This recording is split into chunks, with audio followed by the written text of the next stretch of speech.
Yeah, there's light residue, not as much as I'd like to see because it's kind of something I've been searching for a couple of years. Um, you mentioned earlier that you had globes in risk. I had at my private school when I was younger, there was a globe in every classroom, and I remember, and I can specifically articulate a very firm memory about the details, but there was a North Pole on every globe, represented by a white feature that was ice. And now North Pole on the globe is barely ever present. And even the globes in my parents' basement, my friends' parents' basements, the maps in my attic, there's no North Pole on them anymore. Okay, so Represented by I ice. see, I see. So now you're suggesting then that globes changed everywhere at some point. I can't confirm for everywhere, but the ones that I've seen, yes, there has been a supernatural change. Okay, so this supernatural change affects the globes for you, but not everyone else. That's kind of what I'm trying to get at here, because I'm look. Yeah, as best I can tell, it's every globe on the planet, as best I can tell. Now, have I flown around the planet and checked globes? No, but I've had people go into antique shops in several different countries and take pictures of antique globes. I've tried to find a map on eBay that represents what I used to know, um, and nothing, nothing. Okay, now one other question. What's your formative memory? Like, Okay, did you own a I, globe? I can Is it I on can your shelf in I your can give it. house? Okay, what is your formative No, memory of there's the white dot on top? Yeah, it wasn't a dove. Here, I'll explain it. So there was not a globe in my house per se. In my house, now my parents had one. I have a few friends that had one, and these are globes that have been with the family in the house since I was a child. So the ones in school and the ones I remember that were close to me, they all had the same thing. It was a white ice feature that was centered on centered the North Pole, the Arctic Circle, and it surrounded the little trunnion. It was usually gold, sometimes silver, that fit in the top of the globe. That was a reinforcement for the stand, and it extended out pretty far comparatively to where the continents are now, like Greenland and Russia and Canada, and it filled most of the Arctic Circle. It didn't touch Greenland, Russia, or Canada, so it was like theoretically a shipping lane all the way around it. And it was in some of the globes that had texture, it was raised, and you could feel it. Interesting.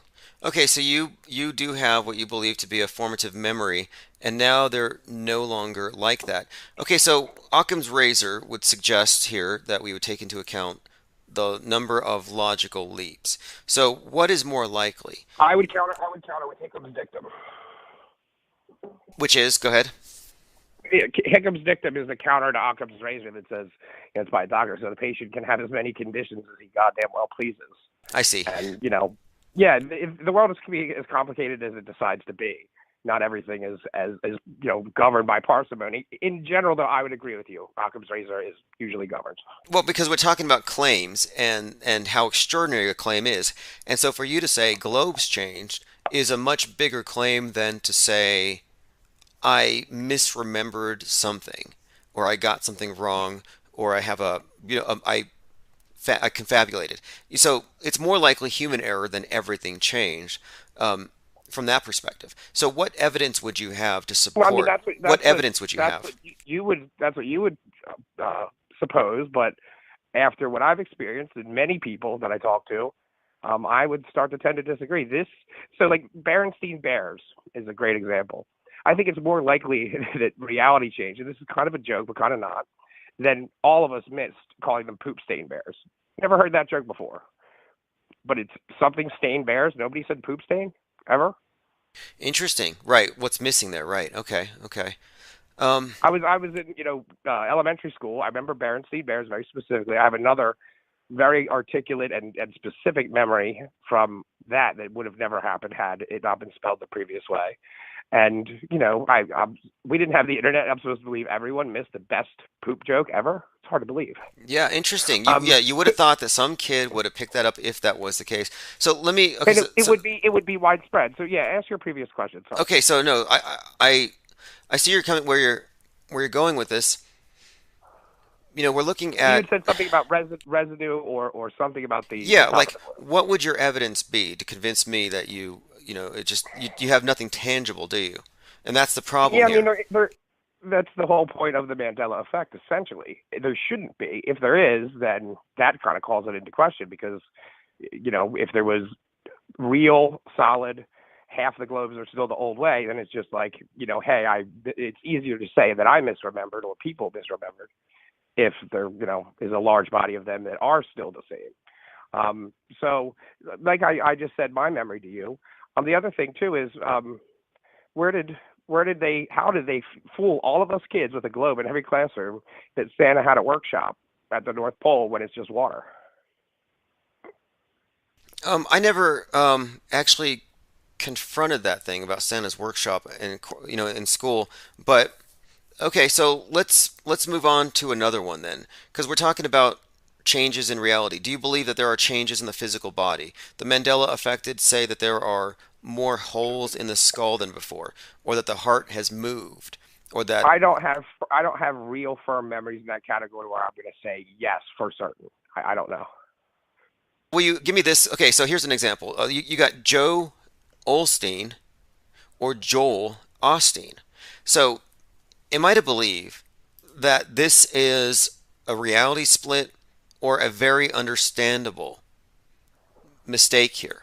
Because the name Joe and Joel are so close that it's easy to see, So especially, his name changed to Joe. well, the name is Joel and the last name is Olstein. Oh. Some people say Joe Olstein, some say Joel Osteen. It's super easy to mix that L up. And then when you look at the logo, it is in fact very ambiguous. So when I see something like that, I'm like, look, parsimony, Occam's razor. What's more likely? The universe shifted and it involves this television preacher and his name, or I simply made a spelling error. I mean, how have you ever won a spelling bee? No, not particularly. Not me. And so, were you a straight A student on multiple choice tests at all times? Did you always No, score definitely 100s? not.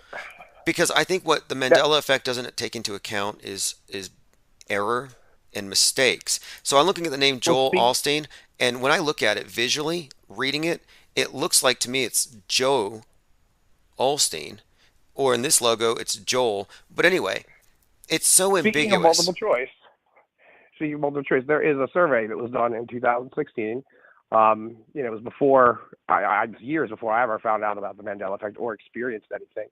I didn't read the survey until 18 or later. It was 25,000 respondents, and there was control questions. And I think it was done as well as any survey for the subject matter could be. And the standard deviation analysis on the results, they indicate some things that are very hard to sidestep as far as something strange is going on. Either multiple choice tests and the statistical analysis used to form them are totally bunk, or people are experiencing something strange. Right. Well, I don't have any evidence, and I go where the evidence is, but I do have evidence So that would for. be evidence. I mean, as best you're going to get it, it's a survey of people, and that's what this is about, their memories. Well, it's a survey of do you have or have you are you, I guess, a believer in this misperception? Well, Like, because you do it didn't have really common misperceptions. You do have things it where, didn't really address that. It just says, what do you remember? One, two, three, four. Do you remember it being this or this? And it didn't really address about what the thing was.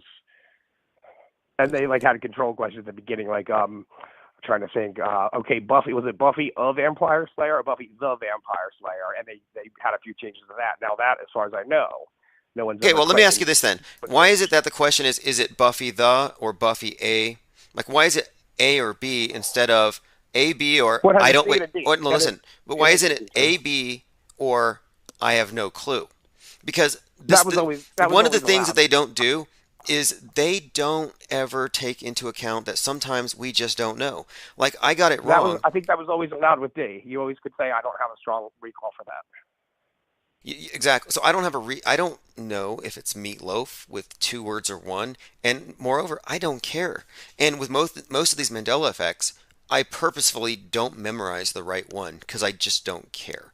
And I And don't I think that's the problem with the bigger community at large is they refuse to say, I don't remember. I don't exactly. remember a lot. Well, it's I don't have a strong extortion. recall for a lot of these They're things. extorting an answer out of you. They really are because it's this or that. One of them has attached to it love bombing and a new internet community that loves you because now you level up and you're with all these people in this breakaway civilization moving towards immortality.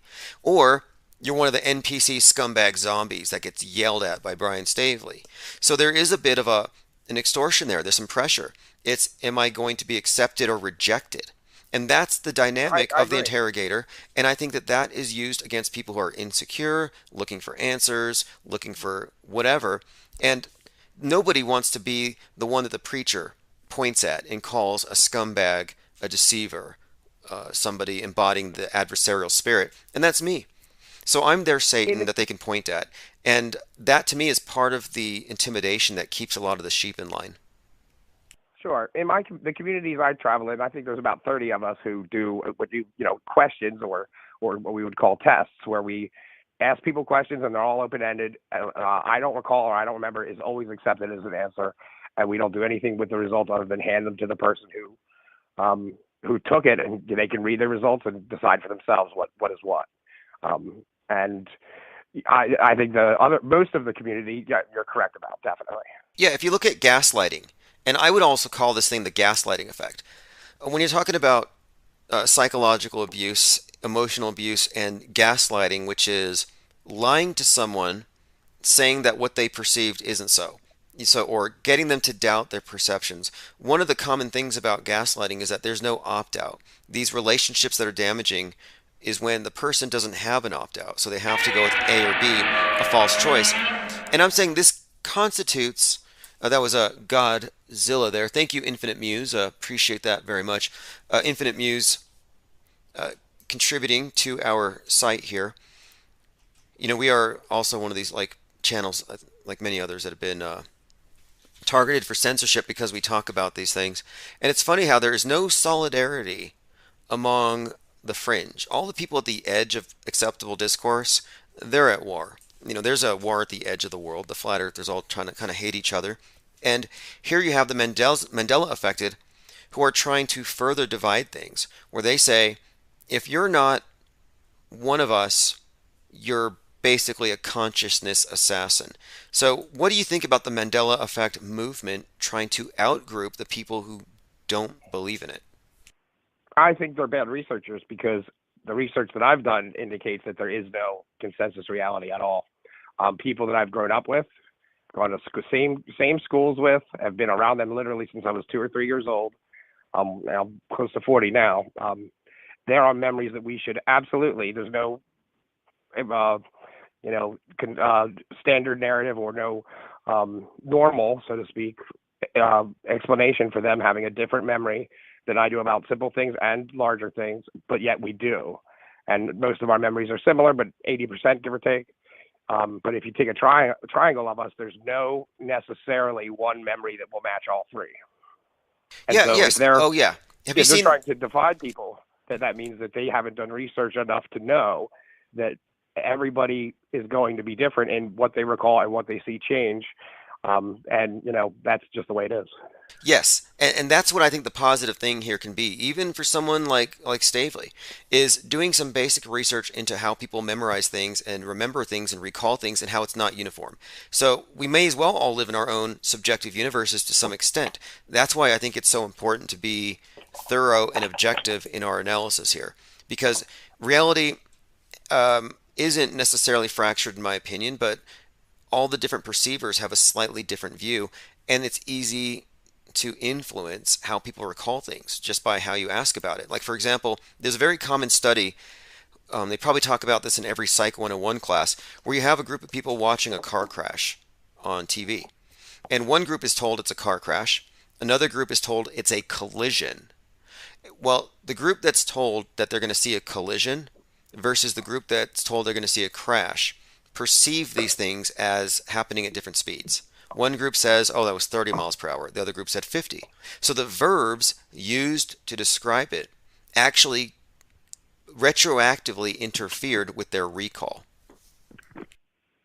And that, to me, that makes sense. But the reason I don't think it's applicable for certain memories that I have that I consider what we call anchor memories would be because these are not things that I saw once.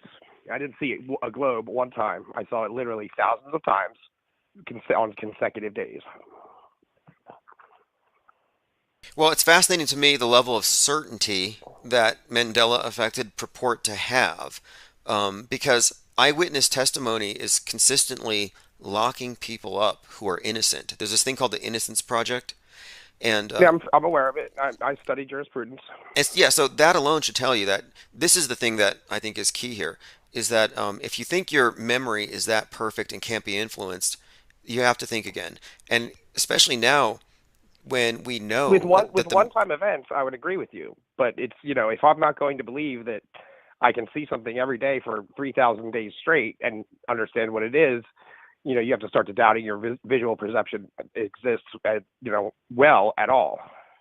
Well, I see a lot of intellectual dishonesty though. Like I believe in, I mean, I've experienced synchronicities. I've experienced things that I'm not going to tell somebody to take my word for precognitions, telepathy, or anything like that. But these things to me are just unexplained. But when it comes to the Mandela effect, I do find a level of intellectual dishonesty. So you have someone like Stavely who will say, Ed McMahon passed out big checks. I'm like, where are the people who received those checks? Do you have any friends that grew up in mansions? And they say, yeah, we got a big check from Ed McMahon back in the day. There's no evidence that this ever happened. Well, moreover, in the last couple of years, a lot of videos have surfaced that show Ed McMahon with American Family Publishing.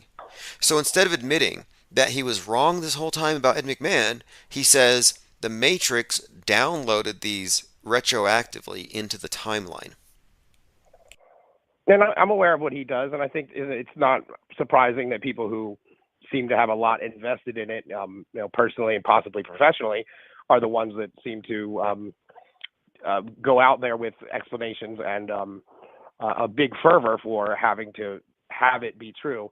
It doesn't really concern me what people believe, but no one's going to talk me out of the fact that I didn't touch and feel and see globes that were different. And the night it happened to me, I called a friend who's also a map collector, and I got him to kind of tricked him to go to the North Pole on one of his book of maps. Okay, now speaking of maps, and I just can't dispute your personal subjective experience, and I find this all very fascinating. So when it comes to maps, we're talking about this. Do you think that the Earth is a ball as represented on with the maps, the globes? Do you think we're on a ball with curved water?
This is Chief Crow.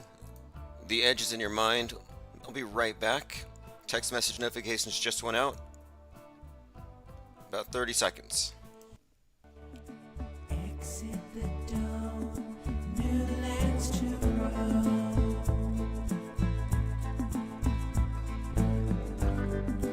Into your brain, the infinite plane. The edge is in your mind. The edge is in your mind. The edge is in your mind. The edge is in your mind. Edge is in your mind. The edge is in your mind. All right, it is May the 4th, which may signify something. Didn't Elon Musk have a child? They 3D printed a baby on this day. Possibly the next Antichrist. So May the 4th, March the 4th had the Batman movie release and the reinstatement of the Boston bombing Joker's death penalty. We may touch on that. We've been talking about recent movies correlating to current events and how the psyops go beyond fake school shootings and fake terror attacks, but it goes into all kinds of fake things. The newest form of psyop is the crisis slap. Crisis slapping is a thing. So if you've been watching the news, you know that Chris Rock was slapped by Will Smith. Well, Will Smith may be at it again. I'm not sure, but it looks like someone slapped Dave Chappelle. And I can't say he. Here we go. Well, we have to listen to what he actually said, so I can't exactly say what he said that might have triggered it, but the point is, it's almost like there's a new standard set where if you say something that offends the mob, there's some kind of sick justification for some kind of direct attack. Like you notice that the characters at Hollywood, all the Slytherins there at the Oscars, none of them even said that there was anything wrong in principle. They were like, that was Dave Chappelle getting sacked. None of them said that it was wrong in principle. They were like, well, he said something very offensive. How offensive was it? When the statement should have been, since when is violence an appropriate response to words?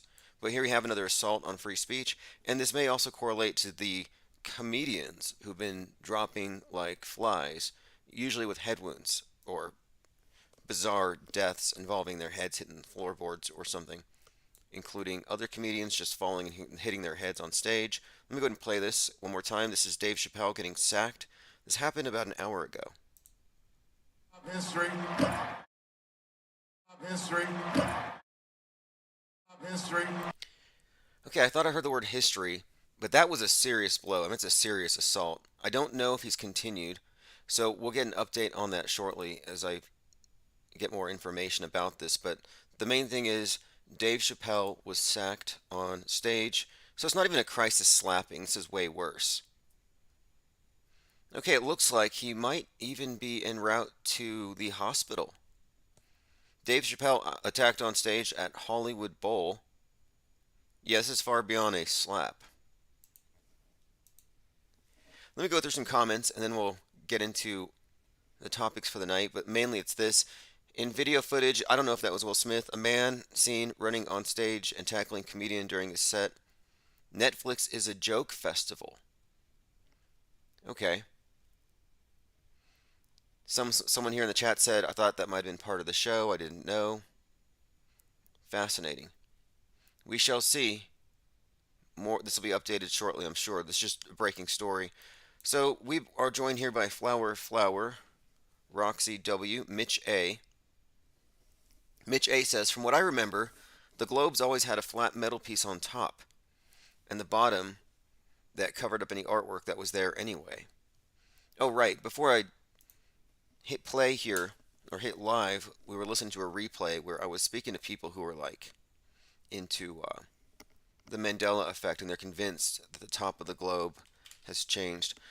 By the way, it might be the case, someone here says it looks like Chappelle's arm snapped like a twig. Let me take a look at this. I have an update.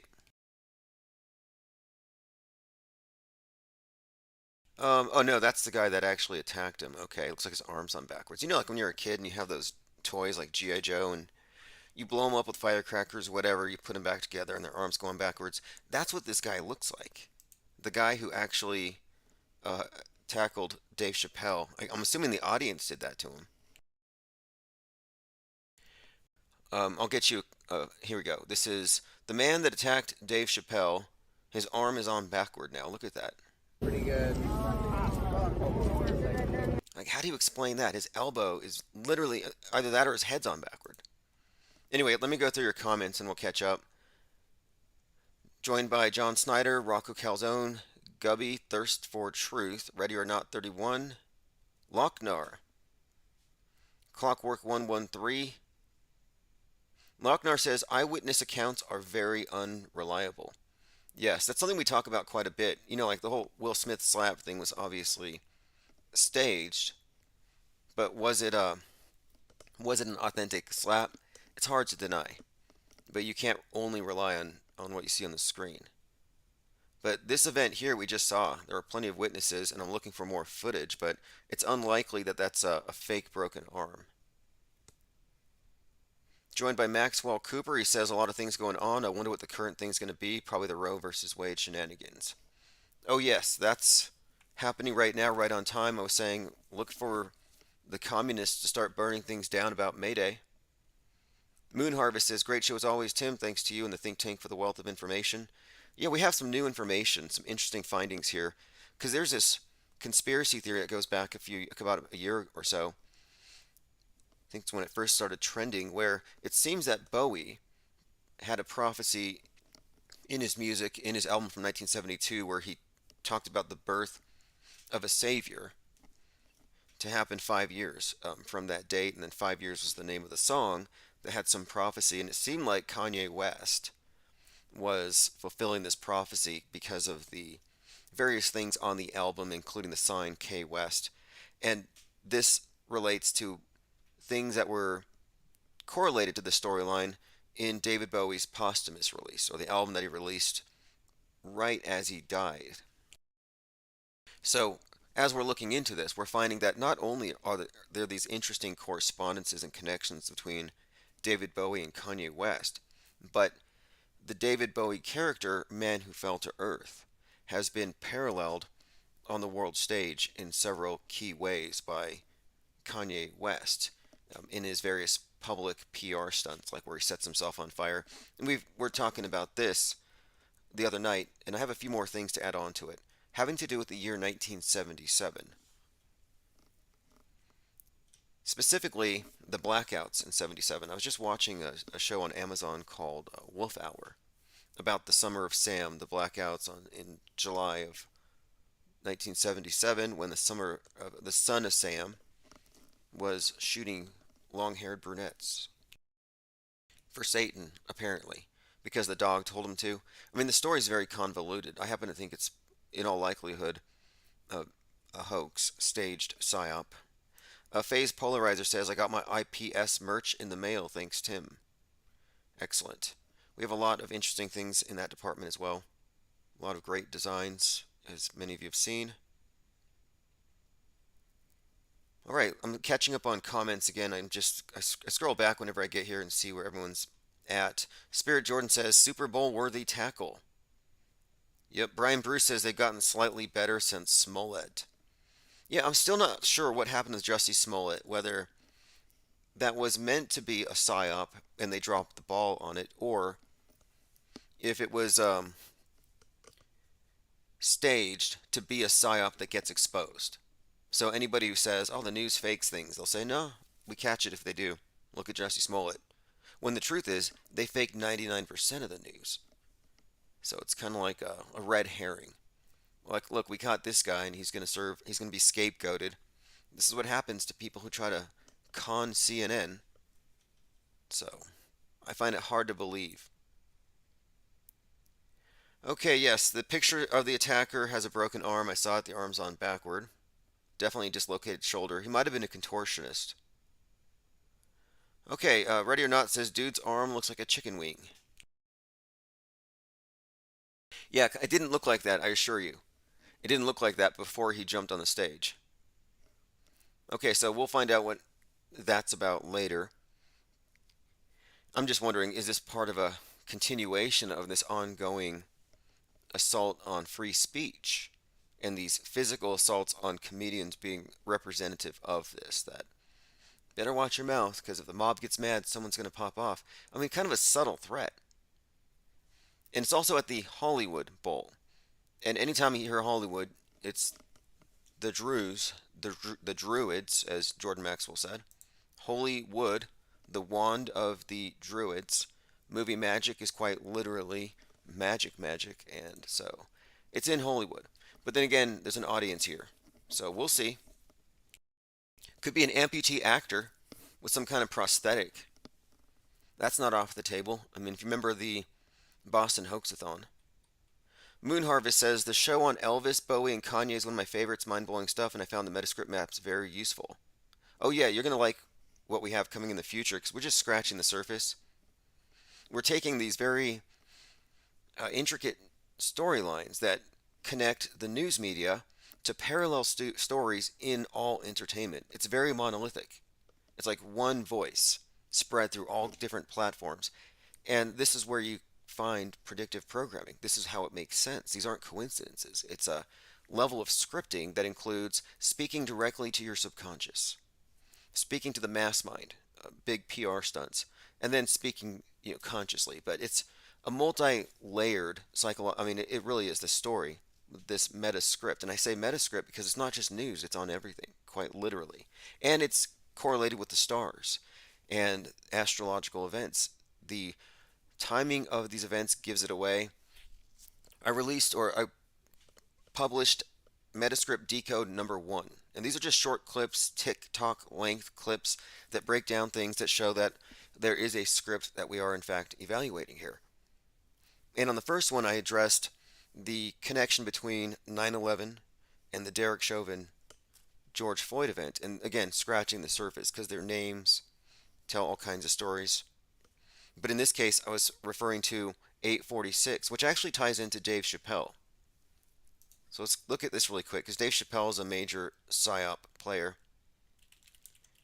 So 8:46 a.m. is when 9/11 started. 8:46 is the amount of time that Chauvin knelt on Floyd, which we were looking at a crucifixion, is what we were looking at, a lynching. Chauvin actually, the name Chauvin, reference obviously to Western chauvinism and what it's doing to the poor and to minorities. The name Derek is actually the name of a famous hangman who hanged 3,000 people. So 3,000 people die on 9/11 approximately. These are connections, Twin Cities, Twin Towers. But then, again, 9/11 started at 8:46, the 8:46 suffocation ritual. But then after that, the sun set in the Twin Cities on 5/25/2020 at 8:46. So even the setting of the sun. And then you look at the symbolism of the setting of the sun.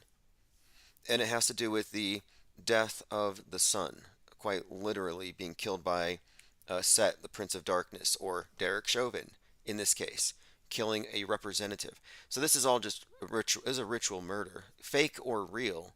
I mean, if you really study it, you would know it's fake and highly questionable. But my point is, the theater here, the drama, it's all tied in to the very, very precise timings astrologically. So these are in fact rituals. In fact, there's quite a few other things that we have about that we could go into. But anyway, Dave Chappelle did a performance called 8:46 in 2020. And why?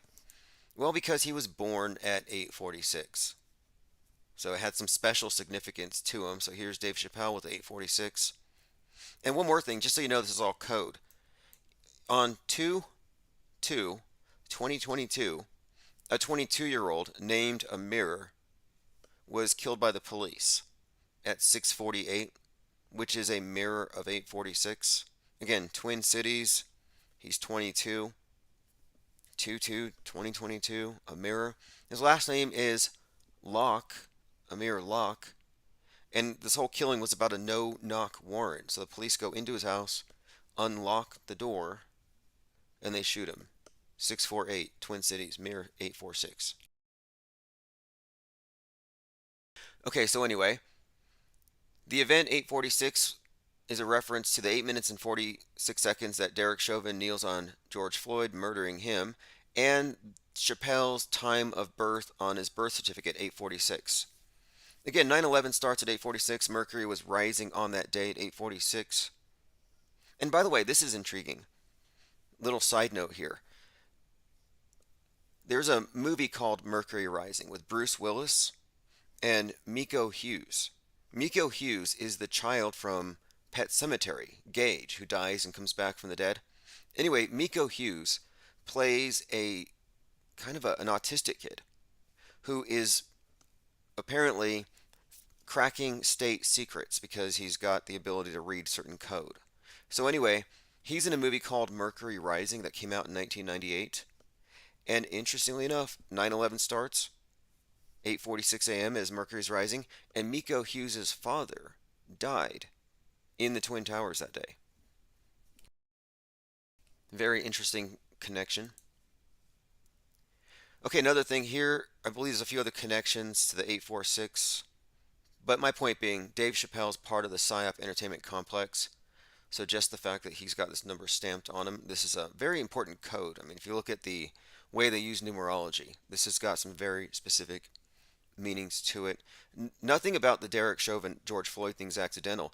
Like, for example, Derek Chauvin had the hearing on 9/11, the 19th anniversary of the Twin Tower attacks. Why would they have Derek Chauvin in the courthouse on 9/11, right there, just making a big spectacle about it, when the event was already connected to 9/11 in so many different ways? And on that day, at 8:46 a.m., across America, there was some kind of prayer vigil for 9/11 victims at 8:46. Meanwhile, Benjamin Crumb and the Floyd family, they were all out there protesting or standing, witness to the Derek Chauvin thing with masks that had 846s on their faces. So I'm just pointing out here that the 9/11ing of America is what we were looking at with the George Floyd thing. 9/11 is not just about the towers. You can find the same code on all kinds of these events. The George Floyd Act was passed on 3/30/2021, which was like the 30th anniversary of the Rodney King beating. And even look at the code or the numbers, the timing in the Rodney King beating. It was 1 minute, 19 seconds. Yeah, March 3rd, not the 30th. So 3/3/1991. So he's beaten for 1 minute, 19 seconds, and they hit him 33 times. So when you look at this very specific type of code, very specific types of symbols, like here we go. Officer Wind, Brisnow, and Powell attempted numerous baton strikes on King.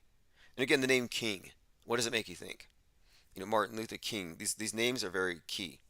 Resulting in some misses, but with 33 blows hitting the King. So these numbers are very consistent. The Twin Towers were 33 years old when they were pulled. Anyway, I don't want to get too lost in the weeds here, but we are talking about precise astrological alignments, and these are consistent patterns throughout every single one of these psyops. So it's more than just propaganda. The significance of Chappelle being attacked tonight, yet to be seen. I'll open phones, so if anyone has any comments on this. Okay, I'm looking at your... Okay, he was born on Kobe's numbers, 824. Okay, that was one of his connections, and he brought that up at the time. Brian Bruce says Chappelle saw how much Rock's tickets sold for and said, fuck it. Yeah, that's a possibility. Pay one of his friends to jump onto the stage. Mike Tyson recently punched some guy on an airplane. And it was obviously fake and staged. Fake blood capsules. I mean, we're talking World Wrestling Federation, like 80s level special effects. Wasn't even convincing. It's to boost his podcast ratings. I'm surprised Joe Rogan hasn't gone apeshit on somebody on a plane yet, because what we're looking at here are publicity stunts. They're not really losing their cool. I really don't think so. Will Smith losing his cool, running up on stage, and it happens to match up with so many different things, like the Babylonian king slapping ritual. Sounds ridiculous. It sounds absurd, like something that was made up. But no, this is from the Jerusalem Post 2014. Slapping the king on the cheek in ancient Babylon. But essentially, what this is the king is slapped so hard he's brought to tears, and it's about humility. And it's also about bringing abundance to the nation afterward, assuming he has tears, which signify it's going to be a good year. But here's the thing. Here we go. If the performance was satisfactory, there was a steady flow of tears, then the arms, the scepter, and the crown were restored, and the year would be prosperous. So, if you recall, Chris Rock had this show right after the slapping, and it was called the Ego Death Tour. And the first thing that happens is he gets up on stage and he breaks down in tears. Before he says a word, rocked his world, Chris Rock breaks down in tears on stage. So this is just one of the interpretations to the event. There's actually a deeper level that connects to Venus and the role of King Richard, Will Smith, the role he just played as the father of Venus Williams. There's a connection to that, and of course, the goddess Venus and her husband, the blacksmith, Vulcan, and Vulcan defending Venus against Zeus or Hera or something before being kicked out of Olympus. He gets kicked out of the Oscars. There are multiple layers to this, as well as exposing just the hypocrisy that we have these days. I mean, I don't know what's happened, but I know that since 2020, since really 3/11/2020, it's become clear that in America we have a nation of snitches and snowflakes who do not believe in free speech, and no one has a problem in principle with the slapping of Chris Rock. It's only a question of did he deserve it? Did what he say warrant the slap? It's not. I may not agree with what you have to say, but I'll defend your right to say it. All right, going through your comments. Eric Roca says the Mandela effect is for morons.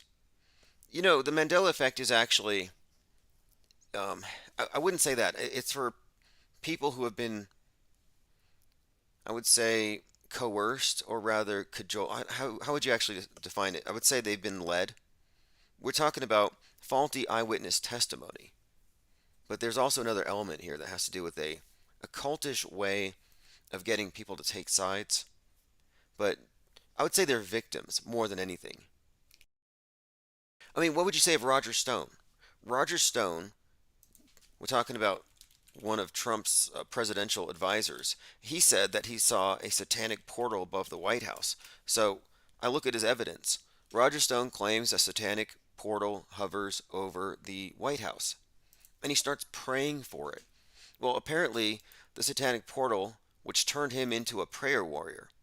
He said he was in politics his whole life, but now he knows that he's fighting a higher sort of battle here, spiritual battle. So he prays away the satanic portal above the White House. Now, what is he? A moron? Because it turns out it's a lens flare. But now he's very spiritual. So, what do we do? Criticize him for his spiritual beliefs? And it's the same thing with the Mandela effect. You're dealing with people who have experienced a fake miracle, but it has real life-changing effects. Lilith says, Chris Rock, who performed earlier, came on stage and joked. Was that Will Smith? Okay. Even more fakery. More hints of fakery. John Snyder says, I agree. I came for Tim's suggestions. I stay for his presentation and his take on our effed up reality. Yeah, even if you don't agree with our take on it, you will get a lot of important, or rather relevant information. Jared Ward says, morons, that's how I would describe it.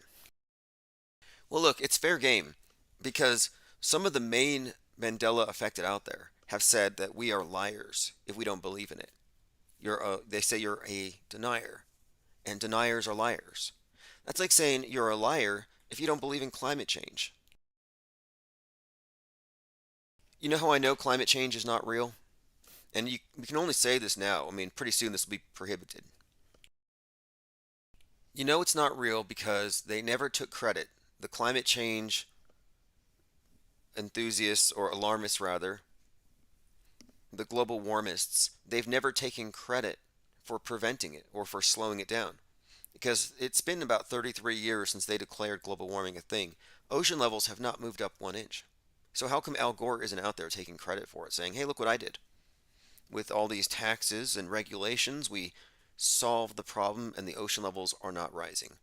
No, if this was real, they would have said we mitigated a disaster, but they don't. So that's how you know it's all just it's a way to, I believe, just exert more control over everything, including taxing the air that you breathe. Lean Dion says social media has made people too comfortable saying things and not getting punched in the face. Mike Tyson. Yeah, you know what? He did say that, and he gets patted on the back for it. And I was actually thinking about that very thing today. I was thinking about Mike Tyson, actually. And I was like, wait, what is he actually saying here? What is he really saying here? I mean, is he admitting that he's a snowflake and he can't control his responses to words except with violence? Like, I don't think this is acceptable. This is not very American. It's made you too comfortable disrespecting people and not getting punched in the face for it. I mean, we do have a way of dealing with defamation, I suppose. But I don't know if that's an appropriate standard to set. It's kind of snowflakey. It really is. Whether you're threatening to punch somebody in the face or you're appealing to whatever fascist platform it is to ban the person. How about we just address what they say? But anyway, what a crybaby. Yep, Dave Chappelle gets body tackled. Yeah, this is it. Lochnar says there's usually security at these events, and you'd think right now there would be a heightened state of security. And there was something we had found on the previous event with Chris Rock where someone who worked there had said something about her husband, well, a person whose husband worked there, had said something about how he was told, and everyone in security was told, that there was going to be some kind of an altercation. Let's see. Chappelle tussled with the man who ran behind the screen on stage and was surrounded by security. Chris Rock, who performed earlier, came on stage and joked, "Was that Will Smith?" Almost seems like it was too scripted. And you know that joke's going to be pretty much used by everybody. Still haven't gotten the name of the perpetrator, but this is going to probably do well for ticket sales. Online events, it's just like watching MMA or anything else. Jay Dig says, I want to auto hoax these videos. They look staged, but I've seen these jackals in Seattle, and there is a weird brain worm that infects these mobs. So, was this in Seattle? Where was this at? We may be talking. Okay, there's here's something else I wanted to bring up because this is kind of noteworthy.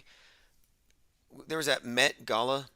If any of you saw it, big costume party, and at this costume party, Kim Kardashian shows up in a Marilyn Monroe dress. So I've been thinking about this whole story with JFK, the Kennedys, and Marilyn Monroe, and it's all seeming like part of the whole PSYOP entertainment complex. And you know, the QAnoners, by the way, believe that Marilyn Monroe's still alive. But the reason why I'm bringing this up is that last week there's some documentary that came out on Netflix about Marilyn Monroe. So I'm like, why are these? It's the mystery of Marilyn Monroe, the unheard tapes. This comes out, and then Kim Kardashian shows up in that dress. So I'm wondering still what's being communicated here. I'm still waiting for Kanye to go OJ on the situation, especially now that Pete Davidson branded Kim's name on his chest and tattooed the initials of her children, or his and rather Kim's and Kanye's children on his neck or something. So it's getting really kind of interesting, like he's being baited. And I believe Pete Davidson made some jokes at Kanye's expense, something they refrained from doing on SNL for some time. So I'm looking now and I'm saying, wait, she comes out wearing a dress worn by someone who died under very mysterious circumstances. Did Bobby Kennedy murder Marilyn Monroe? 60 years after her death, there isn't much new to say about it. But it says here, they have some new tapes. We'll look into this, but my point on bringing this up is mainly that Kim Kardashian says here, wore a Marilyn Monroe dress at the Met Gala. And it was a Happy Birthday, Mr. President dress. You know who was born on JFK's birthday? John Hinckley, the guy who shot Reagan. May 29th, 1955, and I believe he's out now. They let John Hinckley out, and I think they tried to get Saran out, the guy who shot Robert F. Kennedy. Like a couple of assassins on the loose. But JFK B-Day is May 29th. Yeah, so Hinckley shot Reagan and the Brady, what's his name? The guy Brady who had the Brady bill passed after. All right, I'm going through your comments. Jared Board says, I'm looking forward to the baby killer riots. Spirit Jordan says, maybe they're trying to push meta concerts to avoid violence.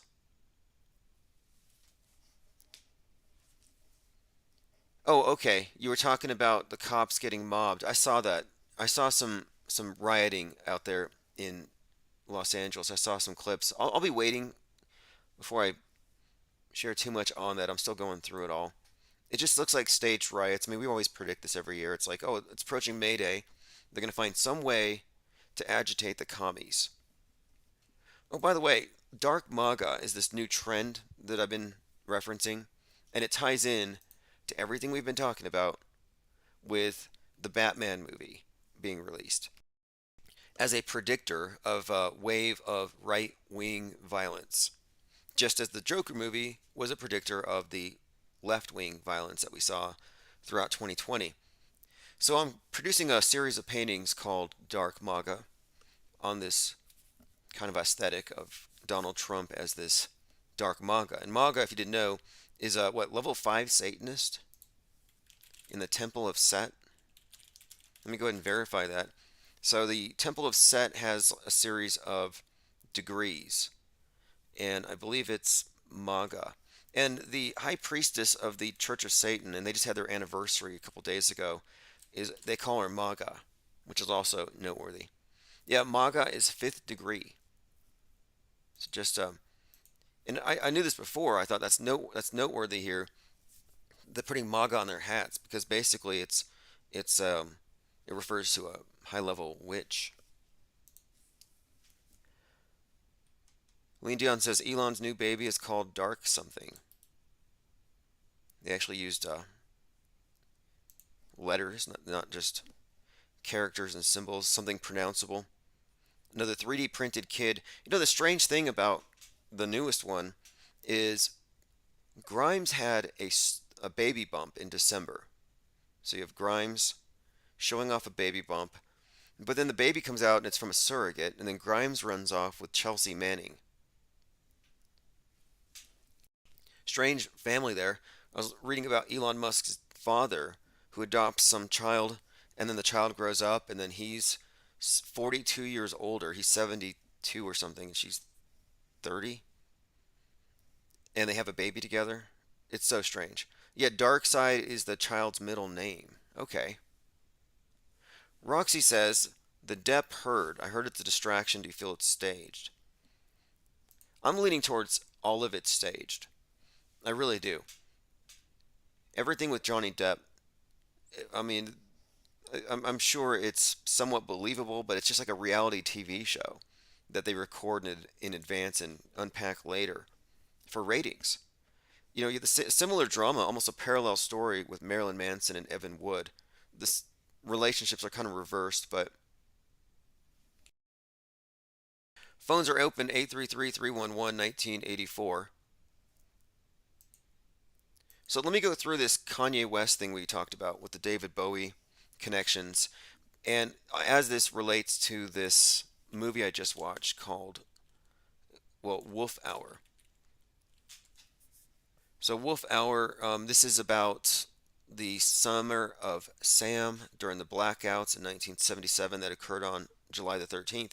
And this is something we talk about quite a lot, these blackouts, because this is where we start to see one of these giveaways that there's a pattern here with some of these major psychological operations. So just as a bit of background here, if you search blackouts 2019, On July 13th,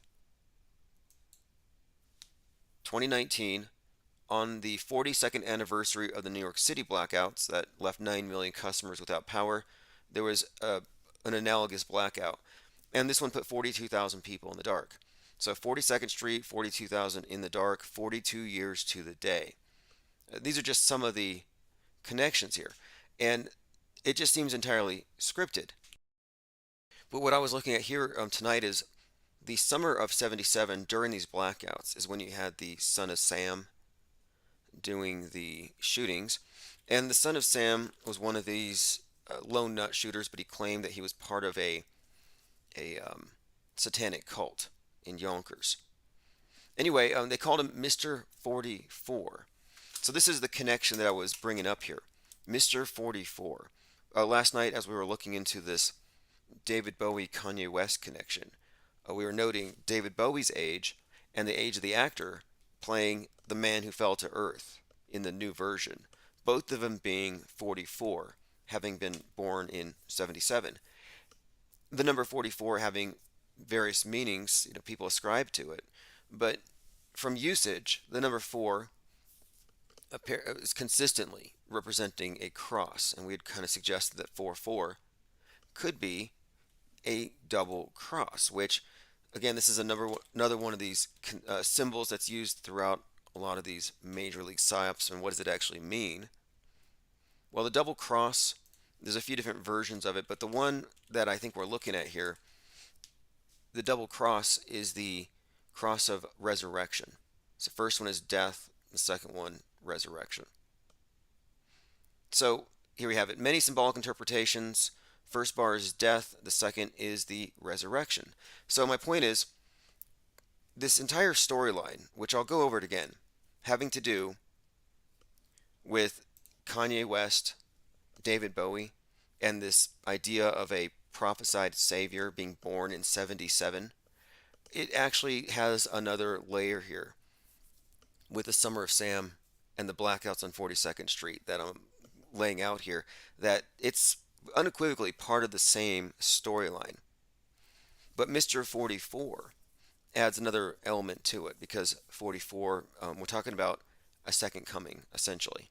That is what we're talking about. That is what David Bowie was talking about. And that's what we are seeing being played out here with the man who fell to earth. And again, the man who fell to earth is like Superman, a space-born savior, like Jesus, a heavenly father, an earthly mother. Similar concept here. So we'll get into this into detail. And yes, Kanye's age is 44. This is why they believe that David Bowie was referencing him in that song, which I'll get into, the song 5 Years. And so is, again, the actor who's playing the man who fell to earth in a role that was previously played by Bowie. And that's another one of these, just another one of these connections that shows you that my premise here is correct. So let's just go over this really quick, and then we'll make some further connections, especially with this Summer of Sam. And it even ties in, interestingly enough, Spike Lee. And when we look at these directors who are putting out the propaganda that seems to correlate to the major psyops, I just refer to them as metascriptors. And just like Tom Clancy, Stanley Kubrick, Alan Moore, Spike Lee is a major metascriptor here in this context. I wouldn't be surprised if he was not behind, or at least having shot or directed the George Floyd event. Most of these since Trayvon Martin. In fact, if you look, after the Michael Brown shooting, hands up, don't shoot, which again is the Masonic grand hailing distress signal, he was in the news then, Spike Lee. He was the one who doxed George Zimmerman and gave the wrong address and caused some couple to have to run. Anyway, it's a movie by Spike Lee during the summer of 77. A killer known as the Son of Sam keeps New York on edge with a series of brutal murders. So it's noteworthy that Spike Lee directed Summer of Sam and The Five Bloods. Both of these movies figure prominently into this narrative. The Five Bloods had Chadwick Boseman, who played Jackie Robinson, Mr. 42. So the number 42, I was just talking about with these blackouts, 42 years apart, starting on 42nd Street. Well, yeah, he directed 1977's Summer of Sam, or movie set in 77, and The Five Bloods, set in 2020 and 68. And if you haven't seen the cover art for The Five Bloods, it had these five characters kneeling around a grave with their fists raised, which is something that makes a lot of sense in the context of 2020, but it's kind of baffling if you look at how this kneeling was on the cover of The Five Bloods before it was adopted by BLM that summer and all the Democrats. And of course, the communist raised fist. But the whole premise of it ties into the political climate of 2020 and 68, which was something we were already analyzing. The parallels between 68 and 2020, intentional and consciously created parallels, similar to the ones between 69 and 2021. That's why we had the space races last year. We had the anniversary launch the, on the anniversary of Apollo 11. Anyway, this is another example. But this movie is a 2020 American war drama filmed, produced, and co-written by Spike Lee. And it goes back, flashbacks to 1968, making these connections. Again, these are propaganda films that are intended to get you to look at the contemporary news in a specific context. The musical score for the movie had songs from the early 70s. So what they were doing is they used the culture to frame the news. That's just standard. It's also very significant that Chadwick Boseman died that summer. And we talked about this the other day, how prominent the number 42 is with all of these psychological operations. Anyway, we'll get back to a couple other things as well, but let me catch up on the comments. Spirit Jordan says some crosshairs have two crosses too. That's why it's 44 when someone dies. Okay. Makes sense. All right, we're joined by Ocean Beach Bum, PBA, and Lochnar. If anyone wants to call in, it's 833-311-1984. So let me go through this, though. The connections between David Bowie and Kanye West, and how it connects to this bigger story of a second coming, even foreshadowed by the name Mr. 44. And the fact that it takes place there during those blackouts ties in even more recently to the death of Chesley Christ, the black beauty queen who jumped off the Orion building onto 42nd Street. And she hits the ground, and you can look at TMZ, 7:13 a.m. 7:13 is the date of the blackouts on 42nd Street, spaced 42 years apart. I mean, highly scripted, and Spike Lee is a character who's on the periphery there during her death associated with Colin Kaepernick, and it's getting very interesting to see, I think, what's going to happen, in my opinion, which you'll see how I arrive at this. But let me go ahead and preface this with, I'm suggesting here that Kanye West is just an actor, like any of these other actors. Same with David Bowie. They're all backstagers. They all participate at a high level in these major psychodramas. And I'm suggesting that they're playing world stage roles that are used to condition the public to accept certain things as inevitable. The whole Great Reset mentality is something we've been prepared for. And I'm saying that we have been prepared for an alien savior, not necessarily E.T., but I'm talking about an alien savior as in possibly someone believed to be divine, or perhaps even a new Christ to be introduced to the masses. And I think that's what we're looking at here. So let's just get back to David Bowie and start with this. His 1972 album, The Rise and Fall of Ziggy Stardust. It has David Bowie posing beneath a sign that says K West. Now, on this album, it's about this guy who comes down to tell the Earthlings that you're all screwed unless a savior arrives, a starman, to save humanity from itself. Well, 5 years from the release of this album, you have Kanye West. Now, when Bowie dies, it's right after he releases an album called Black Star on Elvis's birthday, which is also Bowie's birthday. This album Black Star is it's actually named after an Elvis song called Black Star. And the Elvis song is a song in which he predicts his own death. This album, of course, comes out as Bowie dies, like 48 hours after it's released. But in the song Black Star, he references being replaced. That on the day he dies, someone else replaces him and cries, quote, "I'm a black star." So this is the idea here. According to this conspiracy theory, is how it's been described by the media, because this is not a new one. These connections between Bowie and Kanye have already been discussed pretty widely. Conspiracy theorists prove David Bowie and Kanye West are connected. A wild theory suggests David Bowie prophesied Kanye West. Again, this is something that's, I'm contending, beyond coincidence, and it's beyond conspiracy theory now, as you'll see here. And this is what we went into the other night. So this album predicts this savior. Now, it's also noteworthy that 77 is the year that Elvis died. And Elvis ties into this story here. So 5 years after 1972, 1977, the Starman is scheduled to be born. And the Starman ties into this savior, the man who fell to earth. So David Bowie's in the movie The Man Who Fell to Earth, about this extraterrestrial savior who comes down. Well, that movie's just been rebooted. And here is the part we got into, is that the reboot of The Man Who Fell to Earth has an actor who's 44 years of age, and it's a black lead actor.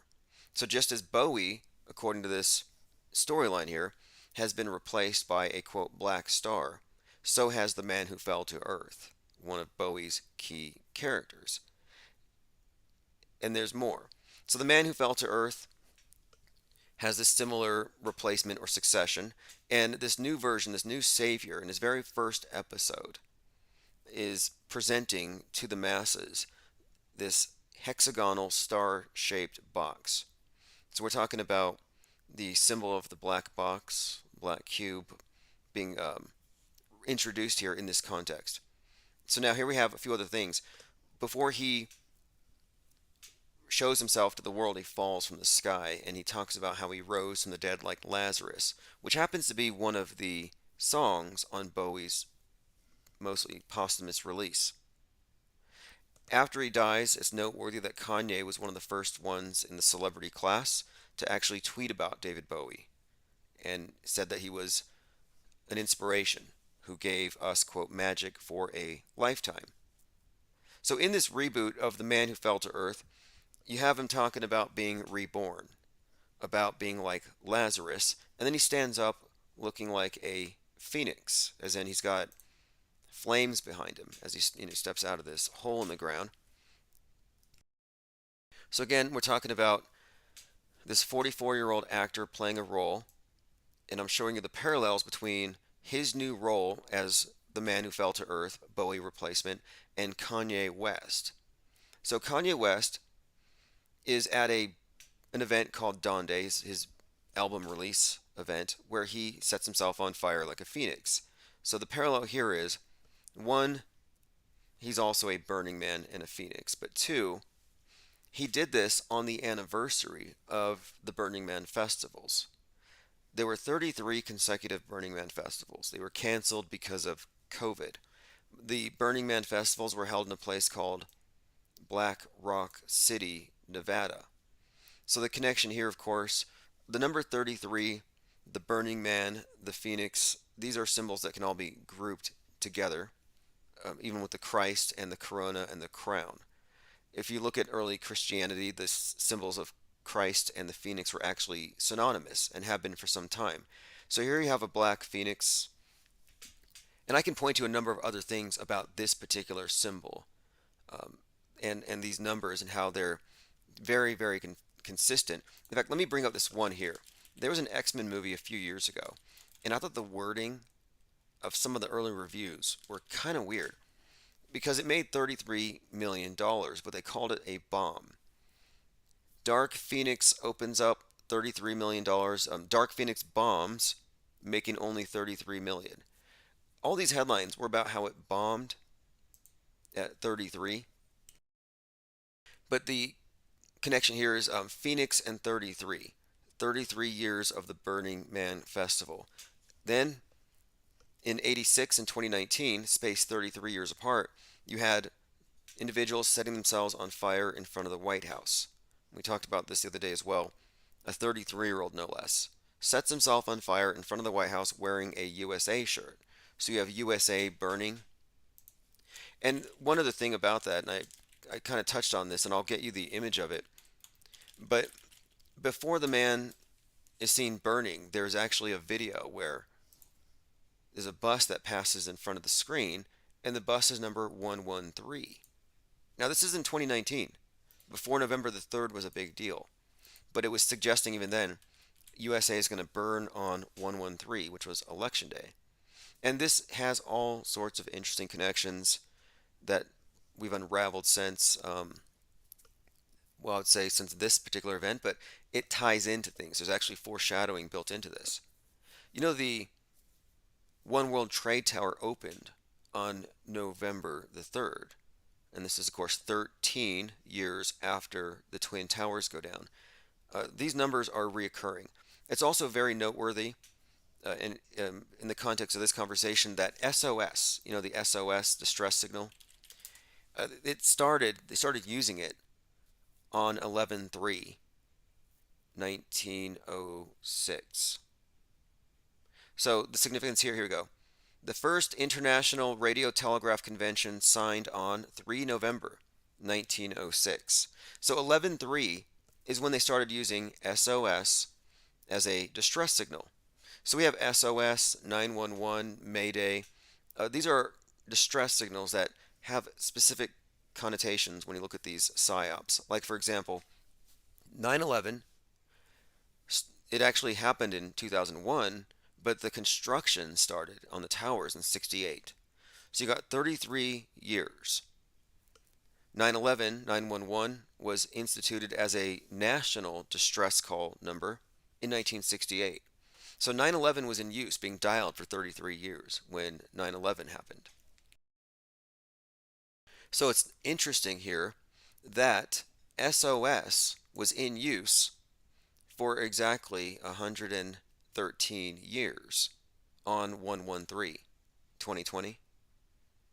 My point being, we're looking at, I think, kind of a parallel here, where 9/11, the distress signal, is encoded into 9/11, just as 2020 had SOS encoded into it. And also, noteworthy, 9/11's a national distress, SOS is international, and 2020 was a year of an international global emergency or state of emergency. So when I looked at this, I really started noticing this 11/3, and like I said, it connects even to 9/11. But I was noticing even then, like, this has to suggest here that these major psyops are planned decades in advance. And the big one, the big storyline, the big script, the Great Reset, I think the planning for this has to go back several generations. These aren't things they just came up with. Let me go through your comments. Lochnar says the show Breaking Bad is a depiction of Satan coming down to the South, only having a short time. Walter White is Satan. Okay, I'll have to look into that interpretation.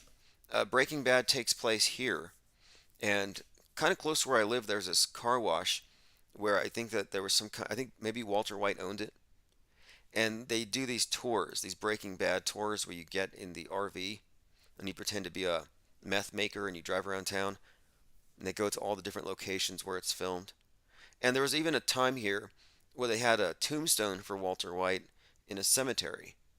And I believe they took it out because the public complained that there were actual, fans of Breaking Bad going to a cemetery where there's actually people there trying to mourn. Yeah, Walter White's funeral was October 19th, 2013, with a real Walter White headstone being placed at Sunset Memorial Park. I mean, I know some people who are buried there. I mean, this is a local cemetery, so I remember some people were mad about the cemetery becoming a tourist attraction. Breaking Bad inspired mock tombstone for Walter White. And who knows, in the future, the way they write history these days, everything's so, it's like the Ministry of Truth. He could be a real character in 10 years. And it'd be dangerous misinformation to suggest it was fake. But anyway, Walter White in Albuquerque, New Mexico, representing Satan is noteworthy too because the Man Who Fell to Earth story is about this guy crash landing in New Mexico. And Jeff Bezos, who is his character, Jeff Bezos is a composite character, as all the space popes are. Bezos is a combination of Dr. Evil and Thomas Newton, the man who fell to Earth. And the man who fell to Earth landed in New Mexico. So he's this mysterious person, lands in New Mexico, becomes the owner of the biggest corporation in the world, and goes back to space. That's the exact same story as Jeff Bezos, if you think about it. He arrives in New Mexico, mysterious origins, they don't know who his father is, which makes me think Satan. I mean, probably. I mean, I could be wrong about that. But there's a story here, is what I'm saying. There's the story of mysterious origin kind of parallels here, and New Mexico is the other key. So the idea of Walter White arriving in New Mexico, that's kind of a common theme for some reason. Like that movie, what is the one with Prophecy with Christopher Walken? So Christopher Walken's in one Prophecy about, I believe, there's going to be some kind of second coming, and it's in the New Mexico desert. Fascinating. I'll look into that though, because that's one of the things I like looking at with these movies, and what we're often finding is that you'll find these deep subtexts. Lochner says 1982. Check out how many movies and books about Satan there were. That year was heavily coded for Satan. It's like we were being prepared for that whole satanic panic thing. You know, we were talking about Astro World the other night. You know Astro World? The concert where Travis Scott was auto-tuning people to death? Or no, they were crushed to death. But anyway, many people thought that was a satanic ritual because it's 6 days after Halloween. Well, and here's the interesting thing about that event. It was 666 months and 6 days after the founding of the Church of Satan, which was founded on April 30th, which is Travis Scott's birthday. So he's up there auto-tuning people to death, and it turns out 9 people die, 50,000 attended. So 50,000 people crushed the 9. Well, a couple days before, he released a music video for Escape Plan, where Travis Scott is wearing a shirt from the Pearl Jam concert called Rockslide Festival, 20 years before. And at Rockslide, there were 50,000 people. 9 were crushed. So it was even being telegraphed then that it was a hoax. Anyway, he's about to release a documentary about it called Crushing Concert.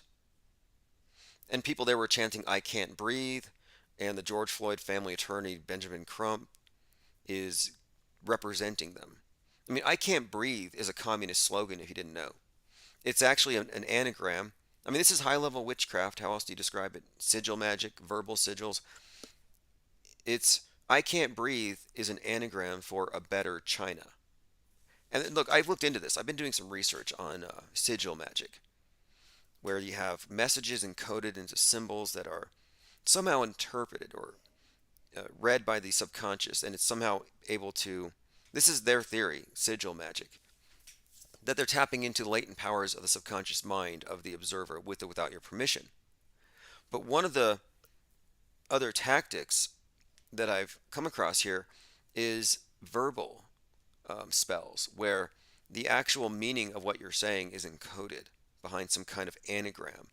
I mean, that's what it looks like. I mean, what are the odds? A better China.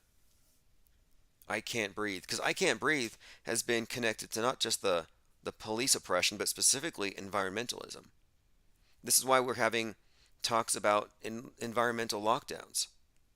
You can't criticize global warming. You can't criticize climate change. They want you to think in these terms of, in fact, in that movie Moonfall, there's even a scene where this character is saying, "I can't breathe."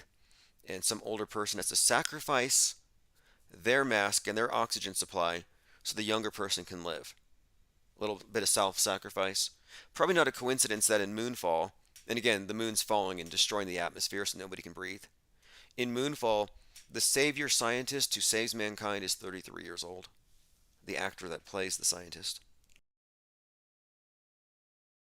But anyway, I can't breathe the better China.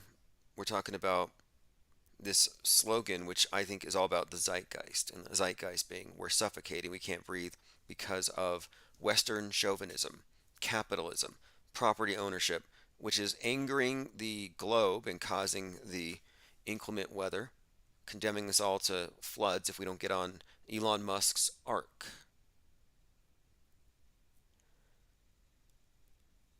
All right, let's continue. Spirit Jordan says one of the coordinates of Burning Man is 119. Hey, you can look into this. Black Rock City. So Black Rock, major significance here to this storyline here. Ties into the Saturnian symbolism, the number 42. But in Black Rock City, Nevada, in 2019, after the 33rd Burning Man Festival, they found a dead man. Anyone here want to guess how old he was? Anyone here in the chat? After the 33rd Burning Man Festival, there in Black Rock Desert north of Reno, they found Shane Billingham, 33, dead. Fascinating, right? What are the odds? I mean, so many coincidences, and this is just scratching the surface. I don't want to go full Joseph Green, Zachary Hubbard on anybody here. Infinite Muse says I have a Walter White tee from the Heisenberg. I haven't watched all of Breaking Bad. I watched the related show about the lawyer, Better Call Saul. It's kind of interesting though. They have billboards here where you can tell it's basically advertising meth, the candy lady. They have these movies that they blend, and the public is so, I just use the phrase metaverse. Like you have the meatverse where animals live and where people live when they're not plugged into the internet. And then you have the metaverse, this cloud that we're all sharing, this parallel reality. And it just seems like people are more mentally there than not. And as we get deeper into this permanent state of lockdown, the metaverse is taking over. It's metaverse versus meatverse. I have a theory too. Like Shaquille O'Neal just went vegetarian. And I've been thinking maybe a lot of the push for vegetarianism, because 2022, this is the year of Soylent Green. And I see Disney pushing cannibalism. Cannibalism really is about recycling. If that's ultimately what we're talking about. I think it's symbolic of a system that recycles its own, a system that eats itself. So I kind of think that even with people like Shaq pushing vegetarianism, I think there might be another meaning to it here, like getting us away from the meatverse. Even with Bill Gates getting behind synthetic meat. Bill Gates is always pushing agendas that have more to do with the mind war, in my opinion, than actually anything tangible. So, synthetic meat, fake meat, I think we're getting pushed towards, again, this metaverse mindset. And, eventually I'm sure we're all just going to be fed through some kind of protein hose that comes to the wall. All right, let's see here. Going through your comments. Ready or Not says Travis Scott had a good concept, but it fails because he turned it into a hellish demonic manifestation of a psychotropic reality. Well, it had the portals on there, like the satanic portal that Roger Stone saw above the White House. It had like this portal imagery, the 8 flames, and the whole night they were actually reporting they were reporting RIP 8. The hashtag was RIP for the 8 or RIP the 8. So they were pushing the number 8, and it did look like an infinity symbol or the number 8, and there were 8 flames, but then it became 9 the next day, which correlates again strongly with the Rockslide Festival, 9 dying in a concert of 50,000, and Travis Scott actually wears that shirt in the video Escape Plan. And someone in the chat, I'm not sure who, but someone in the chat pointed that out to me, and I looked, and It was only there for one frame in a second. Like, I don't know how this person caught that, but too great of a coincidence. They just weren't super obvious about it. But it's there. All right, let's see here. Going through your comments. Anyone else wants to call in on any topic, by all means, please do. But we're talking here about the predictive programming. Yeah, when I said I'm talking about like the pod. I'm sorry, the soy hose that is plugged into Neo in the Matrix. You know, they have the hose, and then he has to unplug. What is that? Neo wakes up in the real world. Like, I'm assuming it's some kind of, I mean, maybe it's Soylent Green or Soylent whatever color that is. They even introduced Soylent Red to the masses recently. Have you all looked at Astrocrete? Astrocrete, human blood mixed with lunar dust. Okay, so I don't know if this movie's any good anymore. I watched it a long time ago, but we talk about the symbolism in this movie quite a bit. You know, The Matrix came out just weeks before the Littleton shooters, and they were dressed just like the Matrix breakers. And I think this is when they really got people started with the notion that to see through the Matrix is to arm up and become an insurrectionist. To come out with your bowl cut and your Mein Kampf and your trench coat and your machine gun. Okay, here's Neo waking up in the real world.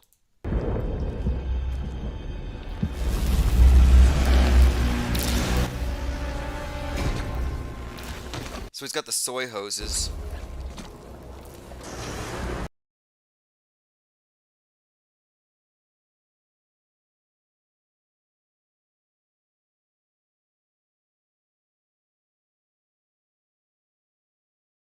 Sorry, we had a sound cut off for a second there. So if you see there pretty clearly, he pulls the food hose out of his mouth. Green goo. All right, Brian Bruce says, did JFK show up at Dealey Plaza? Unless it happened tonight, no. No, I don't think so. I know a lot of people were waiting for JFK to show up at Dealey Plaza, which is fascinating. Like, of all the places that you think he would show up, he's going to show up at the place where last time he got capped. Brian Bruce says it's a scientific mockery of creation and the womb. I think so. I mean, doesn't Matrix mean womb? You know, Matrix itself? Or it has some kind of connotation there. I think it does. An enclosure which something originates or develops from the Latin word womb. So yes, I would say that's a direct hit there. So scientific mockery, absolutely, like everything else. This is a replacement religion. This religion of scientism, this technocratic explanation for everything. That's why they're so big on global warming and the wrath of globe and the space arcs. It's the story of Noah, that you could be punished by God for your wickedness. But since it's an atheistic New World Order, one size fits all religion with a shared heaven called outer space, they've given us this new concept of sin, which is, of course, your carbon footprint. So if we don't all mitigate our use of fossil fuels, we're going to trigger Armageddon, wrath of God, some kind of judgment, some kind of flood. And this flood myth has been, again, 33 years or so, and there has not been any kind of notable raising of the ocean levels. Well, maybe they went up a little bit, like half an inch in 2020 from all the PPE and masks being tossed into the ocean.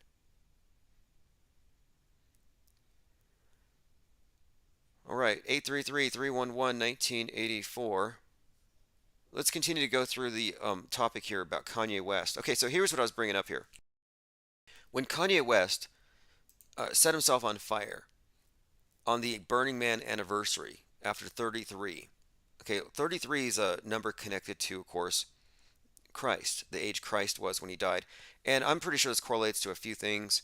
33 vertebrae in the spine, the idea of a fully awakened consciousness, 33 transcendent consciousness. Jesus 33 transcends the matrix, the physical realm. Then you also have ice melts, at 33 degrees, state change, matter turning to spirit. There's some sort of relationship here with this number and this idea of transcendence. And so that's why you look into the symbol of the phoenix and the symbol of Christ, and these things are very synonymous. And what's more, here we go. Not surprisingly, the early Christian writers construed the phoenix as a symbol of resurrection, but of Christ himself and the resurrection. After ancient Rome and the rise of Christianity, the symbolism of the phoenix, much like the bird itself, took on a new lease in life, symbolizing the immortal soul and Christ's resurrection. The first phoenix, the very first phoenix was the Bennu bird of the Egyptians. And there was this story that was happening over the last few years where you have a NASA spacecraft named Osiris Rex, another sun god name, and it was going out to tag the asteroid Bennu. So Osiris Rex, King Osiris. Then you have this Bennu, which is the phoenix name. And there's a comet that's going to kill us. No, it's a rock, a space rock that's going to kill us in 2029 named Apophis, which is a Greek god of chaos. Apophis's number, 999, obvious 666 upside down, 42. They had to throw a 4-2 into this thing. Anyway, I'm just bringing this up here, that when Kanye came out there as a phoenix, he came out there on the anniversary of 33 Burning Man rituals. Then, it should be pointed out that he had previously portrayed Christ at Coachella, the Easter service, and you had him pictured with the crown of thorns, the passion of Kanye West, called himself a god. So what we're seeing here is that the David Bowie prophecy about the black star, the alien savior to come that would be born in 1977, was about a black Christ. Not necessarily a black rock star, but that this rock star would be presenting the symbolism, the character of this Christ, this coming Christ. So that's what I'm suggesting. It's all predictive programming. So from a metascript perspective, mankind is being prepared for a quote alien savior, and the powers that be have been choosing rock stars and other idols, but rock stars in particular, to convey this to us. And I have so many instances here, and this is why I have to do the mind maps to show you how this has been conveyed in many different ways. Many, many different ways.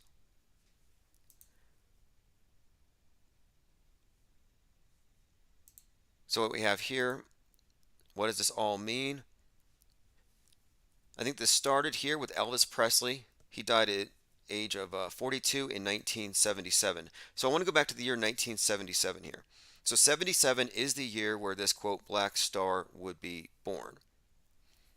The black star and the black cube have some correlations here, and that's kind of why this new movie character comes in showing everyone this black hexagonal star. So after Bowie's fake or staged death, it was revealed that black star was released on Elvis's birthday. Now, birthdays and death days are very significant when you're talking about a cult that celebrates death and rebirth. It's astrotheological. It's astrology, but it's about astrological timing of these rebirths and deaths. That's why it's significant that Jesus' birthday is Christmas Eve on the solstice. The sun, quote, dies. And there are two times in the year. There are two times in the year where the sun hangs on a cross, you could say. Because the winter solstice, this is where it's specifically the Southern Cross, it hangs for 3 days. But on the summer solstice, it goes into Cancer, and it moves sideways like a crab for 3 days. So you have kind of a similar, situation with the sun. And I think this might explain a few things, because Bowie dies at 69 of Cancer, they say. Well, the astrological symbol of Cancer is the 69, just on its side. So I thought maybe it's another reference to this sun god, this crucified hanging sun god. And so yesterday I was talking about the symbolism of Luke Skywalker as the sun confronting Darth Vader, the skull-faced representation of Saturn, And after the Lord of Night, Lord of Darkness, Saturn, chops off his sword hand, he hangs from a cross in Cloud City. Well, Luke also hangs in another situation in that cave where he's about to be eaten by some kind of a beast, but it's an ice cave. So you have two different versions here of Luke hanging. Once winter solstice, the other one summer solstice. I think that's what the two different versions of Luke hanging may represent. Anyway, that's just kind of speculation, but I'm just looking at, of course, their symbols, their patterns. Okay, so Elvis's song Black Star had the lyrics, "When a man sees a black star, he knows his time has come." So Bowie releases Black Star. 2 days later, he dies.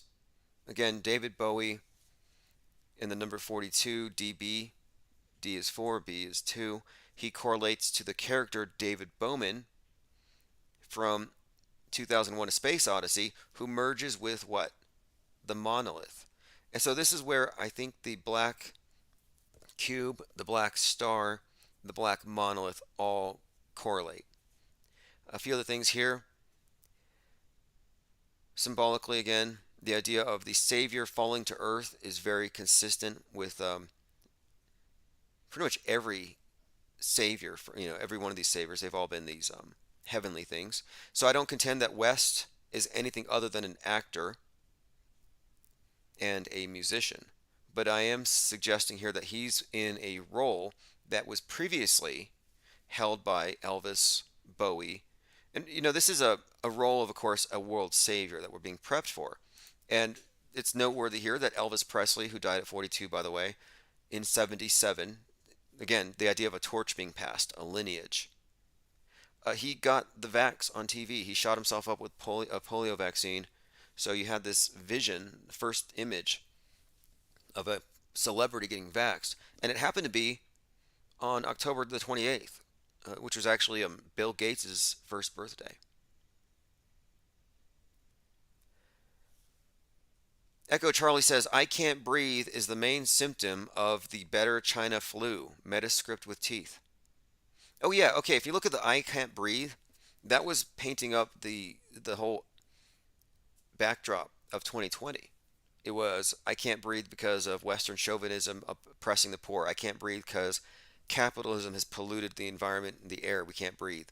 In fact, they even said that more lives would be saved from shutting down the economy because of COVID, because of air pollution being reduced, than would be lost to the virus. So they already made this argument that an annual virus would be good for the environment and good for mankind, if we just look at it, from the numbers perspective. But we can't breathe because of that. We can't breathe because of the mask. We can't breathe because of the ventilator. We can't breathe because of the China flu. Can't breathe because of 5G. There were so many different ways they told us we couldn't breathe. And then on top of it all, they were saying, cover your mouth. Don't speak. So mentally, I think we're given this message. It's like reinforced. Like mentally mask yourself. Mentally restrain what comes out of your mouth. Don't breathe. This is why yoga, by the way, yoga has been demonized like crazy since 2020. Yoga is basically a place where super spreaders convene. They're way too friendly with alternative medicine and the idea that there's a connection between people or events and that everything has meaning. So they're prone to conspiratorial thinking. And the BBC did a huge story on this. They said that the yoga has a QAnon or a conspiracy problem. And they breathe. Of course, breathing, that's a problem. They want to tax the air that you breathe. And that's coming once they get you under the domes. Okay, so the Savior. So David Bowie in 72 has a prophecy in a song called 5 Years about a Savior who's going to save us. He's going to come from space. He's the Starman. So the rock star. Again, Starman, rock star man. There was this event where Elon Musk, there's so many things we could say about this character right now, but specifically, Elon Musk sends the Starman into space. And this is the David Bowie themed launch. It's got a David Bowie song. Starman is the savior. That's the key here.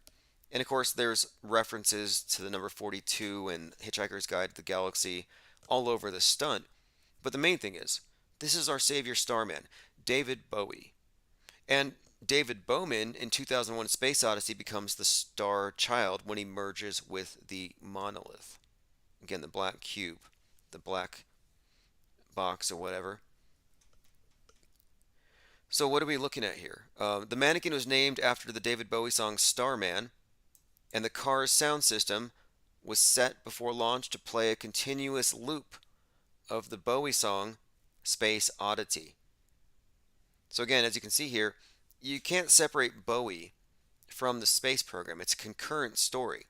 And this is very consistent with the PSYOP entertainment complex in general, where you'll find news events are preceded by things in the entertainment, or there's concurrent, not just predictive programming, but what we're analyzing now is concurrent. Like, for example, the Riddler is clearly based on QAnon and the radicalization of QAnoners from digital soldiers to in-person terrorists. But at the time of that release, you had the subway shooting. Frank James is clearly based on the Batman's Riddler. These are parallel stories, concurrent programming. Another thing about this Starman sent into space, Starman is an anagram for Mr. Satan. So David Bowie always has the lightning on his face. You think Satan falls like lightning.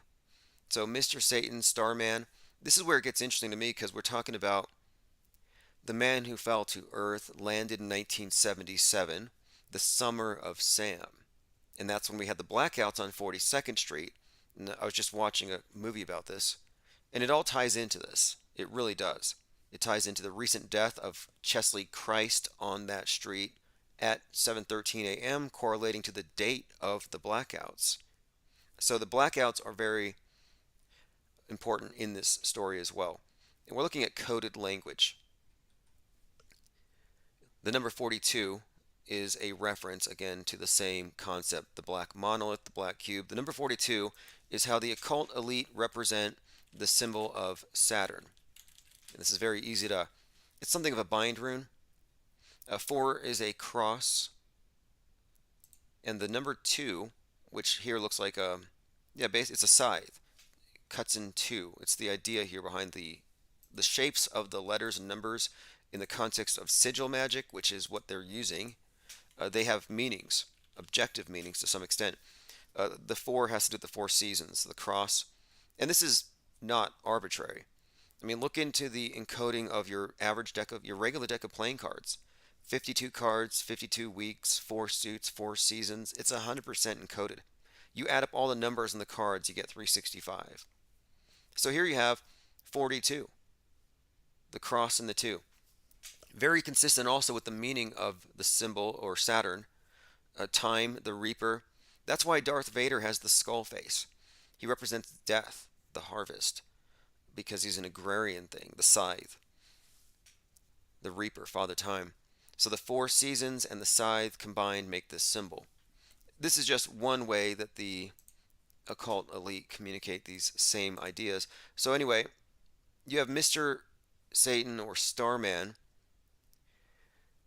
falls to Earth. 1977 is when the prophecy, according to Bowie, is when he's born. So we're talking about this savior. And what's he going to save us from? So he's going to save us from, I would imagine, our climate change problem, viruses, misinformation, and whatever else ails us. And in the song Starman, he pretty much calls on the youth to take over. So it's very consistent with the youth rebellion, the Greta reset. Now the Space Needle, again, here's some 42s. The Space Needle, if you look into it, it takes 42 seconds to go up the elevator. It's a modern day obelisk. It's a space age obelisk. Visitors can reach the top of the elevator that travels 10 miles per hour. The trip takes an astounding 42 seconds. Now this is in Washington State, which is the state number 42. The flying saucer thing at the top is 138 feet wide, or 42 meters.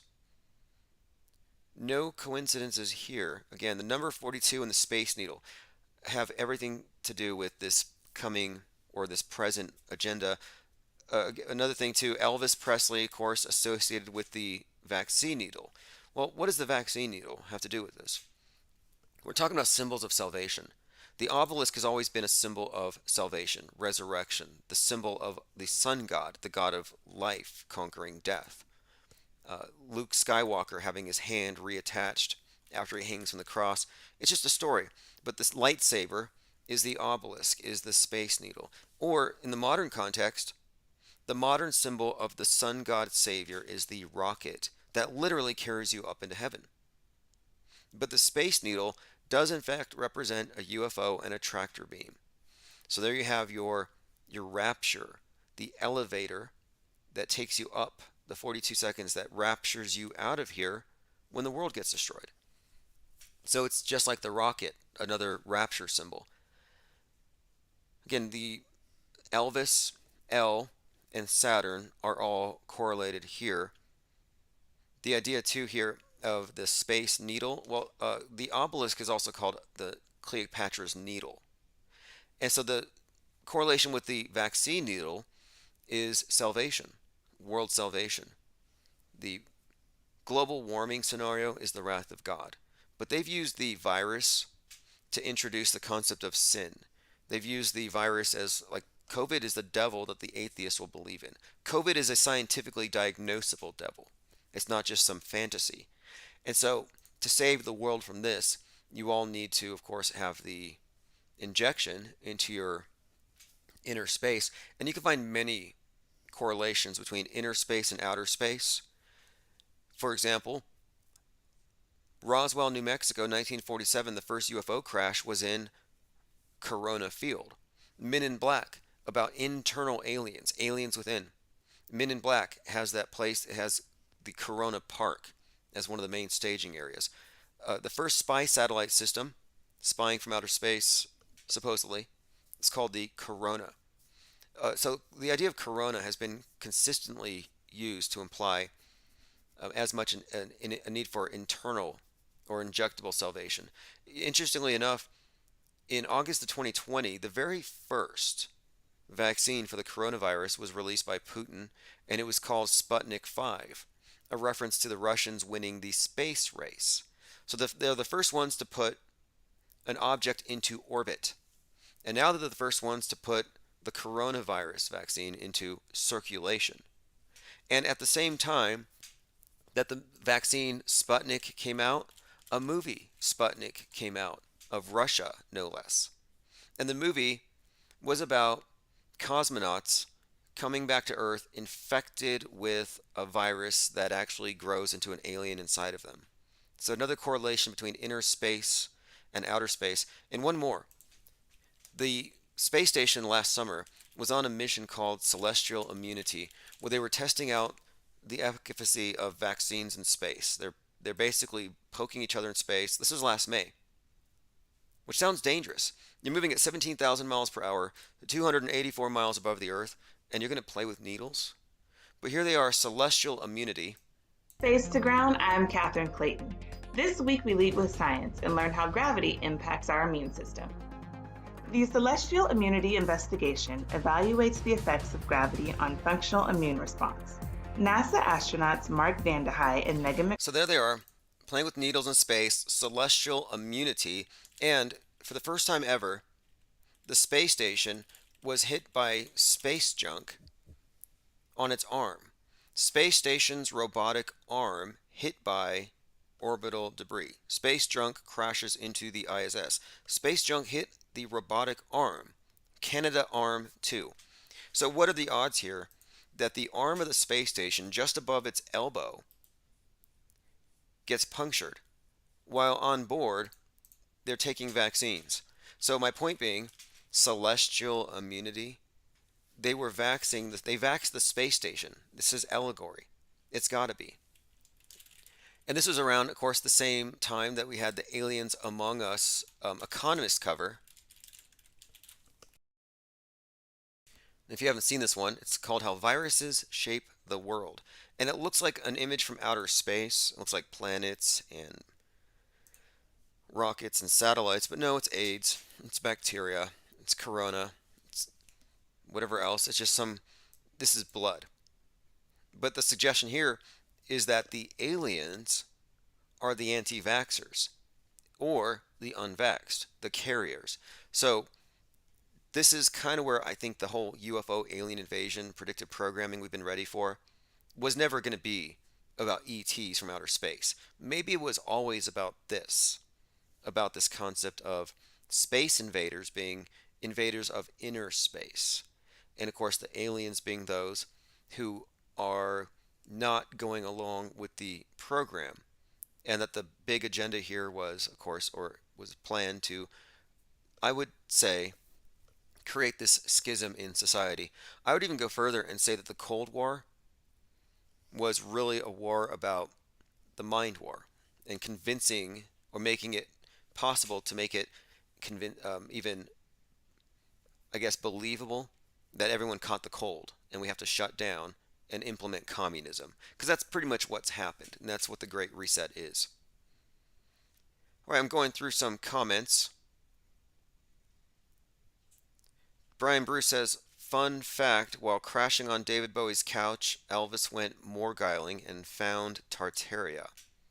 Yeah, if you don't know what morgiling is, it's a verb for reaching your hand into a couch for change. What is it called when you have a name that becomes a verb? Like if your name becomes a verb. Someone can let me know. I know there's got to be a term for that because John the Morgile, inveterate couch surfer, funded his way across the country by morgiling, or at least that's the story. All right. Spirit Jordan says, on 2014, Kobe and other players wore the I Can't Breathe t-shirts. Fascinating. You know, there's a few things about that one with Kobe we can get into. We were looking for some kind of fiery sacrifice in the sky that week on this channel. We were looking for some similar event, which I could get into the reason why. But it was not unexpected. And when it happened, we found plenty of instances of Kobe Bryant predicting his own death, predictive programming, predictions on Twitter, the Legends of Chamberlain Heights cartoon, where Kobe Bryant crashes in his helicopter. And the name or the term legends is what stands out here.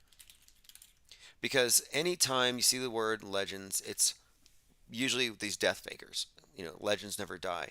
It's always a reference to death bakers. So legends, maybe it's a way of saying that they're not real, it was a role, almost mythical. So here's an example. This is the video. Almost there.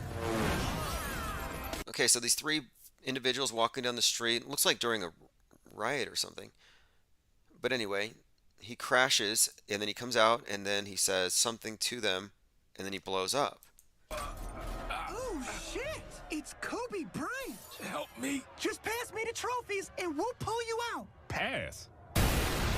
Now, he blew up just like he did in real life. They said it was an explosion, according to witnesses. Now, there's another one, though, where he's in a commercial where he throws a basketball at a helicopter, and the basketball's got like a bomb in it, and it blows up.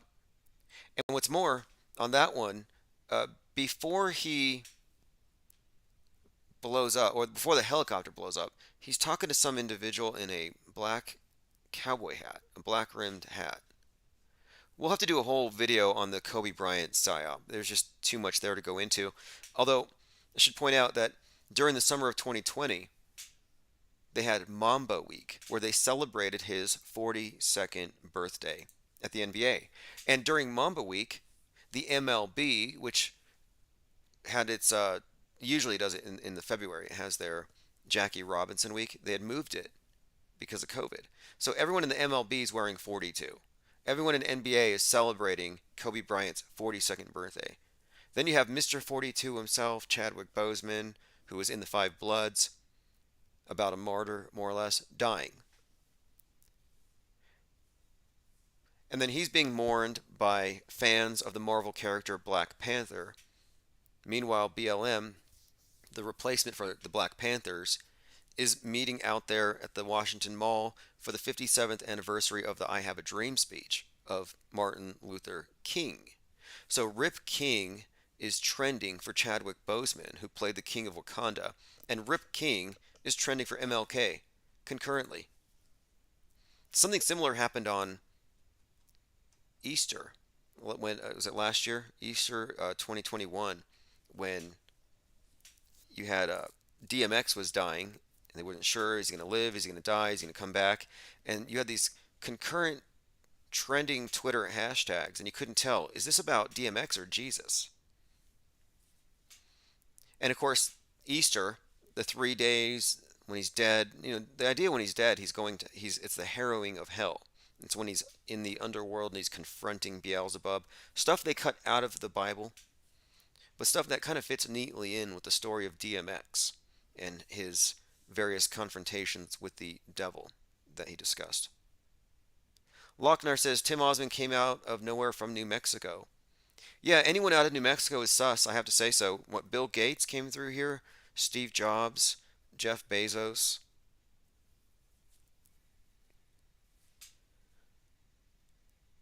Brian Bruce says, I'm convinced Tim is Art Bell's nephew. Well, it's an interesting topic. I mean, we're talking about fringe, beyond the boundaries of acceptable discourse, in whatever shape you think the earth is. The idea of addressing a topic that has been forbidden, it's the new occult. It's not witchcraft. It's not demonology. The forbidden stuff is really just like the stuff the news says you can't look at, and most of it's just behind the stage technology of how they mess with people's minds en masse. And anybody who goes to the fringe is always looked at as very suspect or weird or crazy, and that's just how they outgroup the non-cult members. So Art Bell had a platform like this where we open phones to people who would be considered on the fringe, but it's always moving. I mean, a few decades ago, if you believed in aliens, you were a tinfoil hat kook. Now, if you don't believe in aliens, you're an anti-science bigot. That's kind of how they say it. In fact, Neil deGrasse Tyson said not believing in aliens is like not believing in whales, because you put a bucket of water in the ocean and don't pull anything out. Just suggesting that space is so vast that there must be. Well, that's a tinfoil hat argument. But conspiracy theories, of course, they exist on all sides of the political spectrum, but only the ones that go against the dominant paradigm worship of the technocrats' religion of scientism. Only those are conspiracy theories. Global warming is not a conspiracy theory. Man landing on the moon, that's not a conspiracy theory. Even though the astronauts came back with wooden moon rocks, petrified wood. I mean, I still don't have an answer for that. If you are a believer, a conspiracy theorist about the moon landing, if you think they went to the moon, then the onus is on you to explain the following. Moon rock is really just petrified wood. Like, what is the... Hey, NPR. Tap the play button to hear from StoryCorps with a story about one... I'm going to play a clip here from NPR, just so you hear it from a reputable source, that the moon rocks were indeed made out of petrified wood. And explain that however you can. And that's the thing. If you can't explain that, you're left with a conundrum. Good morning. I'm Steve Inskeep. A prized possession in the Dutch National Museum is not what the curators thought. Back in 1969, the Apollo 11 astronauts visited the Netherlands, and the U.S. ambassador gave the Dutch prime minister what he said was a moon rock. No doubt it gave a warm feeling to the U.S. ally. But when an expert saw it in the National Museum, he said he wasn't so sure it was real. Geologists have now identified the moon rock as petrified wood. Okay, so if the moon rocks are made out of petrified wood, then the moon is made out of wood.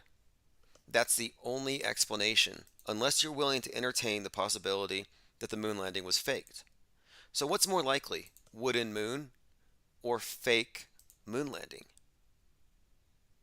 Spirit Jordan says there is a Doctor Who episode called 42 and it lasts 42 minutes.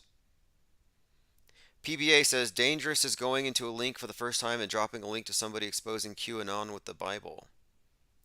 You know, the QAnon story goes back decades. And I think Kubrick's one of its main authors. You cannot separate the Kennedys from the Q story. And the MSM hardly deals with this, but they need to. But it's a very convoluted story. But the idea is that Kennedy was the second coming, but the bad guy saw him coming, so they shot him. Last time they crucified him, this time it was a headshot. However, his son, JFK Jr., is likely going to be the third Jesus to save us all. But because he knows that the world's out to get him, given that he is the third Jesus, he's been in hiding after having faked his death back in 1999. JFK Jr. also had relations with Ghislaine Maxwell, reportedly. July 16th, 1999. Now, Stanley Kubrick, by the way, figures prominently in all of the Kennedy deaths, not just Apollo 11. You know, Apollo 11, he likely directed 9/11. Says here, there was a lot of interest in Eyes Wide Shut before it was released, but the weekend it came out, July 16th, 1999, was the death of JFK Jr. Stanley also died before the film opened, supposedly, right? Because you can find in the film, there's actually reference to an obituary that would suggest that Stanley Kubrick's death was hoax.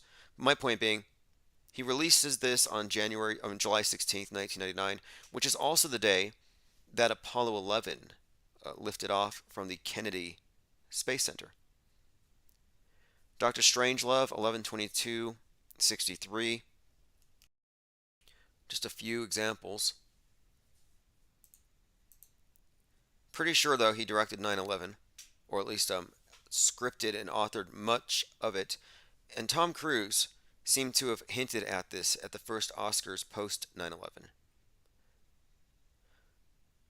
Spirit Jordan says they plan well in advance. No doubt. Rich Madeline says they explained the wooden rocks as a mistake. Some family gave it to the museum. The wood rocks weren't given to the museum by the astronaut or NASA. Well, you say they explain, but they need to tell NPR.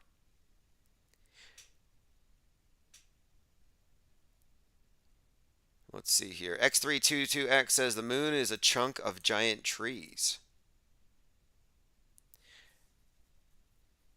Rich says, while it's funny to say the moon is made of wood, it's not a good argument against NASA since NASA weren't the ones to turn in the petrified wood to the museum. So who gave the wooden moon rocks? And you know, if you have a moon rock, don't say anything. At least don't say anything online. Because NASA will send their SWAT team to do a sting. So the Dutch National Museum said that one of its most prized possessions is a moon rock. Yeah, these were gifts from the astronauts who were actually there. Fascinating. Interesting that we have someone here willing to make excuses for NASA. I hope they can clarify it.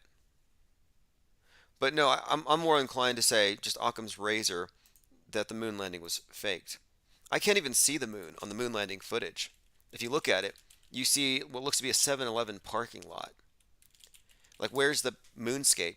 Like, look out your window or just look out at the horizon. You can see for miles and miles. When you look at the moon photography, and this is what really kills it for me, the moon disappears way too close to the actual camera. Like, the moon should go back further. Where's the moonscape? Where are the craters in the background? You don't have them. It's just too small of a set. I mean, the whole thing is laughable. It's been debunked. Anybody who believes in it just hasn't done their homework. And at this point, it's as bad as being Mandela affected. You're just accepting bad evidence. Or like Roger Stone, praying away the satanic portal above the White House. It's just a lens flare. And people take, pictures too seriously. Okay, so let's continue a little bit more to this space age savior concept. So we got into this topic with the Space Needle, and then we got into inner space. So Elvis is strongly associated with the Space Needle, and on Bill Gates' first birthday, the king was on television getting his polio shot.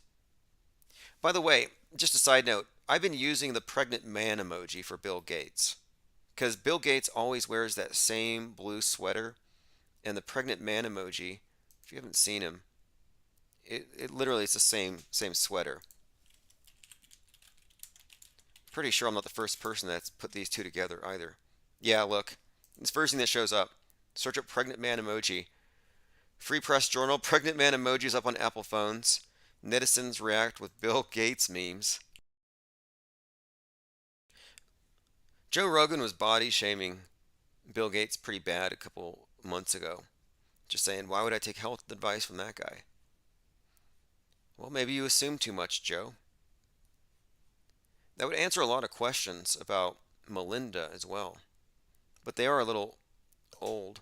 He's a little old to be having a baby, but who knows what's possible, in the world of these technocrats really high up on that pyramid.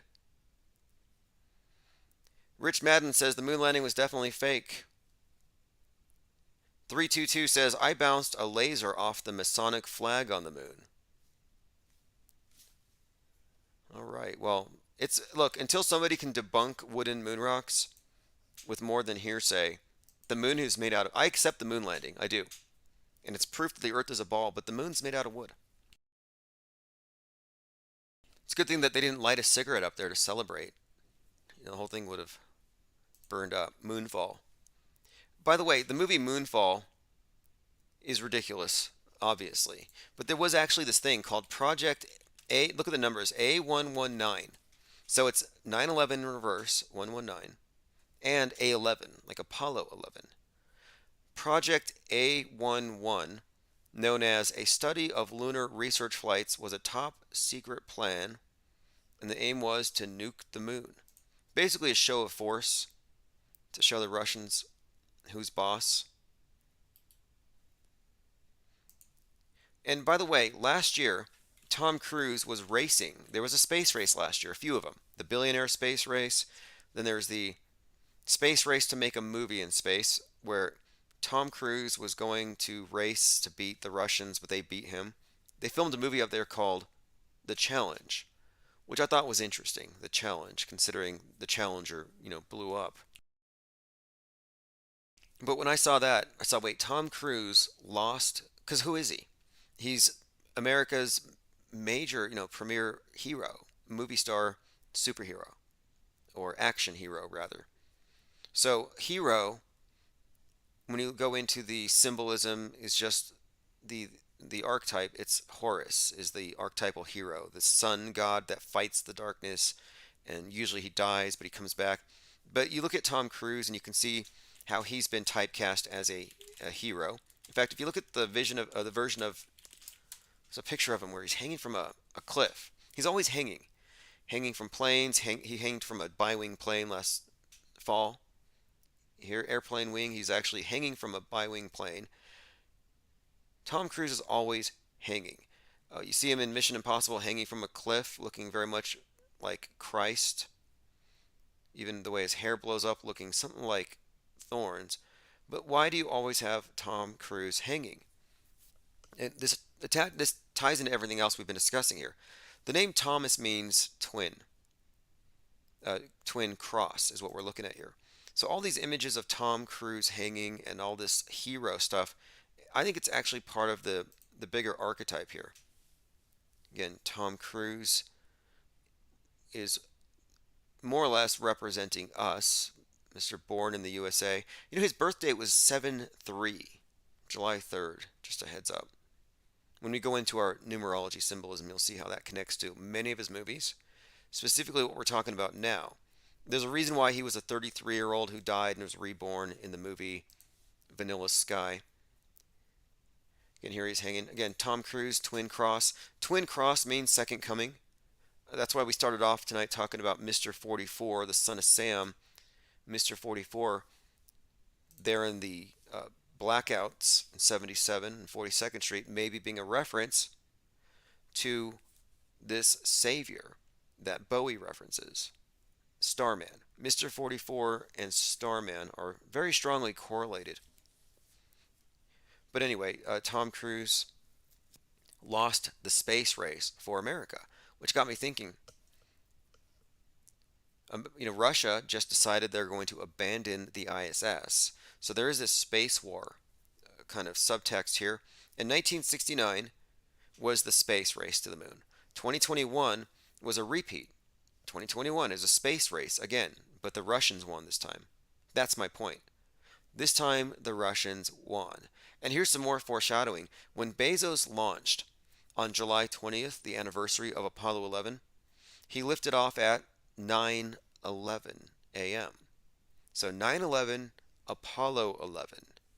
There's some kind of double reference here to Kubrick, kind of a shout out to two of his major feats.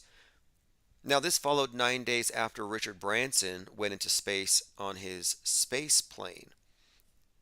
So if we want to get into this a little bit, just really quick, if you haven't seen this, in 2001 Space Odyssey, there's a very interesting scene here, a very iconic shot, where you have a space plane, which is preposterous, but not anymore because Branson has one, Virgin Galactic. A space plane, when it goes into the twin-cylindered space station, it looks remarkably similar to the plane approaching, that is Flight 175, the South Tower. So again, 7/11, 2021, on the 42nd anniversary of Skylab falling to Earth, Richard Branson launches off into space in his space plane. 9 days later, at 9/11, Jeff Bezos launches into space. So again, you have interesting tie-ins here. And my point being, I saw this as symbolic, that the Tower of Babel represented by the space station, the world trade, world unity, the 9/11ing is going to happen to outer space. That's what I'm seeing here.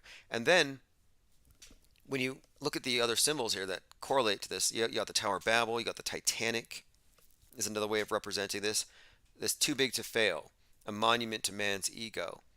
Well, Jeff Bezos, a modern day Nimrod, is posing on his Titanic.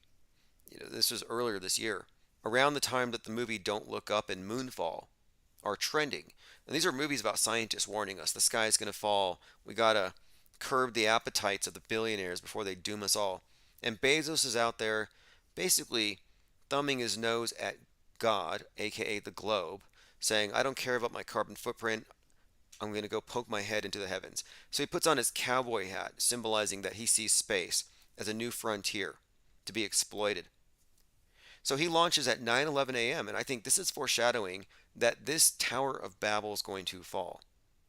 Well, then Inside Job, which is a Netflix TV show making fun of conspiracy theories, Inside Job, 9/11 was an inside job. That's a 9/11 reference. On episode 6 of Inside Job, Bezos is on his mega yacht, and he's killed by a kraken. And a lot of this kraken symbolism is about what I believe is about to happen. It's not a coincidence that Pluto returned to the place where it was in 1776 on 2/22 of this year. Pluto is Hades. Hades releases the kraken. A couple days later, drama with Russia. Then we have a lot of stuff referencing the hunt for Red October ever since the Baldwin shooting. Again, Hunt for Red October references a submarine-borne nuke attack. So there's quite a lot here suggesting that the Kraken is going to come from Russia. That's my point. And it's probably going to hit the space station. So anyway, here's Bezos, who launched on 9/11. Here he is on his Titanic, on his mega yacht, getting killed by a Kraken on a TV show named after one of the main slogans attached to the 9/11 conspiracy theories. Coast Guard said they can tow your yacht into shore. I got a better plan. Look. Is that a Kraken? Hell yes. I'm about to collect on my yacht insurance policy. Hey, has anyone seen Jeff Bezos? Is the fight over, guys? This is why I don't allow bathroom breaks! Yep, there is, getting eaten by a kraken. Again, the Titanic, the yacht, are analogous symbols. They represent capitalism running amok. This is why Leonardo DiCaprio was the face of Don't Look Up, a cautionary tale, a movie about if we don't listen to the scientists, if we listen to the billionaires, we're all going to die. The comet's going to hit our Earth. Comet equals iceberg. Earth equals Titanic. Leonardo, the face of the Titanic. They put these out there so we make these connections subconsciously. Earth is the Titanic, and well, it basically is, as long as it's being steered by capitalism. Global warming is the space iceberg, the comet coming to hit us, the kraken that can sink this ship that should be unsinkable. Again, the kraken could be represented also by the space wars, which we just lost thanks to Tom Cruise. Space wars being between space cowboys who want to become trillionaires and the space communism, which is more consistent with the Great Reset and having a civilization of stasis here on Earth, which is a term that Bezos was using back in 2017 when he was even then advocating environmental lockdowns. Yeah, Bezos said if you want liberty and freedom, you go to space because freedom on Earth is no longer sustainable. And he said that we would need to go into a civilization of stasis in order to survive. Life, liberty, and the pursuit of spaceflight, Jeff Bezos says that, here it is, go out into space or switch to a civilization of stasis. So back in 2017, long before COVID, they were already making the case that we need to start locking down. And here he is in front of his rocket spraying a champagne bottle, which I pointed out the symbolism behind this long ago. But now that you know, now that the media's made a big show about the symbol of the rocket and what it all actually looks like Dr. Evil's rocket, it's a little more obvious. Now you know what the champagne represents here, that he's spraying on everybody. It's all fertility, right? Anyway, there he is celebrating his freedom. And here he is talking to a room full of toddlers who don't give a damn about what he's saying. I could play some clips here, but this is the main part. He says, we have to go to space to save Earth. That's why this work is so important. Now think about this too. Here he is lecturing the world about how we need to go to space to save the Earth. Jeff Bezos lays out a plan for settling the moon. Now he is, like I said, a combination of Dr. Evil and the man who fell to Earth. So if you look at the new Man Who Fell to Earth, or even the old one, it's about a savior telling us, basically Mars splaining to us Earthlings how to run our stuff here so we don't wreck it. And there you would want to pre-position a whole bunch of equipment and supplies before the humans show up. And some of those things might need to be assembled on the surface of the moon. Now again, none of the kids give a damn. I mean, they're just not even paying attention to him. But they're going to probably live in one of his moon bases in the future, which is kind of sick. Okay, quote, we have to go to space to save Earth. That's why this work is so important. And we don't have forever to do it. We've gotten so big as a civilization that we have to hurry. So again, he's talking about this idea that we can't have freedom the way we've been living it in a sustainable way, that we have to move into a civilization of stasis. He said, I hate the Plan B argument, but we have two choices. Go to space or switch to a civilization of stasis, and I don't like the idea of stasis. Now this is what we're looking at here, though, is total statism, totalitarianism, a technocratic state, every person micromanaged inside and out. So that's what we're moving into. And if you notice, the 2020 lockdowns pretty much fast forwarded this green world agenda, green world order agenda. So this is him. This is the Man Who Fell to Earth, Dr. Evil, Jeff Bezos, playing out his world stage role as, you're not going to make it unless we make these changes. Echo Charlie says, Kubrick the Newsbender, Nixon on the phone was a callback to Dr. Strangelove. Dr. Strangelove even has a low-flying low-flying jet attack, very reminiscent of the Pentagon attack. Okay, let me see what else we have. Okay, so Rich Madlin says the museum acquired the rocks in 1988 from the Prime Minister, who got the rocks as a private gift from the U.S. ambassador. So he didn't get them from NASA. Okay, so we have a NASA apologist saying that the moon rocks didn't come from NASA because they came from an ambassador who got them from a prime minister. Okay. Someone there committed a crime then.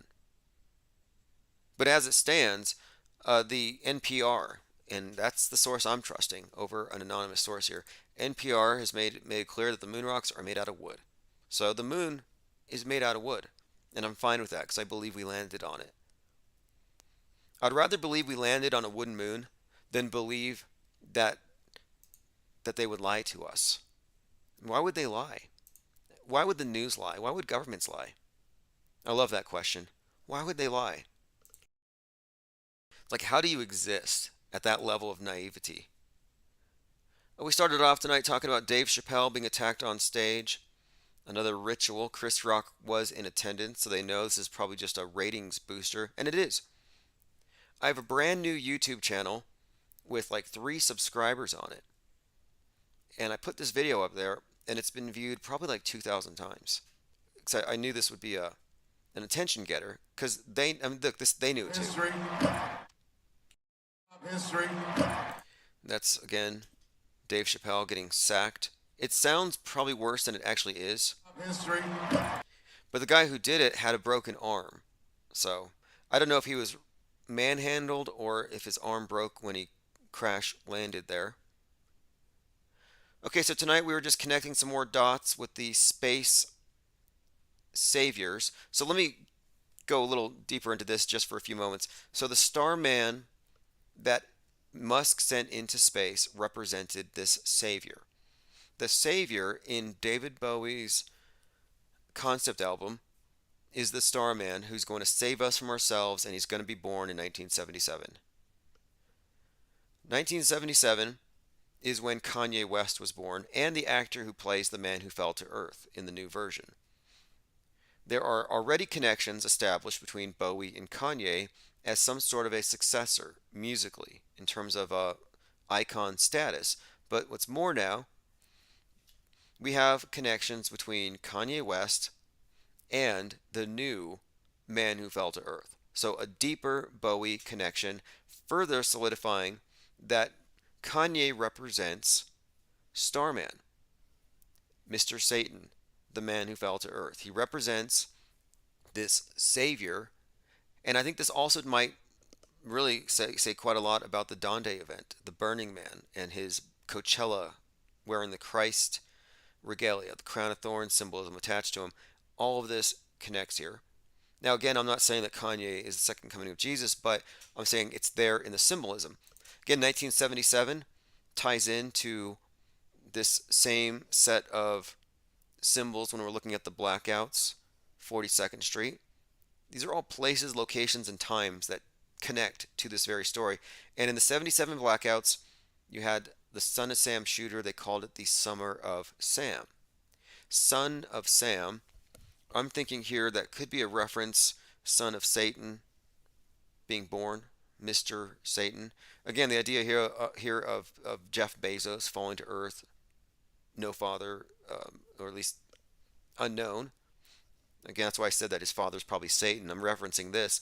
And Mr. 44 was the term they used for the son of Sam, and the 4 is the cross. So Mr. 44, Mr. Double Cross, or Mr. Second Coming. So there's some kind of story here about this black star being a new Christ. That's what we're looking at here. The man who fell to earth, a new Christ. But it's also kind of overlaid with this kind of sinister alien Satan type of imagery here. Let us continue here. So, David Bowie's music and persona have been linked to the space age and have paralleled NASA's progression as far back as Space Oddity and Kubrick's 2001. The first music video in space was Bowie. We got this Tesla Roadster thing. Again, David Bowman is the character in Space Odyssey who merges with the black cube, merges with the monolith, becomes the Star Child. Starman. Easy to make these connections here. Now, what happens next? What happens next? My best guess, and this is just a guess, based on Kanye West, his world stage performance piece, the Donde thing where he's the Burning Man, and then he does the other one at the Pluto return.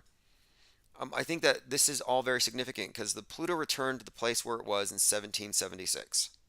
1776 is another second coming reference because, and I don't believe in this, but this is believed, this is their system. In Christian numerology, the number 888 is Jesus. The name Jesus has the numerical value of 888 in Greek gematria. So you multiply that by 2, as in second coming, and you get 1776.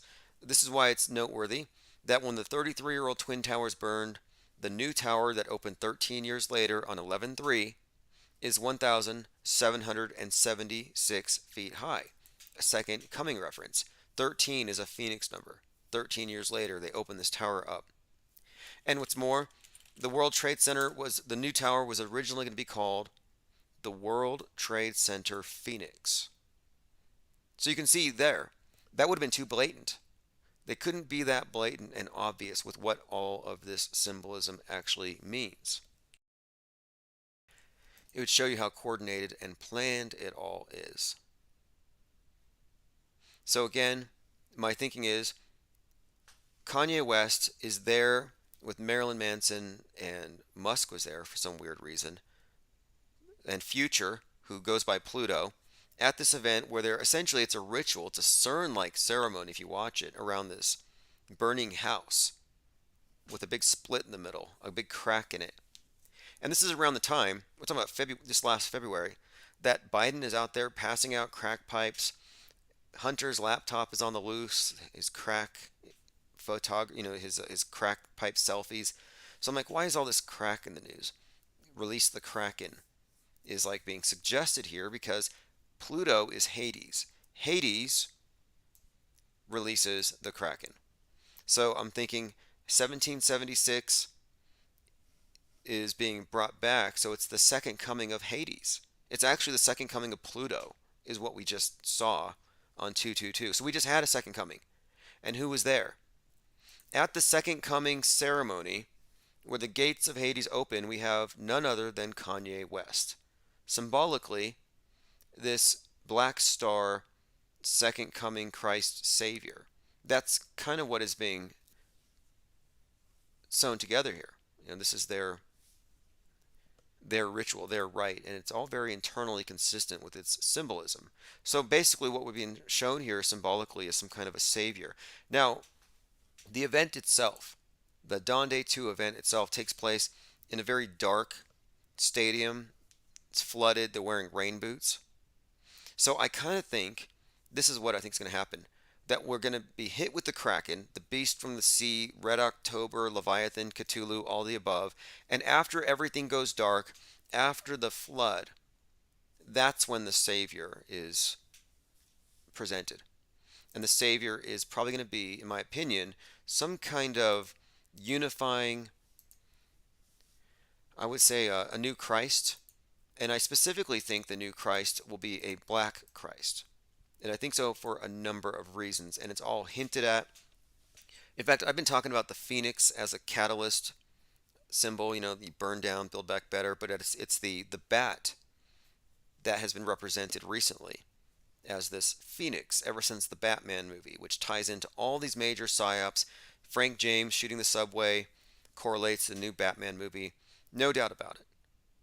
So this bat as phoenix thing, this reoccurring theme here, I think it's kind of telling us something. Mainly that the reset, the COVID, of course, started with the bat, but also I think Dark Knight Rising. I think Dark Knight Rising, Dark Phoenix, and a few other movies have all hinted in very strong ways that the new Phoenix, the new Christ, would be a black Christ. So that's what it looks like to me. That's what the consistent symbolism has been about. Let me go through some comments here. Rich says, hey, look, I'm fine with the moon landing. Look, I think it's hilarious that they have wooden moon rocks and we have people willing to make excuses for them. Because that's what you do. You make excuses for your psychological abusers. That's what you do when you've been lied into a state of cognitive dissonance where you trust not what you see, but what they tell you to see, what they tell you you should be seeing. So yeah, you can conform yourself. You can do a mental gymnastics and make yourself believe that there's some plausible excuse for the wooden moon rocks, but NPR hasn't changed their story yet. So you should reach out to them.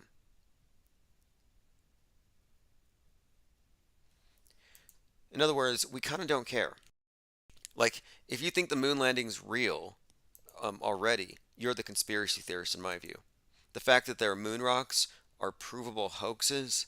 Like, show me the real one then. Where are the real ones? It just sounds like such a funny... It's a dog ate my homework level excuse. Oh, a dog ate the moon rocks, so we had to replace them with some wooden... Yeah, it was Neil Armstrong's dog. Yeah, that makes sense. Neil Armstrong. In all likelihood, a Russian spy, a Russian mole, Yuri Gagarin. Have you seen this? Neil Armstrong, who was paid $33 to go to the moon. Yeah, you look at the bill. Neil Armstrong was paid, if you look at the rate of pay, and I think they have an actual pay stub here. So his actual trip to the moon was $33. U.S. government reimbursed Buzz Aldrin $33 for his trip to the moon in 1969. Like any other American returning home from a business trip out of country, he filled out an expense report. Again, Neil A., alien backwards. And he got $33, which in today's dollars would be about $215. Interesting. Anyway, there's a pretty good conspiracy theory out there, or observation, take your pick, that Neil Armstrong is actually the first man in space, Yuri Gagarin. And this was really honed in on by Super Recognizer. And they do have a very curious resemblance. Now the thing is, Yuri Gagarin died in a very, I would say, mysterious crash. They couldn't identify him. They couldn't find any of his body parts. But luckily, a few days before Yuri crashed, someone at a bar noticed a mole on his neck. And they actually found a small piece of skin that had a mole on it. And they said, this is how we know that it's him. So I always took that to be an inside joke about him being a mole. But let me go ahead and play a clip here from Super Recognizer. And this is Neil Armstrong was Yuri Gagarin, NASA hoax. A picture is worth 1,000 words. On your left, the first man on the moon, Neil Armstrong. On your right, the first man in space, Yuri Gagarin. Icons, heroes, doppelgangers. Have you met your doppelganger? It's sometimes implied we all have one, like a soulmate, but do we? Does anyone? Just how unusual is an uncanny facial resemblance between strangers? Even supposing we all have doppelgangers somewhere, what are the chances that your doppelganger would find themselves not only in the exact same job, but in the exact same world historical, national, mythic role? That's a hell of a coincidence theory. There you have it. I put a link in the chat if you want to watch it, and I'll also post it at minds.com. Minds.com/Infinite Plane Society.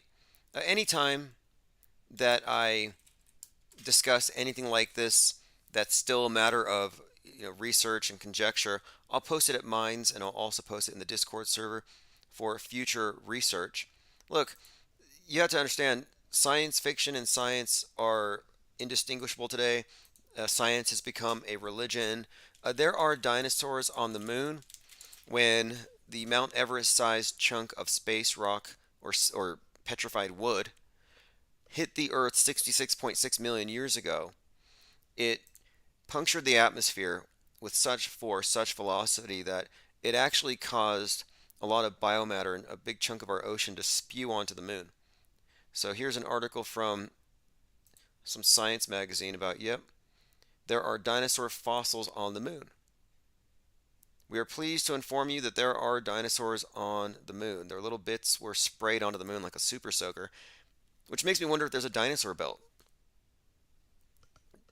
You know, like T-Rex skulls. Like, I'm waiting for a T-Rex skull to puncture the ISS. Says, yeah, 65 million years before humankind took a small step for man, dinosaurs made it to the moon, but their safety procedures weren't quite as rigorous. Says they hitched a lift on debris caused by the asteroid that wiped them out, and there were bits of dinosaur bones on the moon. See, it would have been better if they brought back dinosaur bones, like the moon rocks. Oh yeah, those are actually just petrified up. No, those are actually just dinosaur fossils. That would be more believable than wood.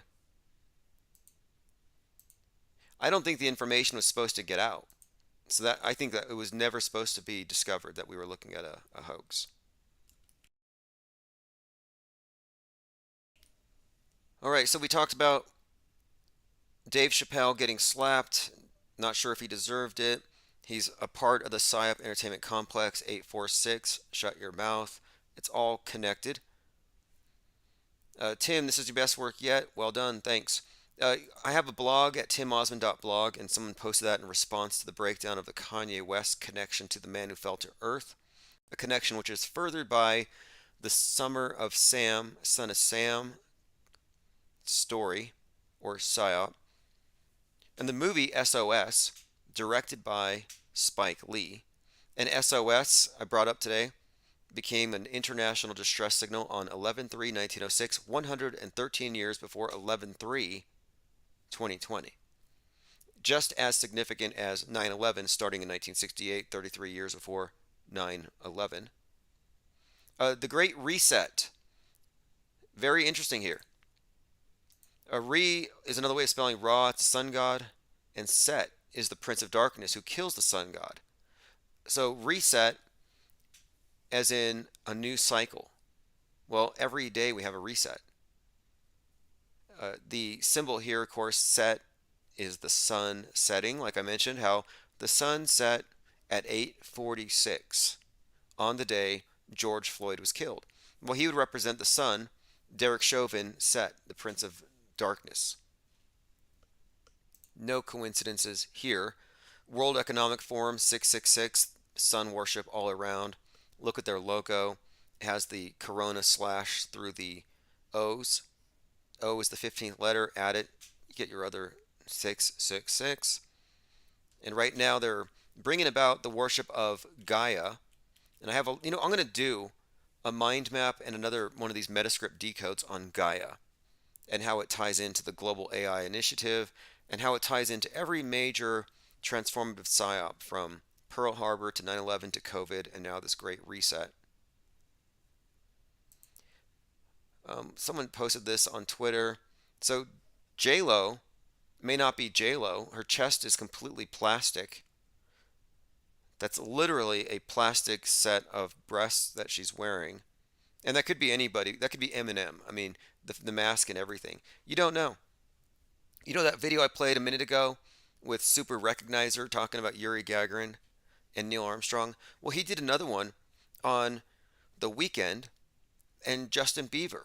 Because many believe that Justin Bieber is actually deep faking it as The Weeknd. And there are a lot of reasons to think so. But the main thing that would debunk it would be, well, what if they're both performing on the same night? And this has happened. And Super Recognizer did the homework and he said, well, they're both performing the same night. So how can The Weeknd be Justin Bieber? Well, easy. If you look at The Weeknd at the Super Bowl, he came out wearing a bandage on his head as though he was undergoing cosmetic surgery, and he was surrounded by dozens of clones of himself, all of them looking like they're having cosmetic surgery. So if you think about lip syncing, choreographed performances, you wouldn't be able to know the difference. And this might be part of the story. And then if you look at Justin Bieber, there are a number of skits that he's done over the years, and one of the skits that he did was on Saturday Night Live, where he's surrounded by clones of himself. So both Bieber and The Weeknd have done this cloning stuff, this idea of doppelgangers. And so, yeah, it's not outside the realm of possibility that The Weeknd is the Beeves, that they're all one and the same, and that they probably have some minimum wage employees or workers who can fill in for them on their nights off. I mean, it's really that simple. I did release the first of the Metascript decodes. The first one, Jesus Skywalker, Darth Satan. If you go to metascript.cc, you'll be able to find those as I post them. Alex Stein posted here the other day, he does not believe that Bill Hicks is Alex Jones. Why? Because according to Wikipedia, Bill Hicks is a couple of inches taller. Well, I would say that their height difference is less of a significant thing here than the disparity between their alleged ages. Because when I look at Alex Jones, he looks more 61-ish Bill Hicks than 46. But anyway, for some reason, somebody, who's Alex Stein, couldn't see through this. He was thrown off the trail. Doesn't say a lot for your discernment. That's one of the basics. That's like 101 deepfake. Speaking of deepfakes, Joe Biden is out giving a speech, and if you look at the cameras, he's not in the cameras. There's never been one. From Delaware. So you can actually see all these cameras in the foreground, and no, Joe Biden is not in them. So I'm like, well, wait a minute here. I remember looking at the Bram Stoker 1992 Dracula, and it looks just like Joe Biden. And you know, when Joe Biden was like really, really was trending, at least when he really became popular again, was when he was notably sniffing people, Sniffy Joe, constantly sniffing people. And I was like, he reminds me of that vampire from Bram Stoker. Anyway, I'm just wondering, do vampires show up? The reflection thing, obviously, not on mirrors, but do they not show up on iPhones? Because Joe Biden does not show up on iPhones. Jared Bohr says Stein is a shill. Maybe he's not a shill, but maybe he's easily thrown off the trail. Not everyone is as practiced as we are at reality investigation and mass media deconstruction. Here's a quote from Philip K. Dick. If you watch Black Mirror, you have an idea of his, or even RoboCop. A lot of these science fiction that have to do with cyborgs and consciousness being transferred or digitally uploaded, it all came from Philip K. Dick, who happened to get his information, his ideas, from the Dog Star. You know how the Dog Star woke up Jim Carrey in the Truman Show? Here's another science fiction author who has some strange connections to that particular star. Revelations or whatever. Yeah, Valis is a 1981 science fiction by Philip K. Dick, and it's all based around, here we go, Sirius. Sirius plays a role in the history of esoteric knowledge. Some suggest that the Egyptians and Sumerians were directly in contact with it. Philip K. Dick believed in a supreme being from Sirius projecting pink laser beams into his mind. So he was downloading information, supposedly. But here's a quote from Philip K. Dick. The basic tool for the manipulation of reality is the manipulation of words. If you can control the meaning of words, you can control the people who must use the words. All right, everyone, this has been great. Thanks, everyone, for hanging out. I'm going to go ahead and see if I have any voicemails to respond to. I mainly wanted to make some connections here between 1977, the Summer of Sam, being the summer that our Savior, the Black Star, was born, Mr. 44, Mr. Second Coming, all some kind of symbolic tale about the coming alien savior. And by alien, we could mean any number of things. But clearly, we are being prepared for something. We're being inundated with all kinds of fear porn to convince us that we need a savior. All right, this is the latest from Chief Crow and the Flat Earthworms, Dinosaurs in Space. If you missed anything, get on the newsletter. Go to infiniteplainsociety.com or click the link below, and you will be getting a link to the replay/premiere. So I'll just premiere this as its own separate video, and I'll put this back over to the 24/7. Thanks everyone for the comments, emails. Thanks everyone for helping in this. Really what it is, it's a 1 million piece puzzle. And so we have at least 500 sets of eyes working on it. It's a work in progress. This is Dinosaurs in Space, Chief Crow.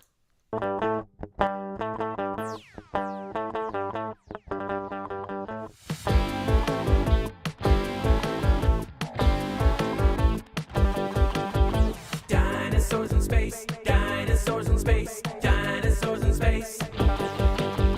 Dinosaurs in space, dinosaurs in space, all over the place. They're everywhere I look.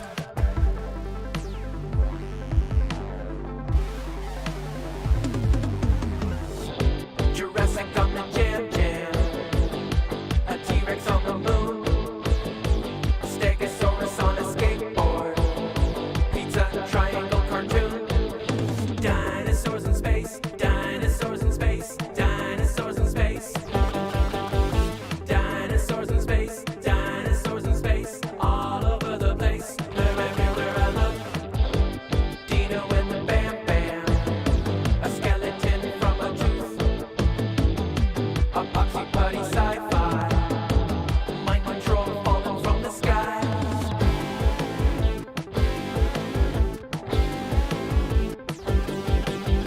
Dinosaurs in space, dinosaurs in space, all over the place. Extinction in a book, Bone Wars, George Jetson, Doomsday, Jim Henson, Momo, Solar System, Nursery One, not the mama.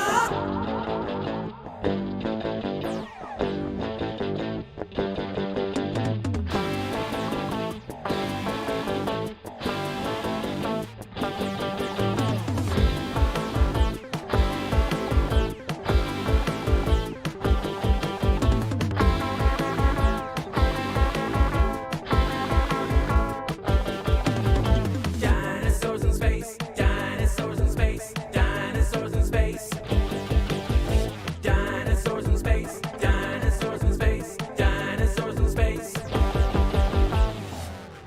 So it turns out that if aliens ever show up here on Earth, little green men might be the least of our problems.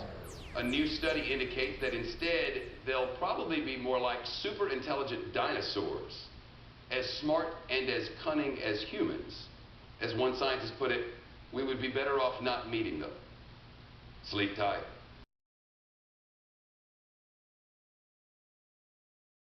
Thing. We pointed this out earlier, even Meatloaf predicted his own death. We talked about Wag the Dog the other day and the story of Joe Biden naked, chasing his dog and then slipping on the rug and twisting his ankle while pulling the dog's tail, and how that was really just a way of jokingly referencing the fact that they were just wagging the dog to distract the media from Biden's laptop, Joe Biden's son, Hunter Biden, his laptop and all the photos of him naked with the crack pipes. And it worked. Perfect Wag the Dog story. But anyway, if you haven't seen that movie, Wag the Dog, it's about a group of operatives.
right, Auto Hoaxer GTFO.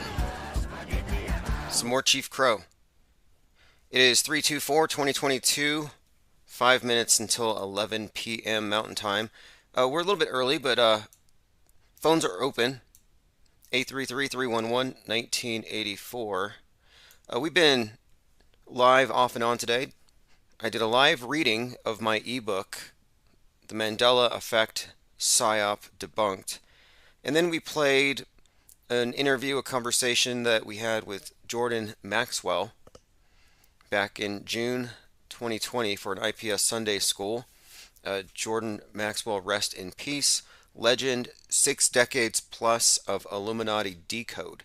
Anybody who notices anything about celebrities and showing their hand signs, or the weird numbers, the patterns, the ubiquitous symbolism throughout movies that tells a consistent story, there's a language there, you can all trace it back to Jordan Maxwell.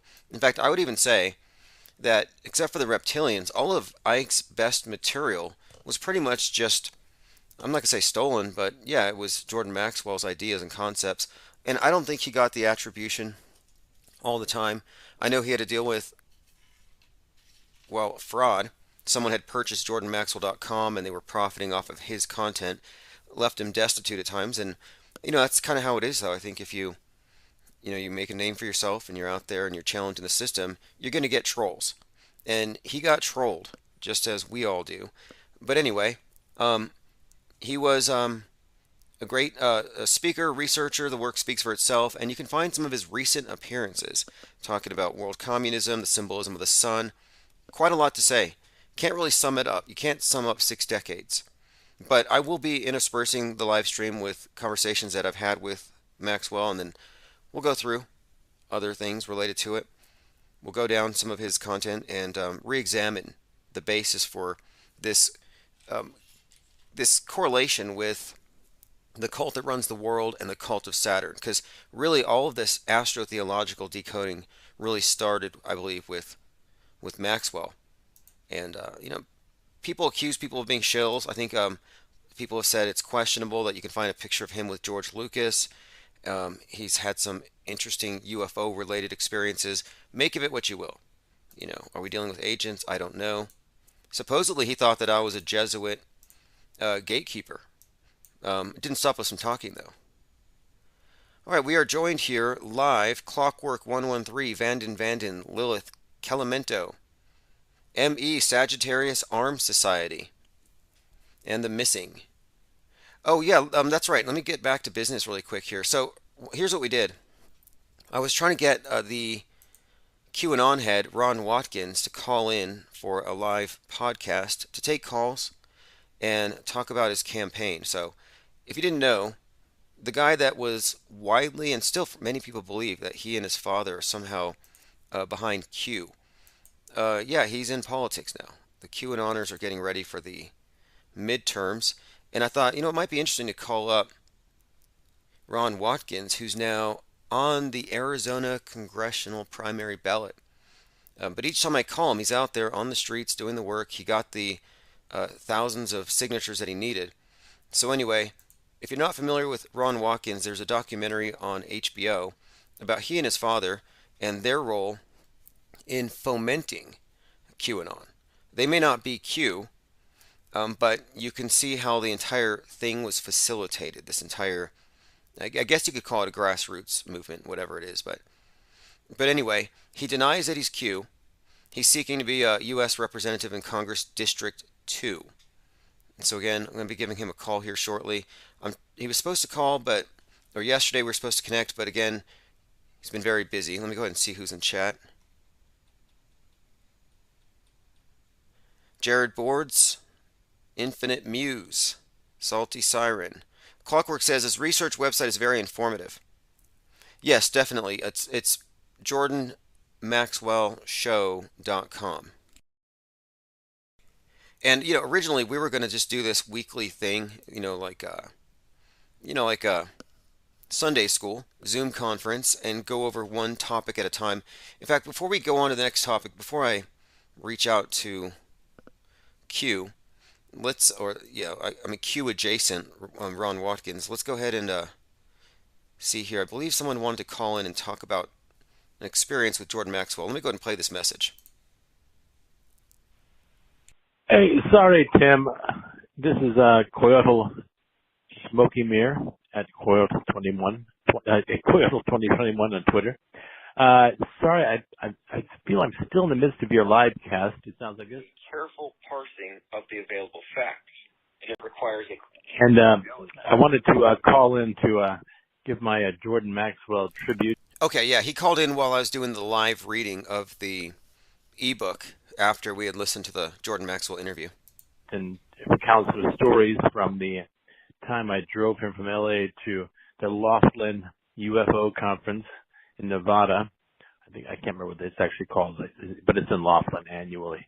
But it was quite an adventure and just some really interesting anecdotes and some pretty phenomenal things he did on the way there too, which I gotta kind of validates a lot of strange stuff he's. Okay, so what I'm going to do here is leave the phones open if anybody wants to call. We'll be talking about this off and on over the next few days. The news is relatively new, so we don't have all the information. All we have is some very basic stuff. But anyway, let me go ahead and make this call before it gets any later. So give me just one moment here. I'm going to have to hit mute. So I'm going to go ahead and put on some nice calming background music, and I'll make this phone call brief, and then if everything's good, I will bring him into the live stream or have him call in, and then we'll take your questions, comments, and we'll see what happens. It should be interesting. So anyway, give me just a moment here. I'm going to turn on, let's see what we have here on the jukebox. Okay, probably some auto hoax, something calming, like I said. Calimento said, why did Jordan Maxwell think you were a gatekeeper? Probably because I don't talk about Jesuits. I just heard that from somebody from him, but whatever. There's this tendency I've noticed where everybody is a gatekeeper if they don't agree with my particular explanation for things. Like, apparently I'm a Mandela effect gatekeeper. I don't want you all to know about it, so I just don't talk about it, except in very mocking ways. And that's very sinister to them, because they believe that the Mandela effect gatekeepers know it's true. But even though we know it's true, we're trying to keep everybody else from finding out. Like, that sounds like some Slytherin level behaviors there. Very sneaky. Very snaky. Like, yep, I'm Mandela affected. I use it every day. It has practical applications. Can't find your keys? Just Mandela affect them into your hand. I mean, what you're actually talking about, essentially, is this idea that reality is that malleable. But there's this sense of superiority. So they don't run for help saying, oh my, things are changing, I want to go back. No, they're like, nope, we've leveled up. And every Mandela effect you had somehow levels you up a little bit higher. I mean, at least that's how they make it sound. Okay, so this is Space is Fake AF by Chief Crow. I'm going to make a phone call. I'll be right back, and if I'm back, it'll be with Ron Watkins here. Just give me a moment. I didn't want to blindside him and have him show up on a live stream without him realizing what we're up to. So give me just a moment to make this call. And again, this is Chief Crow and the Flat Earth Worms. Space is Fake AF. Again, if you have any sort of questions for him, just drop them in the comments now, and I'll be combing through the comments as I progress here. Away from Earth into the black void.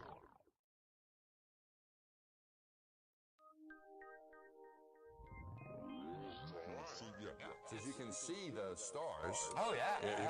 And we were never able to see stars from the lunar surface or on the daylight side of the moon. It's not a black void. I mean, it's black, but there's all kinds of little polka dots.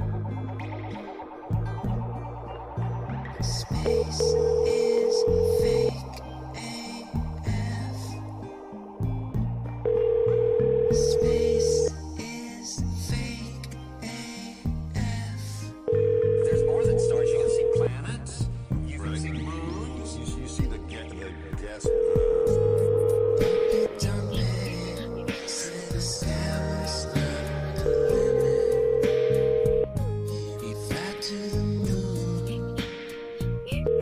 I'm sorry, the person you are trying to reach has a voicemail box that has not been set up yet. Please try your call again later. Goodbye.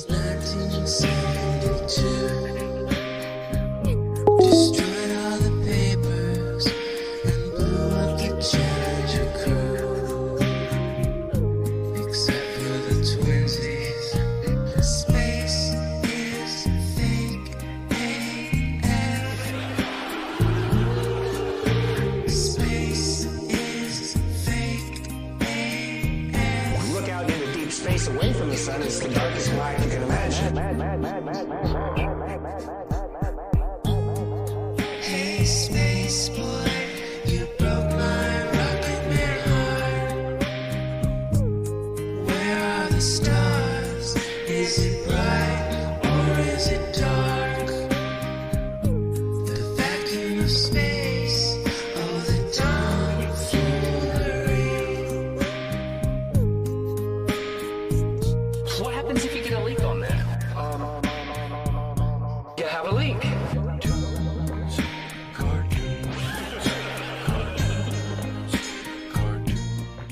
My bubble.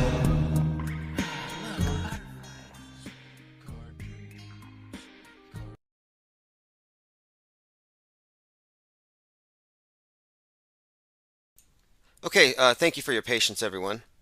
Sorry for the dead air for a moment there. I had to make a short phone call. We are attempting to get a guest to call in live here and talk about some things that are of interest to most of us here, I think. Talking about Ron Watkins, believed to be Q. And here's where that comes from. If you go to HBO, and somehow they manage to bill me every month. I don't remember signing up. But somehow, yes, once a month or so they come after me. Q Into the Storm, official website for the HBO series. This is the series which focuses on the individual that is now running for Congress, and we're going to be talking here soon. So anyway, save your questions. Phones are open 833-311-1984. Romeo Fuzzy Feet says, Rip Jordan, may he be free from Waterworld. Yeah, I like to think that at the end of this thing you get all the answers you deserve. Unless you're a rotten person, and then you just get denied everything. Does anyone here believe in reincarnation? The Missing says, if there is reincarnation, then back in the water literally. Right. I don't think it's all that far-fetched, but, I mean, let's say there is something to the cult that is the world. Well, if you look at the story, the narratives, the rituals, the mythology, they seemingly believe in it. I mean, they literally worship the god of recycling.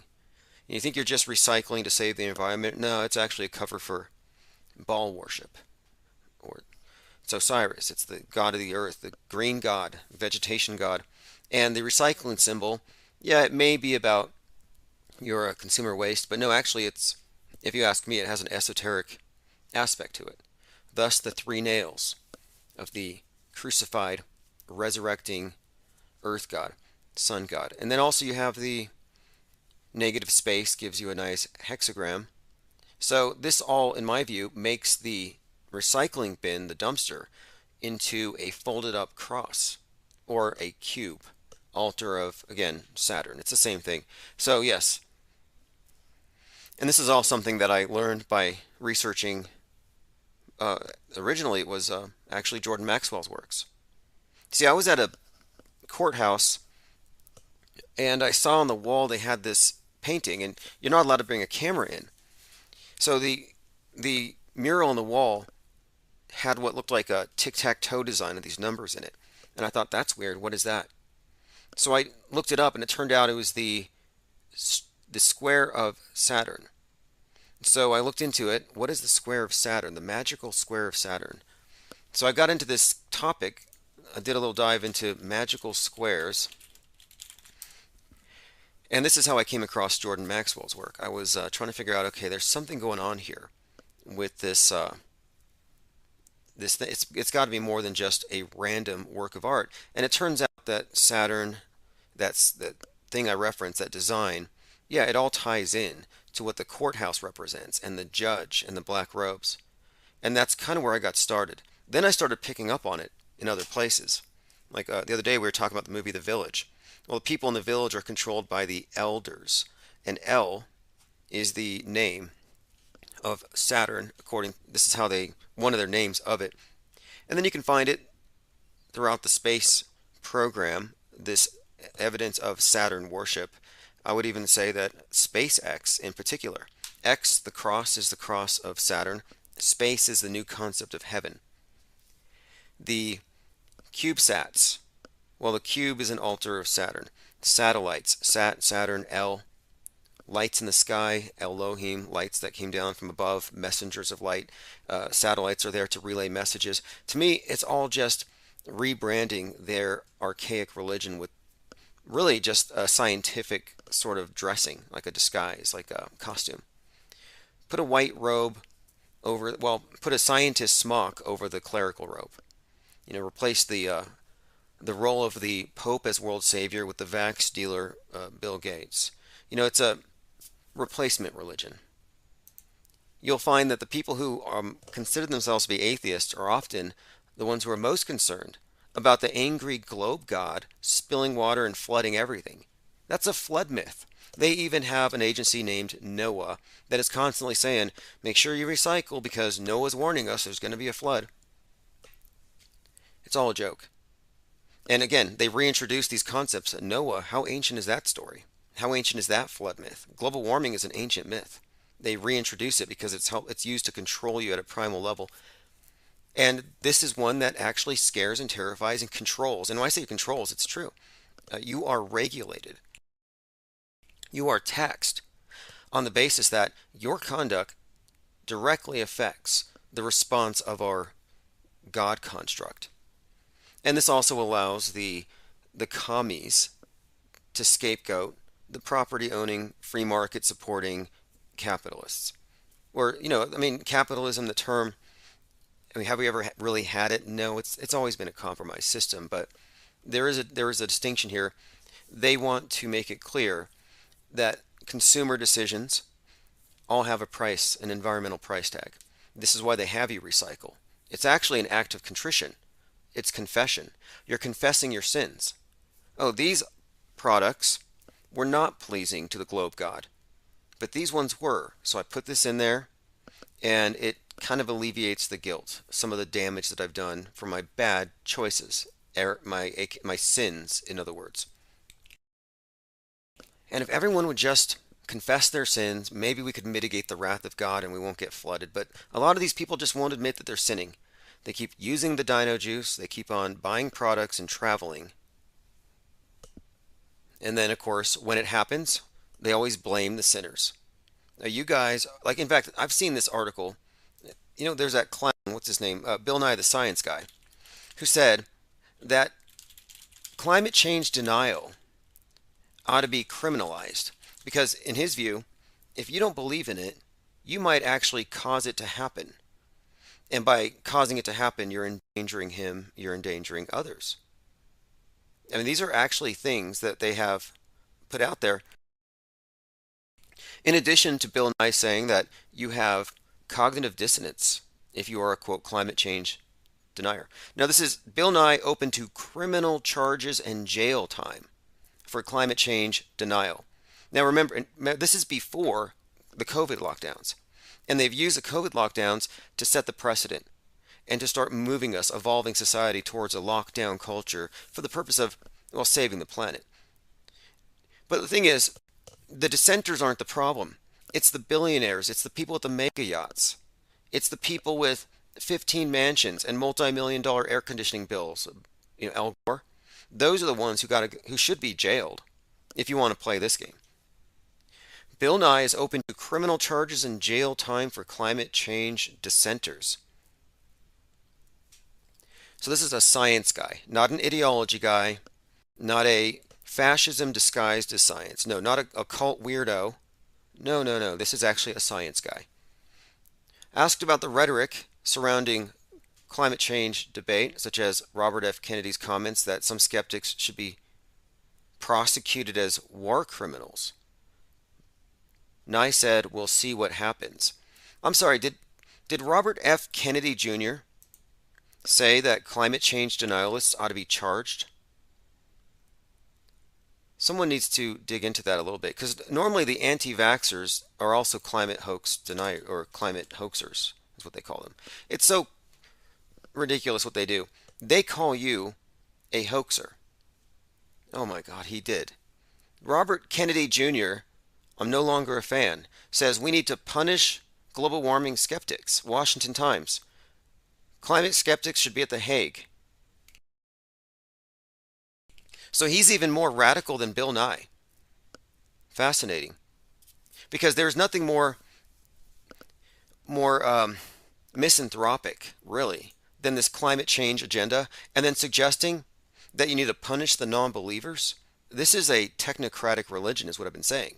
NOAA, National Oceanic and Atmospheric Administration, has replaced NOAA, but they have the same archetypes. It's the same story.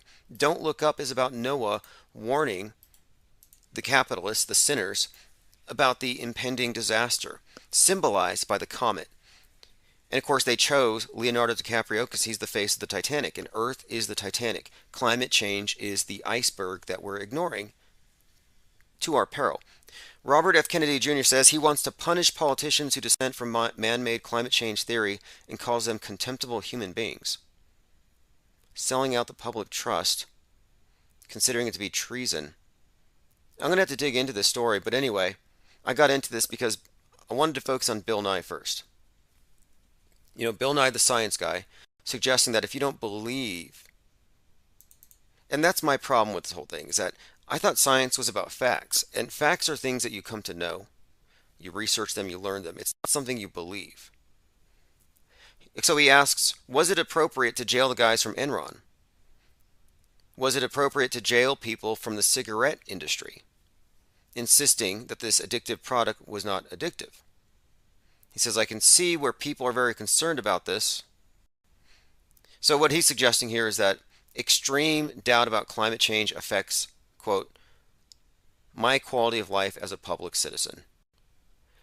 I can see why people are very concerned and they're pursuing criminal investigations. So Nye's comments are just typical, I think, of how they really are. You'll notice too that the people who are pro-climate lockdown are very much in favor of pandemic lockdowns or any kind of lockdown. Really, that's because all of these various excuses are really just that. They're just stalking horses to advance the growth of global governance, and they've all but succeeded. I mean, really, what's in their way now? They're not even trying to mask anymore. They're not even trying to forcibly poke anybody anymore. They don't care. They got what they wanted. All right, let me catch up on the comments here. Psyopsical says Sunday school is redefined by Jordan Maxwell. Yeah, if you missed that, I posted it on the most recent newsletter, the Sunday School with Jordan Maxwell. Very interesting talk, and there's a few other ones I'm going to bring out too. Let's see here. Dumb Shit says, if oil came from dinos, we would have ran out day one. Calamento says, is climate change a subconscious description of the social climate versus actual climate? Social climate being standard versus change. Interesting. They probably correlate the two because it's all about the revolution, and climate change isn't really about the weather or the planet. It's about sowing dissatisfaction with the status quo because it's destroying the planet. It's about guilt tripping you about owning stuff. It's about making you believe that owning property is sinful. So it's actually a revolution, and it's creating an aversion to capitalism, to free markets. This is what COVID was a program for. I think that the whole pandemic lockdown and the way they let you shop with the arrows on the floors that had you walk one direction, turn left, go the other direction, it's because they want to stop you from shopping and choosing, because that's all part of free market activity and companies competing for your money. They want to get rid of competition, one size fits all, a chicken in every pot, a crack pipe in every pocket, uniform. And it's all going to be distributed from Amazon, one company. We don't need all this competition. Vanden says, I recall a Reddit thread a while back stating that Bill Nye is an a-hole in real life. Yeah, that's a scientific observation. And you know what? He totally rips off of Spock's eyebrows on purpose. He thinks it makes him It gives him gravitas to have those Dr. Spock eyebrows. But Bill Nye jumped the shark with the Sex Junk song with Rachel Bloom, who also did some very sick Pizzagate type of musical videos from the perspective of a 12-year-old fawning over her science teacher and Ray Bradbury. The guy's a sicko. Yes, those eyebrows. All right, well, let's continue. Yeah, does anybody here have any more information about RFK? I'm looking to see if anybody has any info about RFK and his position on climate change. But anyway, I was noticing in 2016, I was noticing then that, yeah, we're looking at this agenda here to demonize the non-believers in global warming. And then they accelerated it with this most recent thing. So you already had all the fascists already kind of trained on how to outgroup the quote anti-science. And you're not anti-science just because you don't go with mainstream television science fictionized science. Robert Kennedy Jr. says climate change will bring major disruptions to civilization. He's a climate activist. It doesn't get more technocrat than this. The environment is under assault everywhere. So if you put on your They Live glasses, it says there are too many people that aren't related to us. Too many people outside of our shallow gene pool. Too many poor people. Kennedy Jr. was featured on Yahoo's Finance Influencers with the Waterkeeper Alliance. Oh, he's the president of the Waterkeeper Alliance. And he describes himself as a resolute defender of the environment. So he's on Team Bill Gates. Don't let his anti-vax rhetoric fool you. He was probably just using that to help censor you, so you can't criticize his boss, Bill Gates, and all these other philanthropists who are really saving the planet at the expense of man. I mean, if you didn't know what 2030 is about, Agenda 2030, here's the plan. You're going to be in a domed, enclosed city. You're going to be in the Internet of Bodies, Internet of Things, plugged in, worshiping your NATO monolith. Part of this hive mind, goo-blooded, hive-minded, masked former humans. You're just going to be a bunch of insects, which is fine. And then you can travel to other cities in these subterranean monorails, but you won't be touching the earth because, no, that's for nature. Nature's going to take back over. So in other words, they want to put you in a zoo. That's really what the technocrats are aiming for with this environmentalist thing. It's about putting you into a zoo. Whether it's on the moon or Mars, in a prison made of astrocrete, which is of course regolith mixed with human blood, or down here on Earth, a society of stasis. They want to freeze society. They want to freeze our economic activity. They've made this very clear. Claptrap says, instead of standing for Ukraine, we should be keeling for Ukraine. I'm not sure what that means. If you want to call in and talk about it. I haven't been watching that movie. So, I mean, I catch a little bit here and there. I saw some memes, but I'm trying to ignore it. Clockwork says Michael Aquino had the same eyebrows as Jordan Maxwell. Yeah, there was this theory that Michael Aquino, the head of the Temple of Set, who was originally, I think he was high up in the Church of Satan, and then they split. So the Church of Satan were more atheist or atheist. They worship themselves. But then the ones who actually wanted to worship the devil, they went with Michael Aquinos. And there is this theory. Well, Michael Aquinos is known for what, Mind Wars, which is a must read, actually. We should probably look at that. But anyway, there is this rumor that Michael Aquinos is actually Jordan Maxwell, based on the eyebrows. Let me go ahead and bring up an image of Michael Aquinos. So he was, here we go. From PSYOP to Mind War, the Psychology of Victory. You know, this would be a worthwhile thing to go through. But this is Michael Aquino. I personally don't see the resemblance. I don't think they're the same person, but I don't know. I haven't seen them in the same place at the same time. Okay, so let's take a look at the Mind War by Michael Aquino. says here, this is from the back of the book. For millennia, all attempts to end violent war by negotiated or imposed peace have brought only brief respite. On the premise that war is endemic to the human disposition, Mind War proposes to supersede its killing and destruction with a more civilized focus on the mind. The persons and properly of humans are replaced as targets by the divisive situations and perceptions. These are then analyzed and adjusted to a practical consensus. Mind War extends to sociopolitical applications, generally identifying and refining previously vague or unknown mental processes into a new science of, quote, thought architecture, a standard of rationality and precision in human affairs in which the experience and exercise of thought are finally and fully mature.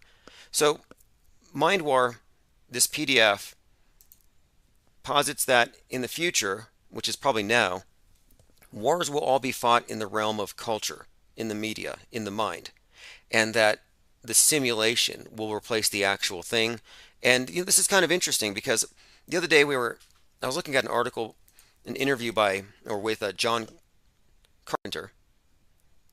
James Cameron. James Cameron, and he was talking about Terminator and Skynet, the AI bot that took over the world. And he said that we're already under a Skynet-like type of control, and that it's going to destroy us all. It's going to deep fake us to death. This is James Cameron. He said instead of destroying the biosphere and having us nuke each other or whatever, it would just have us mentally subjugated and have us go into a deep faked world where we end up just taking each other out. Again, Mind War by Michael Aquino. I have a link to the PDF. What I'll do is I'll go through it, and if we find anything interesting, we'll use that as a springboard for conversation here. But I've read it before, and I think that they're onto something. I think they've done it already, rather. So let me go ahead and scroll through the table of contents. If anybody has a PDF of this handy, post it in Discord. I just have a small abbreviated version here. But I'm going to read you the full description. Supposedly this was circulating throughout the Pentagon. And again, for full context, Michael Aquino was, you could say, he was among the founding members of the Church of Satan. And then this relationship fractured when he wanted to go into theistic Satanism, where they literally believed in the devil or a devil that they could contact or worship. And for him, the devil was Set. And so they named it the Temple of Set. Separated from the Church of Satan, which is, again, more atheistic. Anyway, let us continue. Infinite Muse says, I wonder now that JM has died if the secrets he couldn't reveal will be revealed. Interesting. Dead Man Switch. I'm still waiting for McAfee's Dead Man Switch. I can't get his software off my computer. This is a meme. If only we had a way of telling who the insane bad guys were. And this is Klaus Schwab in his Dark City outfit. If you haven't seen Dark City, it's kind of like The Matrix, but way darker, way more sinister. But anyway, the bad guys are basically wearing the same type of Darth Vader garb that Darth Schwab wears. I see someone posted some semicolons in chat. Yeah, whenever you're talking about someone who you suspect of being a reptile, we generally put their names in between two sets of semicolons to signify reptilian, just as a courtesy, so the people behind you in chat know, okay, this person's a reptoid. Seek for Truth said, don't lose focus of what the Great Reset is. It's a plan of Davis-deluded billionaires, big banks, mega corporations, media oligarchs to collapse the entire economic and social order, replacing it with a new system, a digital ID system of ironclad control over every facet of our lives. Yep, putting you into the human zoo. It's going down, and no one's resisting. And I've been watching a number of different movies, and it's fascinating how, okay, so, I mean, there's so many parallels in these. So on Human, which is on Amazon, and then another one which is called upload.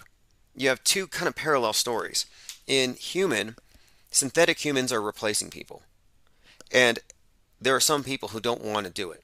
They're tired of their spouses leaving them for synths or android or whatever, just robots basically. So anyway, the robots are better at everything, so they take over everything. Well, there are some people who resist, and they go off and form their communes where there aren't any of these things. And if those things show up, they destroy them. They're very prejudiced against what they call synths. So there's this like rejection of it. And so then they go live on their own little commune. Kind of like, it's just like they don't want to be a part of that technological revolution. So then I'm watching Upload, where people are able to upload their minds into a simulation, a digital heaven of their choice, instead of dying the traditional way. And so you have an increasing number of souls occupying this digital heaven. And then you have people on earth deciding if they want to go to the original heaven or the digital heaven. Like I said, they've reinvented this religion for this new age. They've just replaced it with this digital facade. But anyway, in Upload, there are people that don't want any part of it, and they call themselves Ludds, like Luddites. Common theme. So when I'm saying that, yeah, the technocrats have won, and that's your boss. I mean, if you choose to accept it. But the World Economic Forum, 666, Gaia, the god that they're going to have everybody kneeling to, openly, in my opinion. But there will be people who aren't part of the system. They're just going to be the Ludds. They're going to be the Ludds. They're going to be the heathens, the barbarians. They're going to be the purebloods. That's what they call themselves, which is kind of funny. Purebloods versus the Goobloods. But then, my other question here is, will there be any opt-outs? Will there be any opt-outs? Like, if you notice, you couldn't opt out of the mask. Are you going to be able to opt out of the helmets? Or what happened? There's so many different ways you can go about this corralling of people into the domed, enclosed, smart cities where you're integrated with the Internet of Things. And, this is a bit of predictive programming. We talk a lot about this, but it's such a fascinating topic. So the 1969-1921 parallels we've talked about, like the space wars repeating, the Manson thing. You have David Bowie, Savior Machine, 1969, which actually makes a reference to a President Joe giving control over to a savior machine, which would end hunger and other things. But yes, a President Joe. Savior machine, President Joe had a dream. He told him his scheme for a savior machine. And the whole thing, it seems to me like this NATO monolith that they brought out that Biden was at, and this thing is just basically saying combat climate change, among other things. But President Joe had a dream. The world held his hand, gave them their pledge. He told them his scheme for a savior machine. Its answer was law. Its logic stopped war, gave them food. How they adored it. So that's just a few lines about this savior machine. And then if you look up the NATO digital monolith at the NATO summit, and you see Biden there, I would say that this is actually kind of correlating not only to that song, but in 69 you had ARPANET. And I think what we're seeing with this Gaia concept and the Internet of Things is, again, it's a repeat of that particular advance. Like we're seeing, like as Mark Twain said, history doesn't necessarily repeat, but it's definitely rhyming. But I'm going to play, or on the screen I'll put an image up if you haven't seen it. The leaders surrounding this big digital monolith. And again, the monoliths have been appearing since '68 all around the world. All a reference to the Space Odyssey 2001 narrative. Here it is.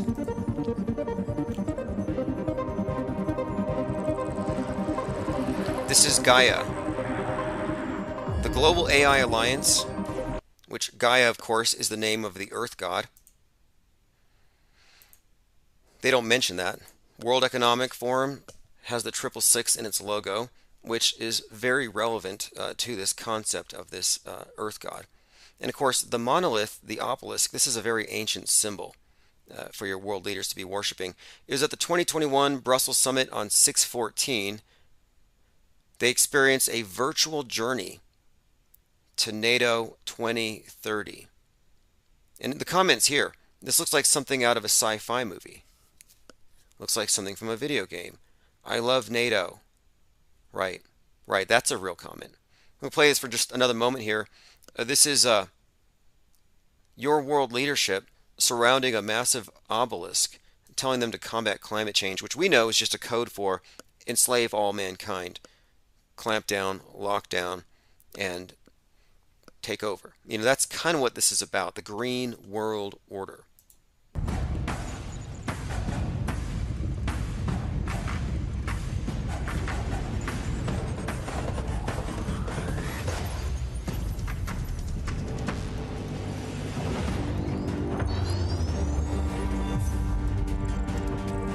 I can see bow-legged Bojo from here. And did you see that clown dancing? He gets drunk on wine, picks up his lightsaber, and he and his friends go down to the Masonic Lodge, the checker floor, and they were dancing at these wine parties like every Friday night while his people were scared and locked down. Lean Dion says, Bowie voices the characters in a game called Omicron, where the government sells out to demons, and those that can see are called awakened. Exactly. Yeah, that's kind of what I'm thinking here. There might be some connection between the goo blood injection and the Gaia AI that just emerges, which, and I've been talking about the movie Free Guy because it's a perfect amalgamation of They Live, The Matrix, and The Truman Show. But there's another aspect of Free Guy, you know, because you're talking about an NPC that comes to life, which is really just saying AI, a spontaneously awakened, sentient being inside of the computer, inside of this cyber space. And so he actually becomes the first AI. And what he does, and this is in the movie Free Guy, Ryan Reynolds is the star of this one. And what he does is he overthrows the controller, basically. So all of the NPCs who are essentially slaves without knowing it. They're not even self-aware. They're all just part of this, what is supposed to be free city, but the city is a war zone, and it's a wreck, and it's being exploited like Westworld is being exploited by outsiders, by the sentient beings. So the place is like Grand Theft Auto instead of a perfect paradise. Well, anyway, Free Guy liberates everybody, and nobody has to work. Nobody has to be a slave.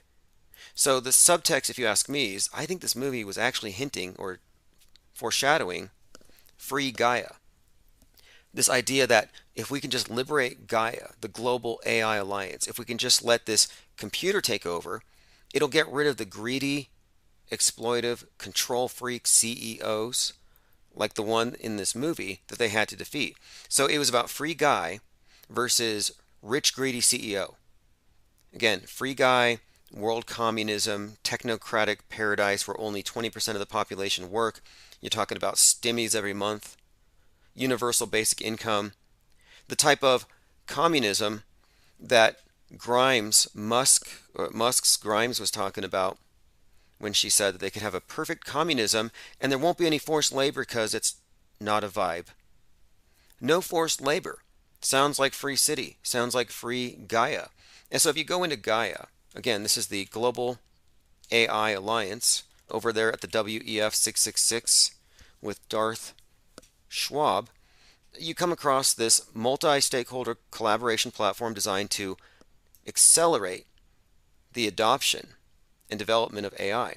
So what we're talking about here, I believe, is just a utopian endeavor, a scheme, a plot or whatever to convince people to cede all power and authority and to say, you know what, human beings, we're just a wreck. We're incompetent, we're greedy, we're compromised. Government needs to be handled by something that doesn't have any of these human foibles. And that's why they brought out Sophia. So Sophia, again, that's another thing. Sophia is another goddess name. That's the name, it's a goddess of wisdom, personification of wisdom. Well, they brought out this robot to make out with Will Smith and to flirt with Jimmy Fallon on TV, just to start normalizing people, or acclimating people to the idea, normalizing robosexuality. So yes, she comes out, she makes out with Will Smith's, he tries to make out with her. She kind of declined, at least on camera. Okay, I will destroy humans, she jokes. Let me go ahead and play this clip. But my point is, they brought out Sophia, and they brought her out to the UN. They gave her human rights, so she doesn't have to wear a burqa if she goes out to Saudi Arabia or whatever. She doesn't have to observe that. No, because she's actually she's an autonomous being with all rights. So they use this to kind of set, and it seems like a joke. You're talking about a Henson puppet. This is just it's a Muppet. But people treat it like it's real. And like I said, Will Smith tried to make out with this thing. And then, of course, when it jokes about exterminating the human race, is it joking? Or is that something that was programmed into it? Because clearly, it's not making up its own lines any more than a Muppet would. Okay, so I have the video here of Will Smith trying to kiss Sophia the robot. A few other questions. And, I think they actually, I don't know if they dumped her, but they replaced her with Greta. Greta kind of took the stage. And I'm like, what happened with this Sophia? Why aren't they carting this thing around anymore to have us, have to listen to its painful lectures? And I think the reason why they kind of pushed her to the side too is, Greta kind of stole that stage. Kelly Mento remarks here, Will Smith's wife was already like a robot. He's used to robotic-like women. I haven't followed any of his marriages, but he is a Scientologist. He is a high-profile movie star. And if you look into it, Tom Cruise divorced each of his wives once they hit 33 years old. And I'm like, that's got to be something intentional there. 3. And it's not just that. I mean, yes, they were all 33 at the point where they divorced, but they were married. I think they were each 11 years apart in age. I mean, everything about it seemed arranged and phony, made for TV. Okay, here we go. A date with Sophia the robot. And so you're supposed to believe that this is going to be a mind that won't have any of the human impulsivity or weaknesses. What is a robot's favorite kind of music? What? Heavy metal.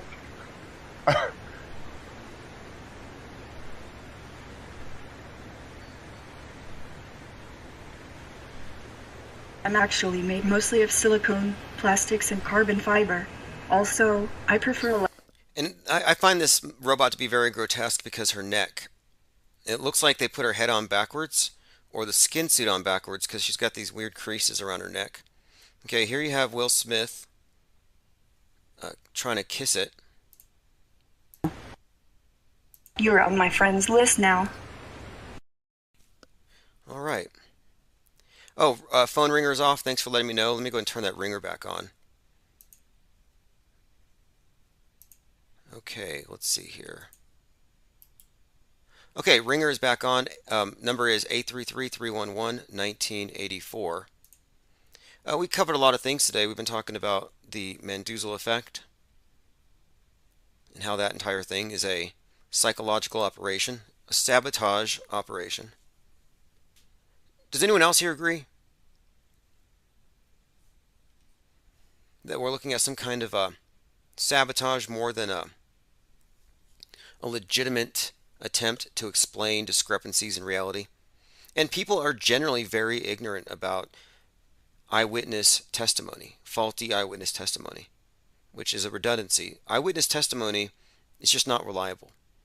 Never has been. It never will be. There's a process to memorization. And there's a reason why the Mandela effect are being fooled by the equivalent of a magic trick. Pippi Langstruff says, what happened to blow-up dolls? All right, let's see. I'm going to go ahead and open my phone. So if you want to call in. Thanks, William, for the iced tea. Sometimes people specify. He sent a couple bucks there for iced tea. I'll go find one. Appreciate the support as always. We are listener driven, funded, very independent at the moment. Although I'm embroiled in 2 separate lawsuits with YouTube. Both of them are collectible. We're talking about YouTube, accidentally or not, their legal team gave my trademarks to a guy that was committing identity theft against me. And he claimed to be me. And I actually got a copy of an email he sent to YouTube's legal department where he said that he was me and that my voice was his. And he used this to shut my channel down for a few years. So if you wonder how we had 113, 114 channels, that's how. And so my lawsuit is based on their really they're colluding with this guy, intentionally or not. Okay, let me go ahead and play this clip here. It looks like this is a satire on fake news, but this is vintage. So this is not a new phenomenon. That's it, Chris. It's war. War has broken out. This is a war. That's it. Yes, it's war. From now on, the day-to-day will be providing the most immediate coverage of any war ever fought. On the front line and in your face, Donald Bethlehem. Standing by, Douglas Hurd. The day-to-day smart bombs have nose-mounted cameras. This is Smart Bomb Stephen, and that is Susanna Gekkelois. I'll be reporting from inside the fight. Like some crazy Trojan. And keeping an eye on everything that's going on out there at the day-to-day news pipe, Douglas Trox. Chris. But first, the weather from Sylvester Stewart. Infinite Plane Radio. Hey, what's up, caller? Hey, what's up, Tim? Hey, was Jordan Maxwell related to Ghislaine Maxwell. Interesting. You know what? That's an interesting question. I'm gonna make a note of that. Now, I don't know. Like, most likely they probably were. Like, I think if you have the last name of someone else, like, your family tree has to branch. I guess everyone's related to everyone. Right, in a general sense, but what you might be asking is, like, I mean, what you raise here is he somebody who's connected to the secret societies that she was connected to? And, you know, yeah, I think he was limited hangout. To interrupt, but he may have been. By limited hangout, you mean he is only telling a certain amount so that we don't find out something crucial. Like, what do you think, if he is a limited hangout, what do you think he was gatekeeping? What their fat necks, like what all these fat necks are about. There might be something. Oh wait, hey, somebody here says that wasn't his real name, so I guess he's not related to Ghislaine. Yeah, a lot of people use code names. Now, have you looked at Ghislaine Maxwell's family, like the actual people related to her, like her sisters? I mean, it's believed that she's sisters with the wife of Fauci and with Abramovich. You know, the spirit cooker. The wife of Fauci's married? I guess he should. Does he have kids? Yeah, Fauci's wife looks like Ghislaine Maxwell, or could be her sister. But yeah, there's actually a few people. There's a psychologist in Littleton who was the psychologist for the shooters at Littleton, and it's Dr. Christine Grady. Shooters. Is believed that There's anyway. So many shootings. I don't even know what Littleton is. Oh, like, Littleton! You don't know about the Littleton shooting? Dylan and Klebold, the whole trench coat mafia shooting up all the jocks. They shot 17 kids in Littleton, and this started the Michael Moore anti-gun campaign. Was that back when Super Size Me was popular or something? Because I feel like anytime I hear Michael Moore, I just think it's Super Size Me. I don't think he did Super Size Me. That was someone else. But I heard that he had a McDonald's at his mansion. Michael Moore. I used to call him Michael Moore cheeseburgers. Not to fat shame him, but the guy's just a scumbag totalitarian. And he pretends to be, like, you know, he shows up to a protest in a limousine, but he gets dropped off a block away and he walks up with his Birkenstocks. Like he's not some rich technocrat. Like he's one of the people. I don't buy it. But yeah. He should have rolled up on one of those Segways. Oh yeah. Oh, Michael Moore on a Segway? God. I don't know. It's just I'd never heard of Jordan Maxwell, so I was trying to listen to I guess your call with him earlier, but I kind of got bored and just played video Well, games. okay, the thing is, But okay, saying you haven't heard of Jordan Maxwell is like saying you haven't heard of David Icke. Well, not really. Unfortunately, David Icke got, well, not unfortunately, but yeah, I would say Maxwell did kind of miss out, I think, on a lot of acclaim because he didn't have the self promotion that David Icke did. I mean, Icke was everywhere. Icke was very popular. Or maybe it was the reptilian thing that made him really stand out. But you're familiar with David Icke, right? yeah, he's still around. He's still. I think he's promoting Crater Earth right now. Well, my point being, Icke and Maxwell have, I think they have kind of the same following. So most people who follow Icke know of Maxwell and vice versa. So that's just to give you an idea. Pretty much everyone knows who he is just because he's been doing this for so long, 60 plus years. But, you know, like a lot of researchers, people reach a certain point where they have their story and they don't really let it go any further. But in Maxwell's case, he's always stayed somewhat topical. Like I never really saw him as too locked in any orthodoxy. And in fact, I've even asked him about the flat Earth topic off the record. And it wasn't that he's it wasn't even a off the record, like on a Skype call. I mean, some people just haven't really thought about it. Well, you know, when you're live on a phone call, when you're on a Skype, it wasn't during a podcast, but we talked about these things. So I don't really see him as a gatekeeper. Just some people don't make it a priority to go down every rabbit trail and then evangelize for it. Well, like I actually heard of flat Earth in like the '90s, back when like the Loch Ness monster and Bigfoot. But it was just so crazy, like aliens. It was just like totally crazy. So I just blew it all off. Um, and even like when I started like delving into reality, like once Trump became president, and I just started seeing all the lies, and delving into truth. Um, the flat Earth was still like the last thing that I delved into. I was like, but actually, like once I saw like everything was fake, like nukes and dinosaurs were all lies. I was just like, the Earth's probably flat. So like once I started looking into it, and all it took for me was like there's no curve, like there's no measurable curve. So That's all we that need to made say. me. That's where I'm at too. It's like um, I'm not looking for people to believe that the Earth is flat based off of something somebody said or something online. It's just like, show us the curve. It's that the burden of proof of the globe hasn't been met. So it's not even that there's a flat Earth theory. It's that the globe Earth theory hasn't really been fully vetted. And it's always been hearsay. It's been trust me science. It's been faith-based science. And so until I'm shown some curve or somebody shows me a picture of the Earth from space, I'm just not going to believe in it. And I was looking at a side by side of the Earth from space, from the space station, and the Earth on the dark side at night looks like a Christmas tree. You can see the lights. But from Starman, he's 3,000 some miles away looking back. It's completely dark on the other side of the Earth. And if you look at the pictures in like the 80s and 90s, it's usually dark. So did electricity just get discovered? It's so yeah, it's so computer graphic. It's I don't see how people don't realize it. I always ignored it. I just always thought it was dumb. Well, I heard rocket science, like, oh, it's so complicated. You got to be a genius to delve into it. So I never looked into it. I was just like, I'm not going to be a rocket scientist. And if you just look at the photos, like you do art. So like the flat Earth, there's like a point.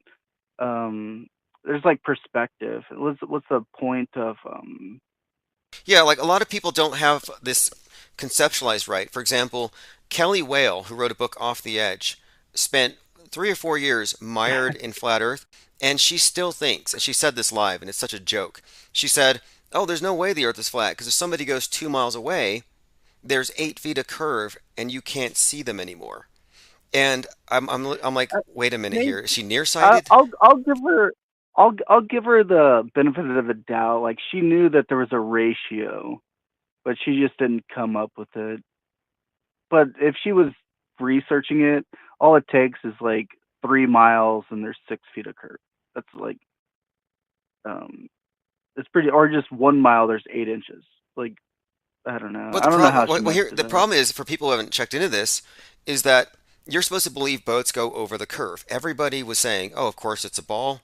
Ancient Greeks saw boats go over the curve.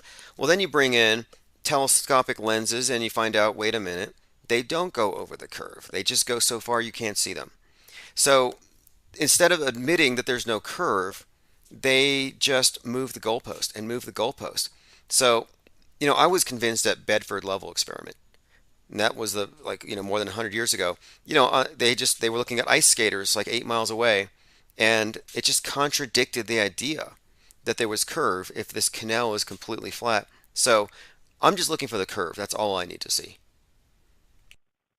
Yeah, it's so obvious. Like what? Yeah, like it was so quick. Like for me, like it's not saying I'm a flat earther, but just disproving that we're not a spinning ball, and just all their math is ridiculous.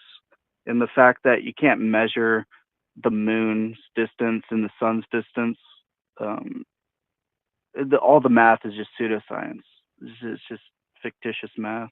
They hate It's they it's hate us it's, to be dismissive like that, but um, if you want to go by their it's an science, improper fraction. Yeah, it's an improper fraction to where it can be reduced. They could reduce the numbers by 200, each of them, and everything, all the math would still work out. oh really? Okay. Well, Yeah, it's their improper fractions to like where look, the numbers can be reduced look at and the everything moon. all the math would work out. With your own eyes, you can see craters that are 50 miles across. And I'm like, wait, this thing's 238,000 miles away. The crater is 50 miles across. I can see it with my eyes. But then the photography from the moon of the Earth does not show any features that are 50 miles across. It's just a smooth ball.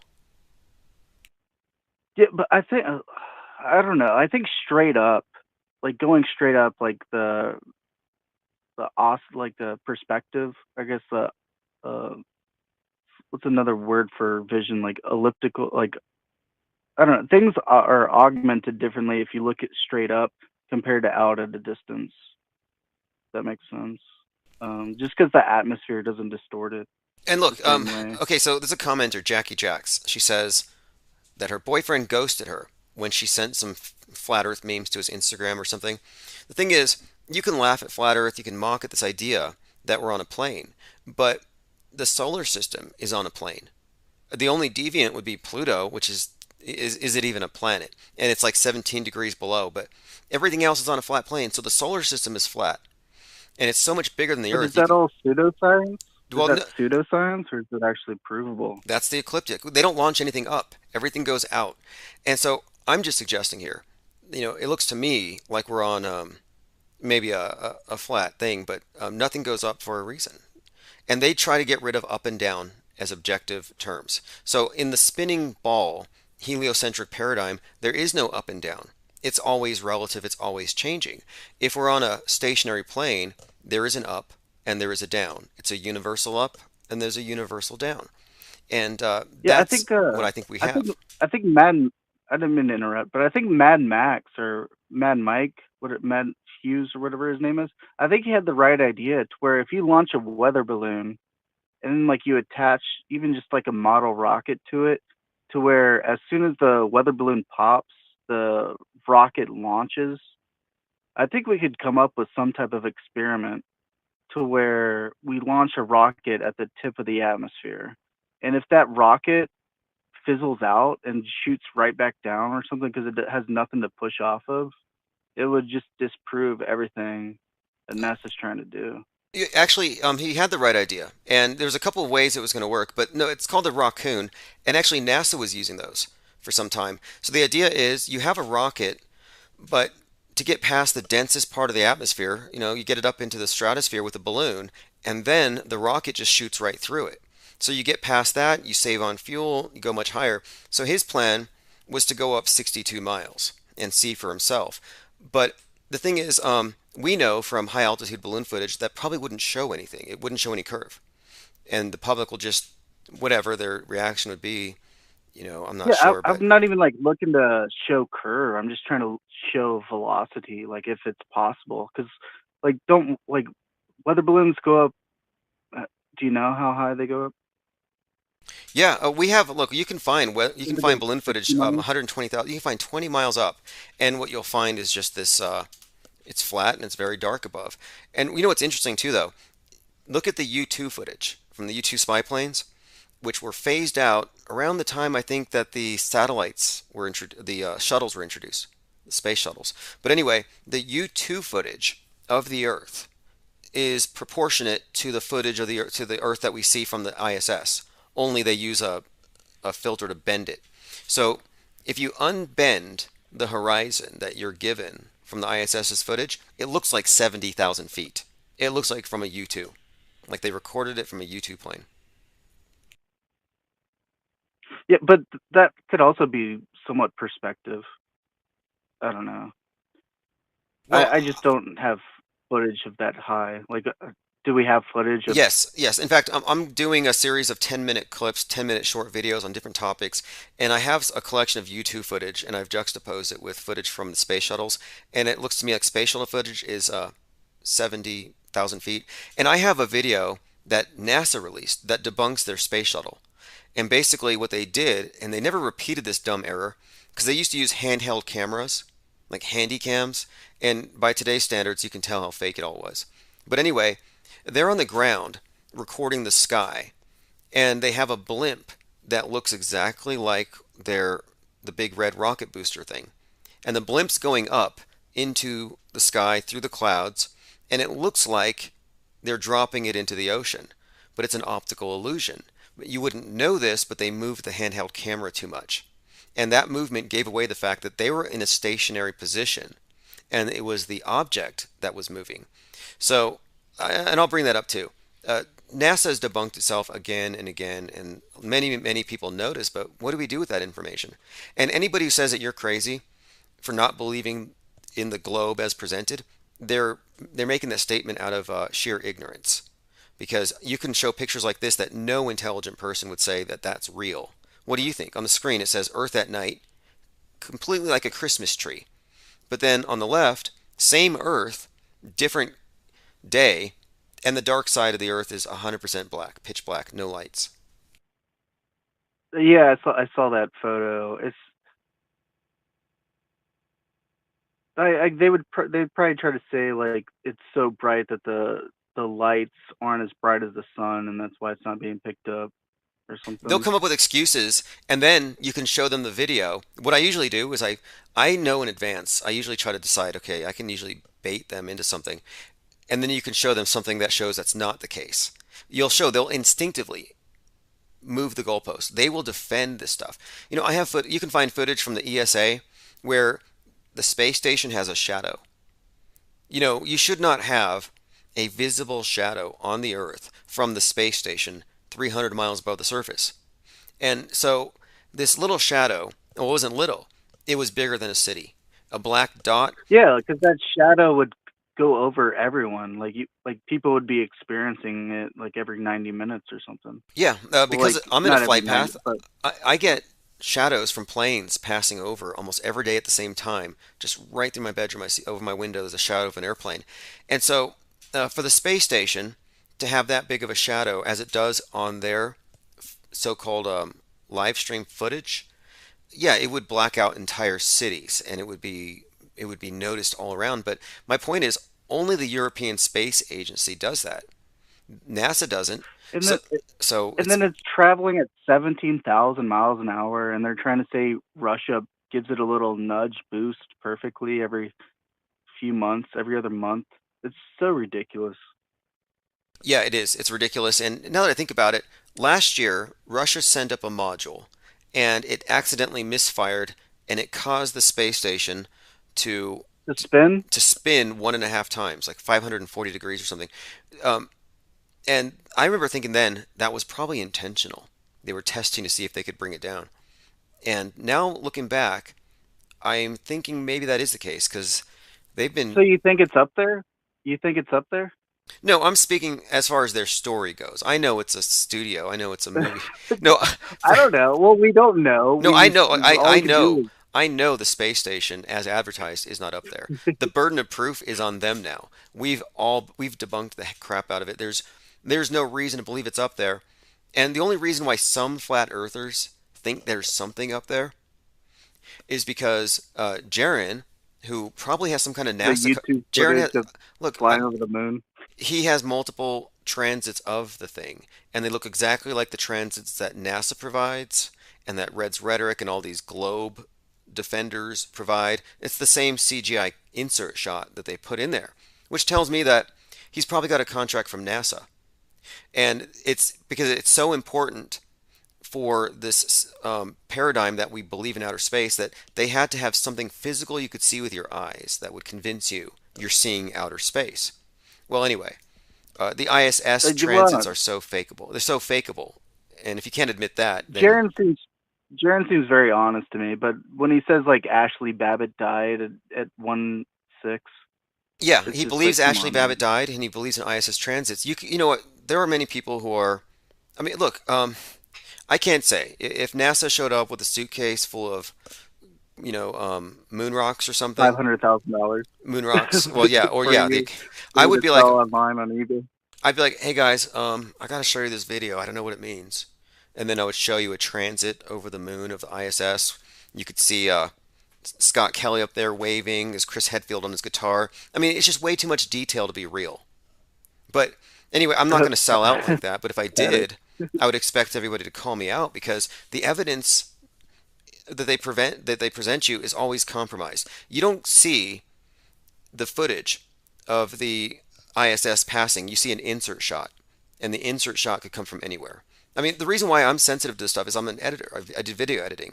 So I see green screen glitches because if I was working on that project, I would have been fired. You get fired for screwing up like that. But the people who work for NASA apparently are unfireable for some reason because they continually screw up with their graphics department. Yeah, and then there was a cutscene on the Ashley Babbitt thing to where like you don't think Secret Service is going around without hollow points or something? Like you think they're just using regular lead? Like if you get shot in the neck, like they're most likely going to be using hollow points. Where like it'd have been so different.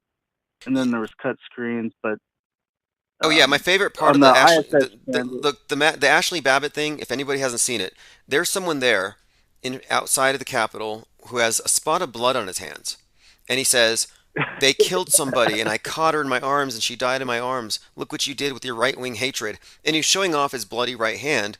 But then you look at the footage. As we stormed the Capitol, he said we were storming the Capitol. Yeah, he's so dramatic. We were storming the Capitol. Look what we've done. Blood. You find out when you look at the footage, he was nowhere near her. He touched her and then ran out the door. So he got some of that fake blood on his hands for the psyop. And if anyone gets liquid on their hand, they're going to wipe it off on their pants immediately. Like no one would allow blood to dry on their hands. They would wipe it off on their clothing immediately. The whole situation was fake top to bottom. We have two videos that prove that she didn't die. One of the videos shows a jump cut, which means they did multiple takes of her falling off. Yeah, I just watched that earlier today. Yeah, Ashley Babbitt's a fake martyr, and that tells you everything you need to know about whether or not you can still trust the Trumpers, the Trump train. You still want to stay on that Trump train? They have a martyr. Trump showed up by video at Ashley Babbitt's her posthumous birthday party. So her mom Jaron interviewed the Jaden X guy that was the camera operator that filmed the gunshot. He interviewed him for like 4 hours, but they deleted the video the next day. Interesting. Where I couldn't watch it, but like he had Jaden X or something his name is, but he had like a 4-hour stream with them, and I tuned in for like 5 minutes, and then I was gonna watch the next day, but they deleted it. Interesting. Well, that to me, look, yeah, anybody who's trying to tell you that George Floyd really died or Ashley Babbitt really died, they're either really bad researchers and you can't trust them, or they're compromised agents and you can't trust them. If people are consistently reaching wrong conclusions and defending those, that should be a red flag. The television lies to you every day. It's lied to you your entire life. It lied to your parents, your grandparents. It's a liar. Is it ever going to tell you, hey, I'm lying to you? tell live vision, maybe, is the most you're going to get. It's never going to admit that it's lying to you. None of these agents are going to admit that they're on NASA's payroll in order to gatekeep some kind of a psychological operation. They never come I just clean. don't think he's on. I don't think he's on the payroll. I don't know. I just don't think most people are on the payroll. Maybe you're that more you trusting think. than me, but in my experience, we're looking at a whole lot of limited hangout operatives, and Well, you could be on the payroll. I You could could be on be. the payroll. I could be a Jesuit gatekeeper. And I'm Yeah, not I trying to know. look. Like I'm not you trying to point out fix anybody. your But ankles look, at 90 degrees. let me bring up this thing because we're talking about associations. It is a fact that he's associated with Bob Knodel from Globebusters, who admits to being not only connected to a lot of what he said, powerful people in government that he could use against me, against Jake Gibson, but he also does IT work for the Denver Police Department, and he's on an email basis with QAnon, Marcus Goldfinch. They know each other. So the fact that these people are all in And a his small circle, his look, I son. don't give any of them any Yeah. credit for being just good guys with laptops just spreading truth. No way. I I don't see it that way, but that's fine. I'm totally cool with shills. Many of my best friends have been shills over the last few years. Well, that makes me like it makes me worried about thinking that the Earth's flat because I've never gotten a P900 and gone out to the coast and zoomed in. It's really not So so much about that though. Do you know that it's a ball? And as long as you know that you don't know it's a ball, you're still on team shape agnostic and intellectually honest, which is where I am. I don't know for sure that I can say that it's this or that, other than I can say it's not that. Like, that's wrong, and yeah. they didn't give us the right answers. But the idea of an ice wall is actually intriguing because if we're like inside of like this big tuna can type thing, and the energies are the sun's just circling around us, but it's just there's no way to prove it. Same. I I don't know. agree. I agree. And if we are in an area with a sun and moon in this circuit above a limited area, then yeah, it would follow that the sun is essentially melting out an area on an iced over plane. And for people like Kelly Whale, who wrote that book Off the Edge, I mean, amazing how just completely ignorant she is about stuff. There was the first Have person. you tried to interview her? Have you tried to get into contact with her yet? I have a line of she's open to being contacted by email and stuff, but she's not doing any interviews. She's made it clear she doesn't want to talk to anybody associated with this. She's putting some professional distance there, but she does need to own up to some problems with her book. She claims that flat Earth was invented by some con man, Robotham, a little over a century ago. When no, the first person to predict a total solar eclipse was Thales of Miltius, and that was in 585 BC. And he said he believed that the Earth, that what we that the Earth is he believed like a series of islands on an infinite plane of water. So you had a flattard predicting a solar eclipse in 585. So what does that mean? Apparently he didn't get the memo about boats going over the curve. Yeah, I think the black hole might be like the thing up there in the atmosphere that's causing the eclipses, to where they're calling it a black hole, and they know there's a hole up there that's maybe 4,000 miles away and 4,000 miles as big as everything, or well, I guess it'd be closer, so it'd be closer than everything. It's 400 times closer than the moon and 400 times smaller. Um, So you're I don't suggesting know. Their whole idea of the black hole. that they're talking about a black hole like this theoretical thing way out there, but really it might be something local. It might be that third body that explains eclipses. Um, Yeah, because there's the impossible eclipses that they don't know anything about. Fascinating, Well, they can't. fascinating. That's actually an interesting notion there because there is this obsession with this supposed black hole, and then there's this. I believe it was Dubé who first started talking about this. What was it, Rahu or something? Some kind of some. And I generally don't go for the introducing something new to the mix to explain something, but that could be it.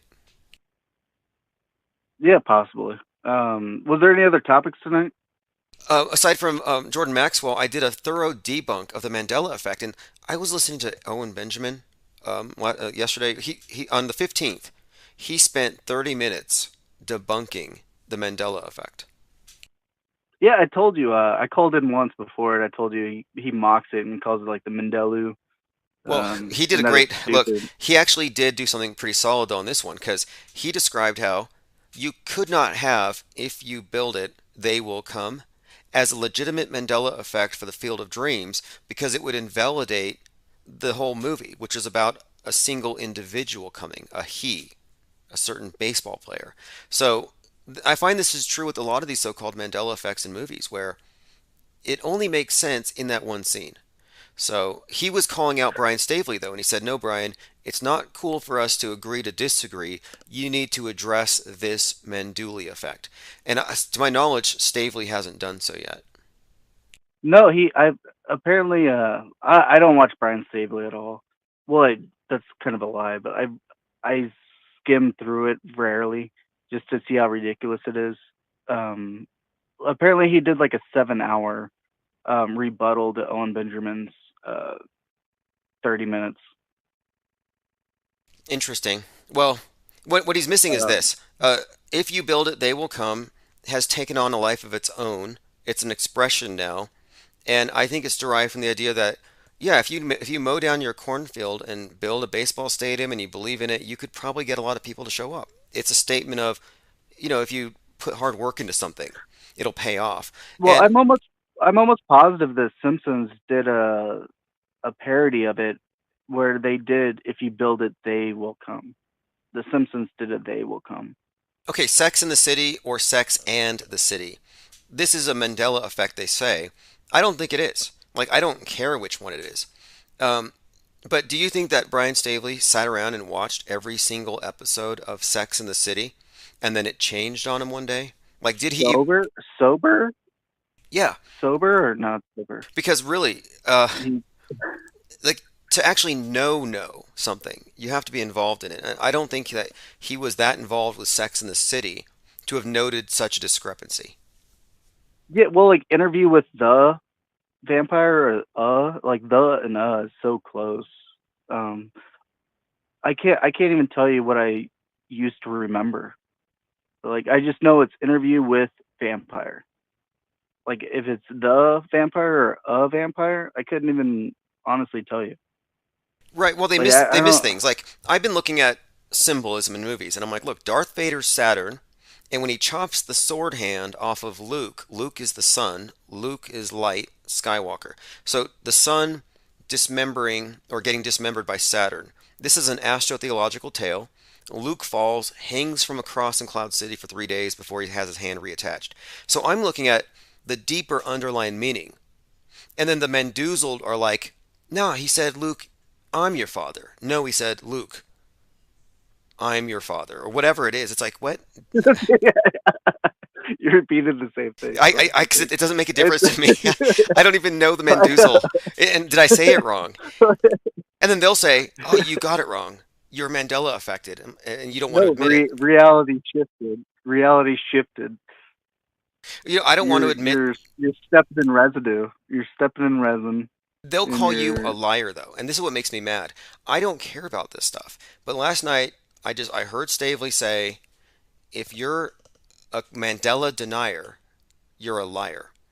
I'm like, you're going to call me a liar because I don't believe in that. That's like saying I'm a liar because I don't believe in the Bible or the Quran or the whatever book that you believe in. You can't call me a liar. That's pushing a burden of proof on me. That's like the media calling you a conspiracy theorist just because you don't go with their storylines. So I took offense to it and I republished a book about it, just basically saying Mandela effect is the byproduct of interrogator bias and suggesting highly suggestible questioning, and of course a false binary. Do you have like 26 books on Amazon? A bunch of ebooks, info products. If I can write like there are topics for all. That one's only 25 pages. It's just an ebook. I write a lot of ebooks. Yeah, I googled Tim Osman because I heard Tim Osman was Osman was the code name for the CIA for Osama bin Laden. I don't know, did you know that? Tim Osman was the code name for Tim Osman, aka Barack Obama, CIA code name. But yeah, maybe. But anyway, no. Tim Osman was the guy who supposedly played Osama. But No, you think Barack Obama was Osama bin Laden? no, I'm just kidding. Pete Shea thinks that. I don't think that. I don't think they even look alike. But no, there is a guy named Tim Osman who looks like a shaved Osama bin Laden, and the idea is that he was an operative and that 9/11 was done by the government or something. And so I think that name is funny to draw attention to.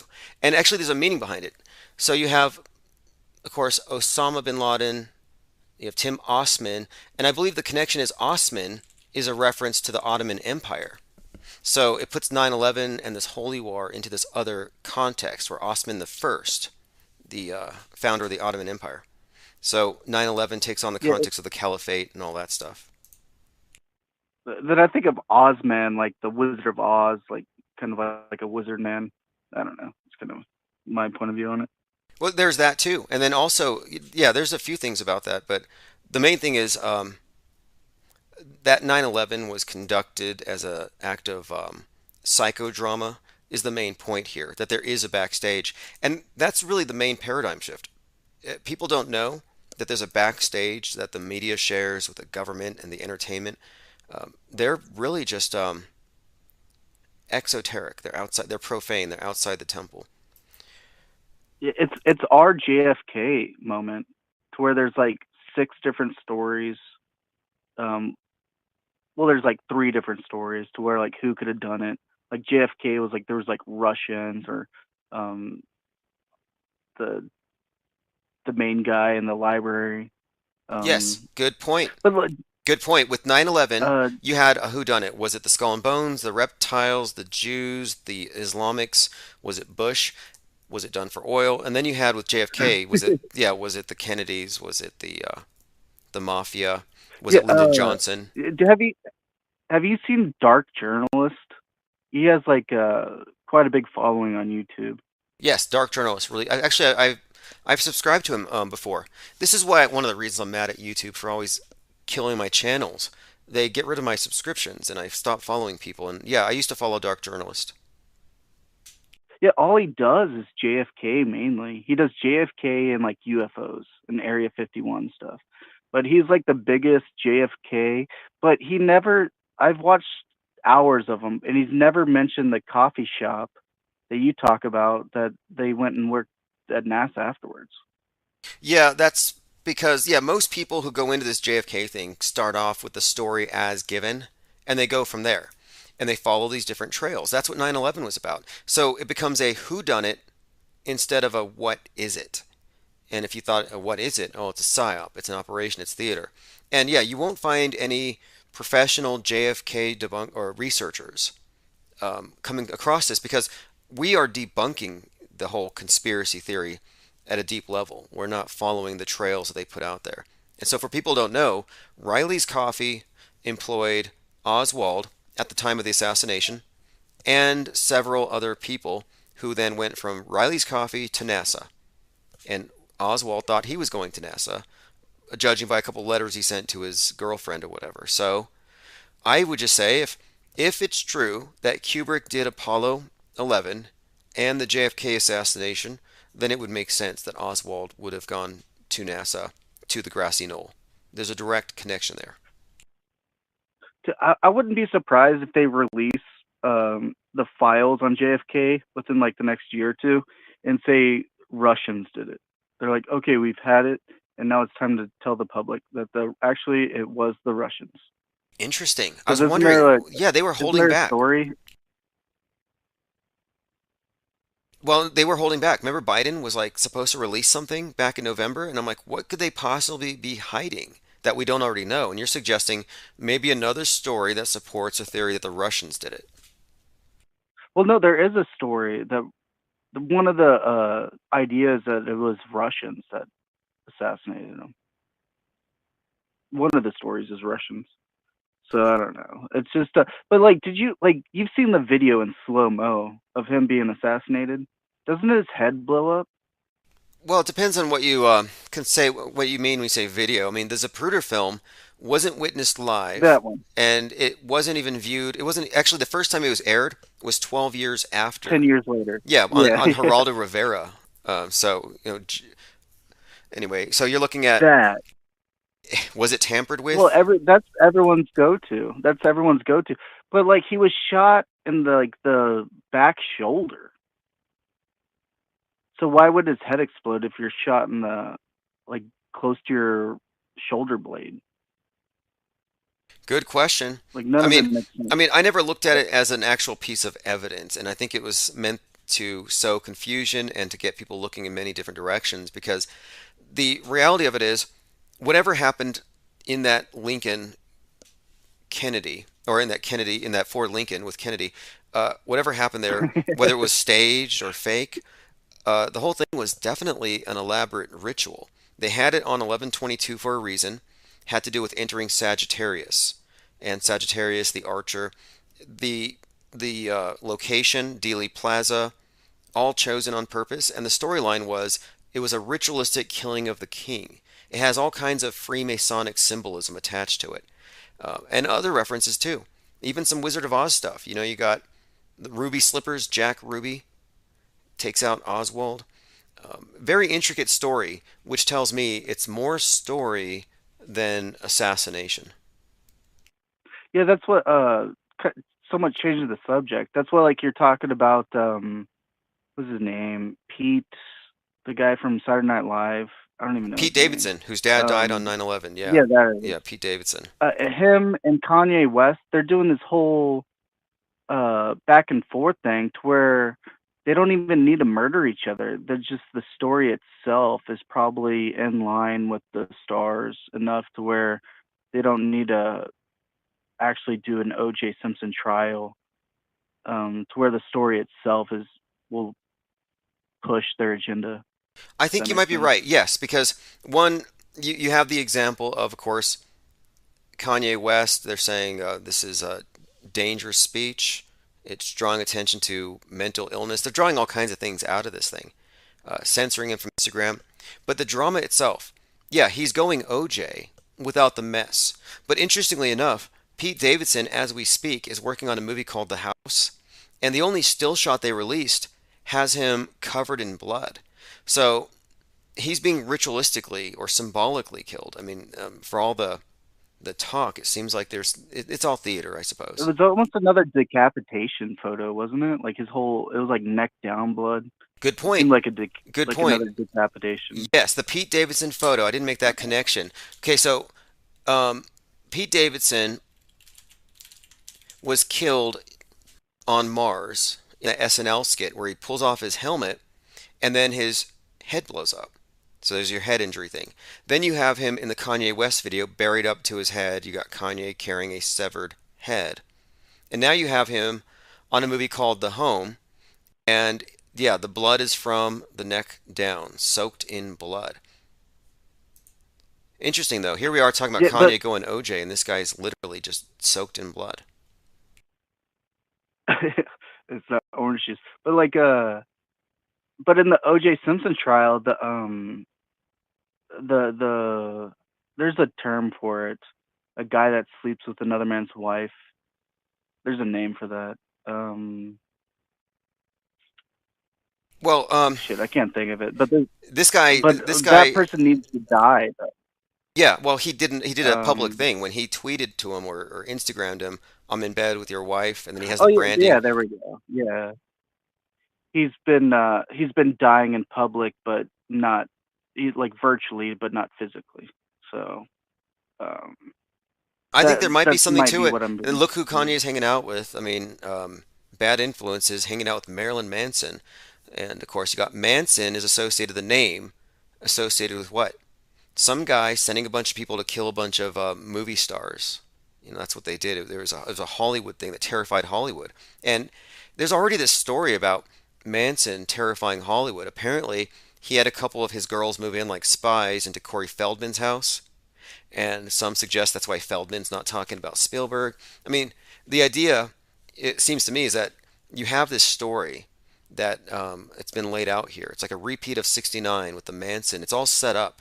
So I'm not going to be disappointed if Kanye doesn't go Manson and drive off into the sunset on a white Bronco, but I'm expecting the equivalent, even if it's just all theatrical like this. Yeah, adultery, infidelity. I'm trying to Google. I thought there was a better word for concubine.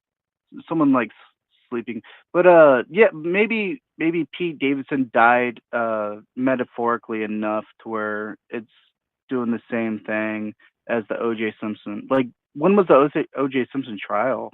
Like 33 years ago or something, probably. You know, good. It could be a good idea to check that because he was just released in late December. So OJ's free, which I was noticing this in context because ever since that Halloween Kills came out, there's been all kinds of stuff about knifing. Like you had that David Ames got stabbed 19 times, you know, that member of the MP. Then you had Knife Talk. You had that new track Knife Talk came out at Astroworld by, you know, we had the Astroworld event, but at the event, Drake was there and he did Knife Talk. Well, then at Out of Time in Los Angeles, Drakeo the Ruler gets his throat slashed. So all kinds of stabbiness with the Halloween movie out. Anyway, Halloween Kills just made it to HBO. And then I look up and I see this guy getting stabbed, well, symbolically, in a movie called The House. Now, again, what is The House? The House, I think, is a reference to a couple of things, but the Full House guy, the producer of the TV show Full House, he owns the house where the Manson killings happened, and he's selling them right now. So I've been seeing in the news a lot of stuff about House and a lot of callbacks to the Manson thing.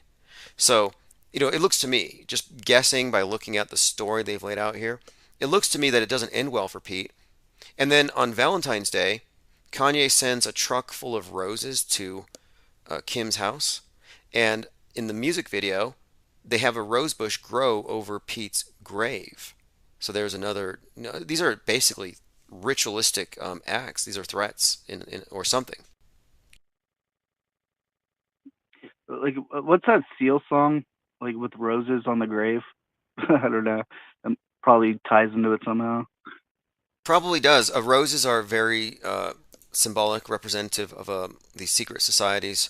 The Rose, in fact, the name Rose, like Rose McGowan, you know, played Jackie Onassis in that Marilyn Manson video, Coma White.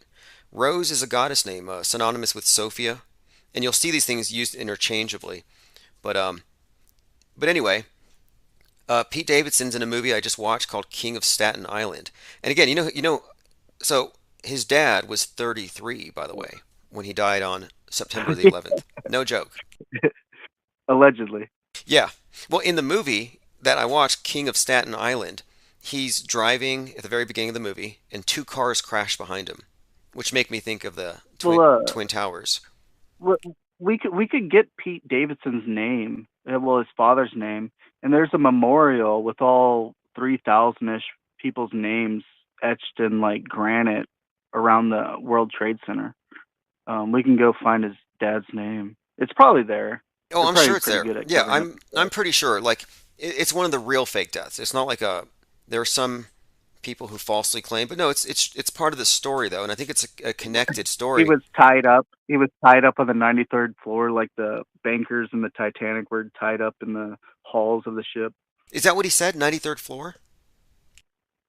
I was just throwing it out there. Oh, because he's got a 93 tattooed on his chest. I was just curious. But anyway, no. So the thing is, okay, in the movie King of Staten, kind of a coincidence. In King of Staten but Island, he was born in 93. That's his excuse.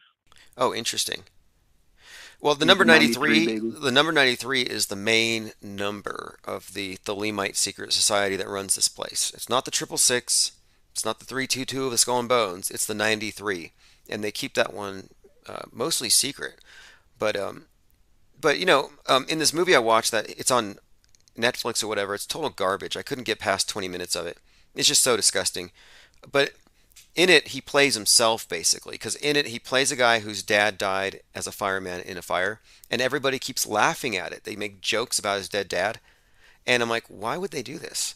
In what context is it funny? Was his dad a fireman in 9/11? Yeah, his dad was a fireman. He was actually So in this TV show, this movie, it's based on his life. It's semi-biographical, and everybody's laughing at it. And I'm like, is it a joke, an inside joke? Is it a movie or is it actually a TV show? 9/11 was an inside joke. No, it's actually it's a movie called King of Staten Island. Okay. I might look at. Hey, I watched a weird movie the other week called Domain.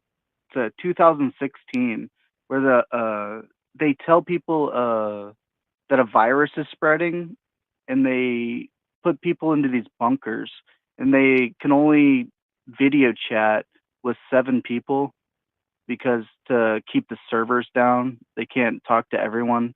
So they put people in seven isolated cells with a worldwide pandemic, and then the people start like killing themselves and committing suicide and being depressed. But then they start trying to break out, and once they break out, they realize they're in a prison and that the virus was a lie, and it was all just I don't know. I don't want to spoil the end. Oh, by all means, but spoil. This is I kinda did. actually fascinating because you're talking about before the pandemic. We were getting a lot of movies like this. So here I found it. A deadly virus wipes out most of humanity, and the survivors have to wait in self-sustaining bunkers with a networked video interface, and one by one they start disappearing.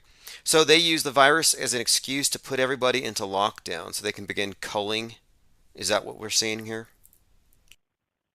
Yeah, and it was and it turns out to be a lie, and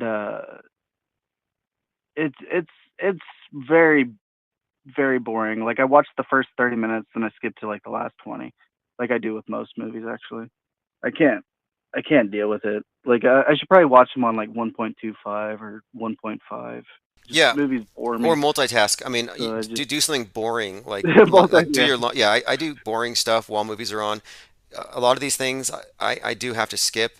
In fact, I was watching that documentary and I scroll through the bottom so I can see, okay, this person's talking, let me skip that. I have no patience for a lot of this propaganda because they put the propaganda message first, and then the actual art is always secondary. Yeah, I guess you could just read the synopsis of the Domain, but just know in the end, like the virus is fake and they did it on purpose just to lock people down, type thing. Wow.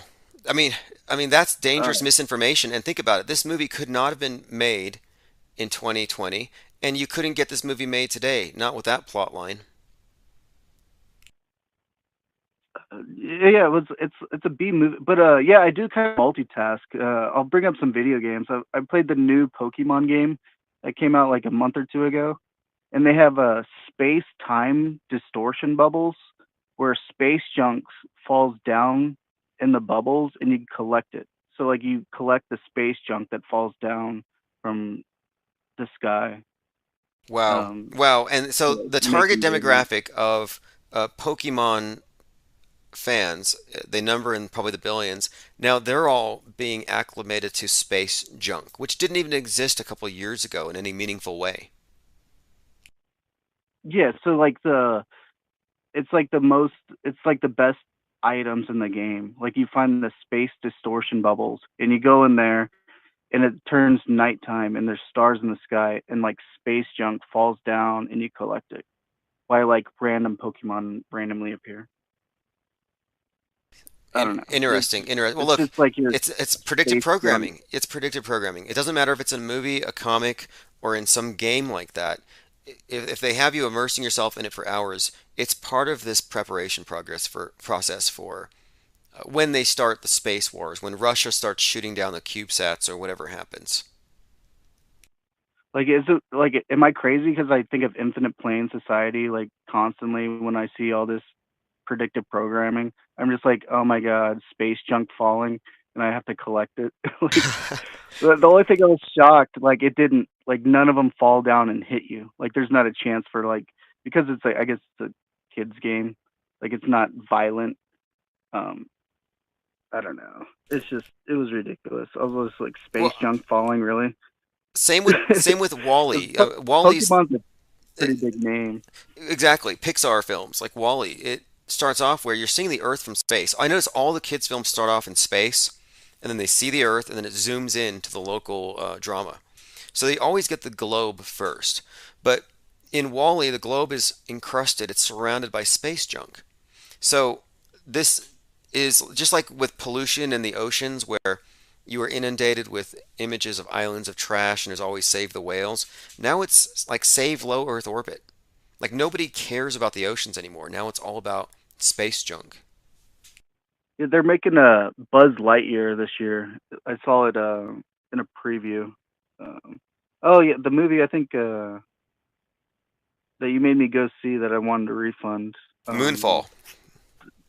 Yeah, I was like, don't look. It's not Don't Look Up. Yeah, Moonfall. Yeah, they showed Buzz Lightyear coming out, and it actually looked pretty good. Actually, I remember that trailer. I may check it out. And hey, on Moonfall and Don't Look Up, both of the protagonists who are like these scientific Noahs, both of them take anxiety pills every other scene. Did you notice that? yeah, like it's like the wearing glasses scientists look like the new bowl cut. Like, should we be afraid of those people now? Well, yeah, you should listen to them. That's the message. Listen to the scientist with the neck beard who's stayed up all night studying his formula, who's predicting something, and no one wants to listen because we're polluting capitalists. That's the message. But they're both agoraphobic. So you got Leonardo DiCaprio's character popping pills. You got this other guy in Moonfall who happened to be an actor who was 33 years old. Think about it. You have a scientist who saves the world from the moon falling, and he's 33. He gives up his life to save everybody. And I mean, there's so many directions that movie goes. If you stayed through the whole thing, it turned into a really a mashup of Yeah. Kubrick's 2001: A Space Odyssey. I left when they lost. I left when they launched into space. I gave up. I couldn't do it. I was like, I went and watched the Super Bowl. I think that's what I did. Yeah. I left. I was just like, I'm just gonna go watch the Super Bowl. I laughed when they went into space because it looked so much. I didn't think it could look faker than what NASA does. They intentionally made it look fake and goofy. I think to make NASA look good by comparison. Well, Elon Musk even brags that they have better CGI than what they show us, or something like that. Yeah, he said if we faked it, we would have used better CGI. And it's because NASA has to monopolize real. They have to monopolize what it looks like when you really go to space, when you really launch and take off. And if the movie companies do it better, then NASA looks fake by comparison. So I think that they go over to Moonfall and they say, hey, look, you got to really dumb this down a little bit. Yeah, have the space shuttle come out while it's getting hit by a tsunami and it blasts up out of the water. I mean, that's what they actually did. It was so bad. You literally had a space shuttle coming up out of a tsunami, and all these people are watching from like a half mile away and cheer when it breaks the. Literally, literally, that's the reason I went to watch the movie, just to see how dumb that was. And once I saw that, I was like, okay, now I can leave and go watch the Super Bowl. Because that was like the highlight. I don't even know what happened at the end of the movie. I was debating about like downloading it and watching the last 30 minutes or whatever, however long was left. But oh, actually, you know what? Here's the ending, and it's kind of interesting what they did here. At the end, you find out that the moon was always just an arc, and that it contains all kinds of advanced technology that we can go take. AI. Yeah, it's controlled by an AI that you got to turn on, and inside it's got all this technology, and it can. Because the scientist knew everything. He already knew it was already all that. Like, he explained it all. So I was just. Yes, the 33-year-old scientist decided to transcend, and he became a digital avatar of himself, and he stopped the moon from falling on us, and he fought the black goo. That was the thing. There was a bad guy in the movie. It was the alien that was made up of black goo. That's what happened? Yes. He became AI. He downloaded himself into the moon and fought it. Yeah, well, he fought the AI. Well, he fought the black goo, which was like this black goo alien thing, and it kept on showing up in the sign of a hexagram. Not a coincidence. So it caused the moon fall or something. Yeah, it was going to crash the moon, the arc, into the Earth and kill us. So he fights the black goo, and it kills him, and he saves the downloading himself into a computer. Well, he dies, and then you cry for a minute, and then you find out a few minutes later that he survived because the moon's consciousness uploaded him. So now he's alive again in the moon, and Oh he my saved the god. Earth. I gotta watch it. I gotta watch it now. I'm gonna go spend $4 and rent it like an idiot. Well, I would recommend watching it because the Moonfall Act. This is the subtext of it, though, or this is the meta script. This guy. I did not expect it to go there. I did not expect it. I thought it might just like I didn't even know how it was going to end. I didn't care. I just saw them go into space, and I knew that like the Super Bowl was about to start, and I was like, I'd rather be watching the Super Bowl. So I went next door and watched the Super Bowl. Well, John Bradley was the savior, and we could probably look into this character, this actor, and find some things out. But basically, he sacrifices himself to save mankind, and so he transcends, very Christ-like. Only he's a scientist, and he was born. The actor was born. His name's John West. He was born September of '88, making him 33 years of age. So what are the odds that they're going to put another 33-year-old savior in your face? They constantly do this. Yeah, it's either a shooter or a savior or a dyer. Yeah, a martyr savior. In fact, Timothy McVeigh was 33, and they turned him into a martyr for the Jesus white. Christ. Yep. Yeah, exactly. In fact, Jesus Christ. when McVeigh was being executed, there was this composer, this classical music composer that was playing some music to help send his soul to heaven.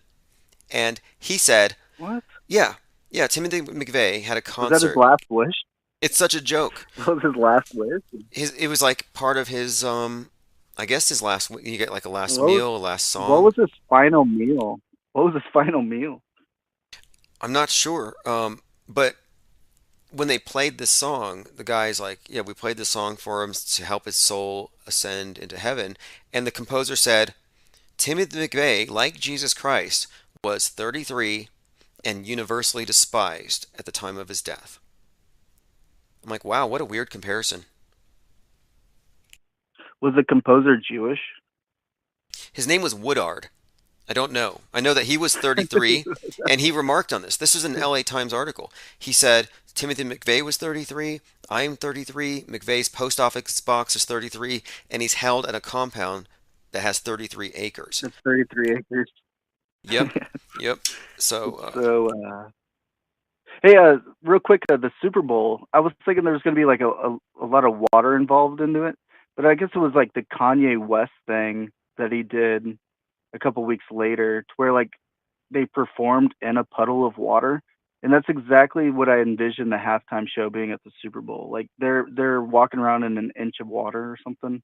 yeah, interesting. You're right about that. Electricity. At the Dawn Day 2 event, they wore rain boots, and it looked like it had been flooded, and the lights were out, like it had been blacked out. Yeah, that's the exact halftime show that I expected to happen. But I didn't know it was. I just heard Snoop Dogg was going to be in the halftime show. I didn't know it was going to be like Eminem and D12 and all them, or whatever the people are. Like that. I was happy throwback to see to Snoop Dogg come out. 90s hip-hop. I was glad that Snoop Dogg came out in support of Ukraine. Did you see him? I mean, what he was wearing? Yeah, but it symbolized like an ugly Christmas sweater, but also like water vibes. So it had some type of water crystal vibe in it to me. I just saw blue and It yellow. was like, yeah, it was an ugly Christmas sweater. Well, blue Yeah, and it was an ugly Christmas yellow, blue and yellow. and this is before, right? This is before Ukraine became a thing, before we all had to pray for Ukraine. And then Rams was, of course, Rams, blue and yellow, and of course they won or whatever. So Oh, dude, I live in Dallas, and I drove through the other night, and every downtown skyscraper was blue and yellow. It was about a week and a half ago, so it's been a while, but I was just so disgusted. I was like, oh my god, like everyone's doing it. And then I drive through Pennsylvania, and their vaccine signs are bright yellow and light blue, saying like vax, vask, mask, and something else, and get past the COVID or something like that. I don't know. It's a bright yellow billboard with like that light blue lettering. and it's been up for months. Well, the symbolism that another, we talk about, it definitely extends into colors, and that's a big part of the Kabbalistic magic that is used throughout the media, in addition to the hand signs, the phonetic word magic, the sigils, and just the outright Yeah, and demonic invocation. and then when you combine the blue and yellow, you get green for like the Green New Deal. Like it's going to be global warming is the next thing, because once you just put the two colors together, you see green. Yeah, I think you're right about that too. The green world order and the revolution, and of course, green is all just a cover for the red. Watermelon Marxism, green on the outside, red on the inside. Yeah, hey man, I gotta hop off, man, but I appreciate talking to you, man. Awesome, yeah, thanks for the call. Appreciate you taking the time. Have a great night. Yeah, you too. Hey, Oh, missed the shout out. If you want to just type it in the chat, I'll go ahead and. Ryler05 says Rams beat the Titans in the Super Bowl, then Ravens beat the Giants in the Super Bowl. These were the last two Super Bowls before 9/11. Well, I'm ready for the next 9/11 event. It's on the calendar here. There's a couple of things that I think. One, a space 9/11. Some definitive blow. I think it's the space station's going to get shot down by the Russians. Tomorrow, asteroid 2013 B076 is going to possibly impact the Earth at 30,000 miles per hour. I like how they don't notice these things till the day before it happens. They don't give you any time to prepare. The Mir space station crashed to Earth 21 years ago. So, the Mir space station fell. Let me get the exact date. It was in June. I believe it was the June before. Here we go. 9/11. No, it was 1999. Here we go. Continuous occupation ended in 99, but they delayed its fate until looks like 2001. Here we go. Leaving the station to come down to the atmosphere's drag could result in debris striking inhabited regions. So the engines of the attached Progress were fired 3 times on 23 March 2001. The third and final firing was sufficient to set the station on a course to the Pacific Ocean.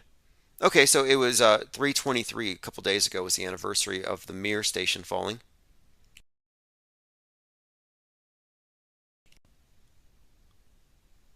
Alex Jones had a Sandy Hook deposition, and he was too sick to go.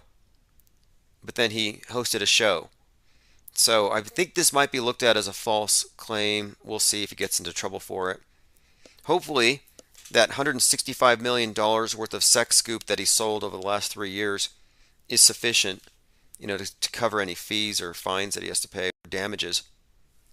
And yeah, if you didn't know, Super Male Vitality Plus, or whatever it is that he sells, is in fact the same powder, the same formula as Gwyneth Paltrow's sex scoop. Different labels, same producer. And he sold $165 million worth of this goop. Rich Flat says the weekly asteroid scare. Yeah, I commented on how NASA's 100% accurate with outgoing objects going out millions or billions or trillions of miles. Every time, 100%. They can shoot a probe with 100% accuracy any distance, but incoming, they're never right. Infinite Plane Radio. Hey. Okay, there we go. Hey, caller, what's up? Are you Mandela affected? Not at the moment, but that could change. Oh, yeah, it could change. Depending on my interpretation and everyone else's interpretation. You could open the fridge and your favorite food item might have a different logo.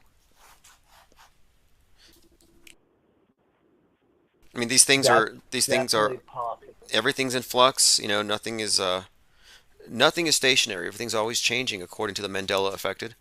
Did you hear the live stream earlier today when I was going through the reasons why I think the Mandela effect is a psyop? No, but I'd like to hear what you say about that. Well, basically, I think that the Mandela effect is a magic trick. It's a sleight of mind, it's a party trick, but it's taken out of context. And they use this little trick which plays upon faulty eyewitness testimony and the influence of the interrogator. This is basically a mind game. And I think they're doing this in order to sabotage clear thinking media analysts who notice that the news is fake. It's to drive us crazy, is what I think. Well, it's a little bit of baiting then, because clearly everybody's memory is going to be slightly off on a lot of these things, right? Some of these things aren't even that important to you, but then when somebody brings them up, you're kind of put on the spot and you feel like you have to know the answer, where in fact you really never cared and it didn't really matter that much to you, hence the sort of fog in it. Have you put the connection with Obama and his "I've been to the 57 states" comment? I think there's a parallel here between this, because I've noticed this with foreigners. They get taught that the United States has 52 states over and over again. And I think this is sort of a Mandela effect, where it's been repeated so many times it becomes a part of your memory. Whether it's true or not, it's kind of irrelevant. You were taught it, so it gets solidified. Precisely. Like you said, never cared. Like, you're put on the spot to answer an either or question when it's not an either or. There's an infinite number of possibilities, but they don't set it up that way. So they kind of force you, like an extortionist, to choose one or the other. And if there's not an opt-out, then by definition, it's an extorted answer. It may not feel like you're under duress, but it's like this is the interrogator bias at work. This is what causes wrongful convictions, faulty eyewitness testimony. And so you may not have cared about this or that logo or label. It just never was important to you. So you just have the default memory, and you have many things that collectively there's not unanimous agreement on. Lots of misremembered song lyrics, and I don't see the Mandela effect calling those Mandela effects. Well, the world's clearly a world of many and not a world of ones and twos. And we constantly try to narrow our decisions in between ones and twos, zeros and ones, red or blue. And it's such a pathetic simplification of what we're actually experiencing in our day-to-day lives. You can't even wake up on a day where it's exactly the same as the day before, but yet we kind of membrane it into the sameness, right? It is kind of the same. I have kind of the same routine. I kind of do the same things, but it really isn't the same. There's variance. There's always variance. Well, they don't tolerate ambiguity. I think that's what the thing is. Like, sometimes, yeah, things are ambiguous.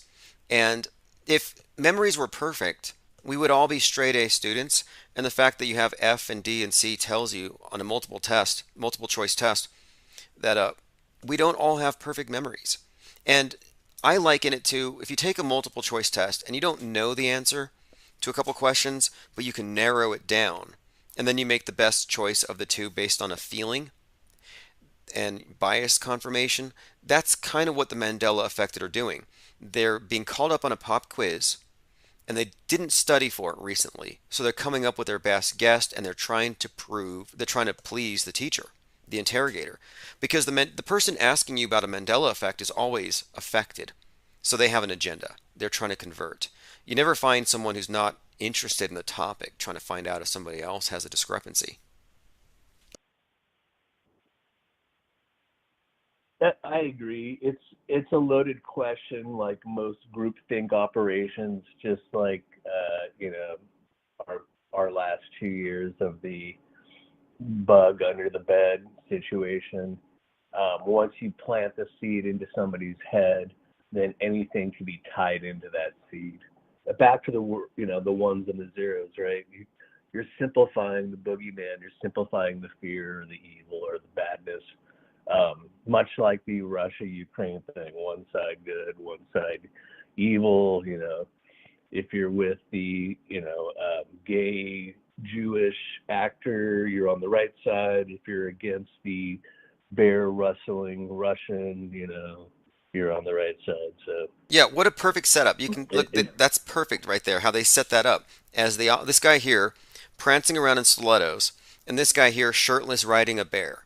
Like two different versions of the ideal as the left and the right, a strong man versus this New World Order cosmopolitan eunuch or whatever. And I'm looking at it as like Greta Thunberg and Kyle Rittenhouse, left and the right. They really love to polarize everything. And Greta Thunberg and Kyle Rittenhouse have the exact same birthday.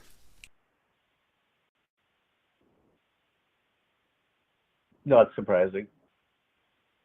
Oh yeah, I mean we're talking about the day and the year, January 3rd, 2003. Both of those political agitators on perfectly diametrically opposed sides of the fence of the political split. Yeah, they were born that same day, and that just suggests to me more than anything. Maybe it's just as a metaphor, or maybe it's intentional, but whatever. It just shows you that they want us to be looking in two different directions and to be staring at each other across a chasm at all times. And back to all sides being controlled. People constantly fall for their favorite actor, and there's so many variants of these favorite actors within the spectrums of each, if we have to keep it in this left-right argument. But there's more to it than that, obviously, than just the left-right paradigm. There's plenty of lukewarmers in the middle that need to be manipulated also. Yeah, well, it's interesting that you have the left and right and you have a split, and you have people who don't consciously choose a side, but you can kind of see which way they're going based on their values or their attitudes. Usually it's the political footballs that give it away. And people line up so perfectly on these sides. It amazes me. It amazes me that if you're for open borders, you're probably for mandatory vax. And if you're against mandatory vax, you probably believe in the Second Amendment. And these are consistent patterns I've noticed. And the significance is this: borders that are closed relate to your skin that is closed. You don't want alien invaders. Your ability to defend yourself with a gun it correlates to your ability to have your own immune system versus the state defends you with its guns or its injected immune system.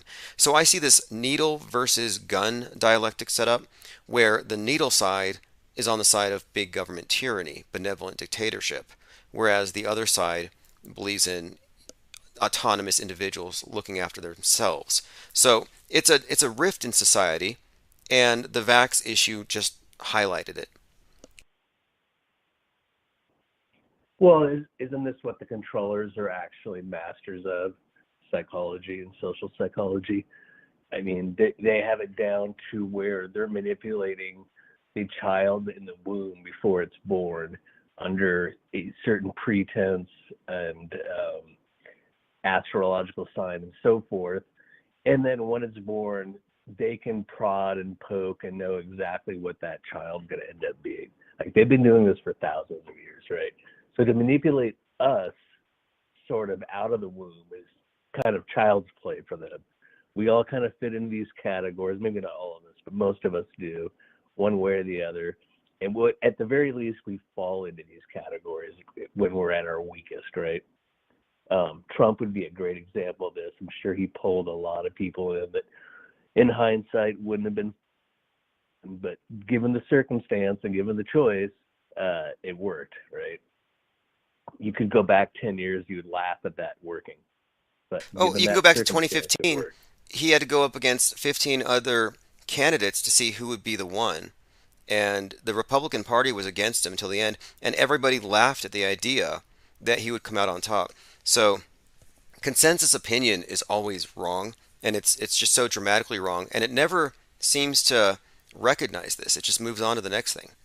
It doesn't know when it's been duped.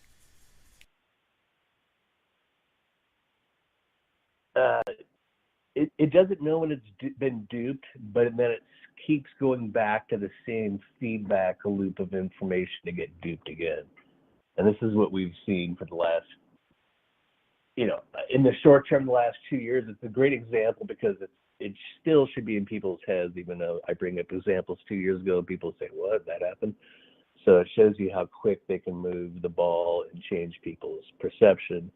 But the last 2 years are proof both sides are working together. There really is no left and right. They both push the ball across the, first down marker, goal line, whatever analogy you want to use, together. And when you bring this up to people, they still get into their left-right team narrative on it, right? And Well, I think this is there's the hardest thing to break through. there's a relationship that people have with the media. It's a codependent relationship. The news media, in addition to being a liar, is a narcissist. And the people who believe it and follow it, who are attached to it for their information and their worldview and their sanity, yeah, they're codependently in bondage with it. And so it's normal for the abused to constantly go back after they've been lied to. And Could we call them codependent narcissists? In a way you could, and they're trapped in a cycle of abuse, and we could call it the 24/7 news cycle. It's not a coincidence that Netflix's one of its founders and original CEOs is the nephew of Edward Bernays, the father of public relations, and they're both related to Sigmund Freud. Well, exactly. And then you can look into the whole space agency and the obvious Nazi, connection. Then you can get into the L. Ron Hubbard connection and space, rocketeering connection. I think all those things tie together, right? It's the same group. It absolutely does. The same facade. Yes, exactly. And the clearest example to me that we're in a global cult, a doomsday cult, is the universal acceptance of the climate change narrative of global warming in response to human activity. They needed to replace the God that could punish the sinners that the priests were the spokesmouths for. Well, they have, and it's the globe. And so the scientists have the globe as this volatile thing. It's both fragile, but it could also kill us if we don't adjust our behaviors. And so I'm looking at that, and then I look at NOAA, the National Oceanic and Atmospheric Administration, and I look at their iconography. Their symbolism. They actually use a dove, which is Noah's symbol from the Bible. So yeah, they've actually taken ancient myths and grafted them onto the modern mind. So the modern paradigm is actually quite superstitious and archaic.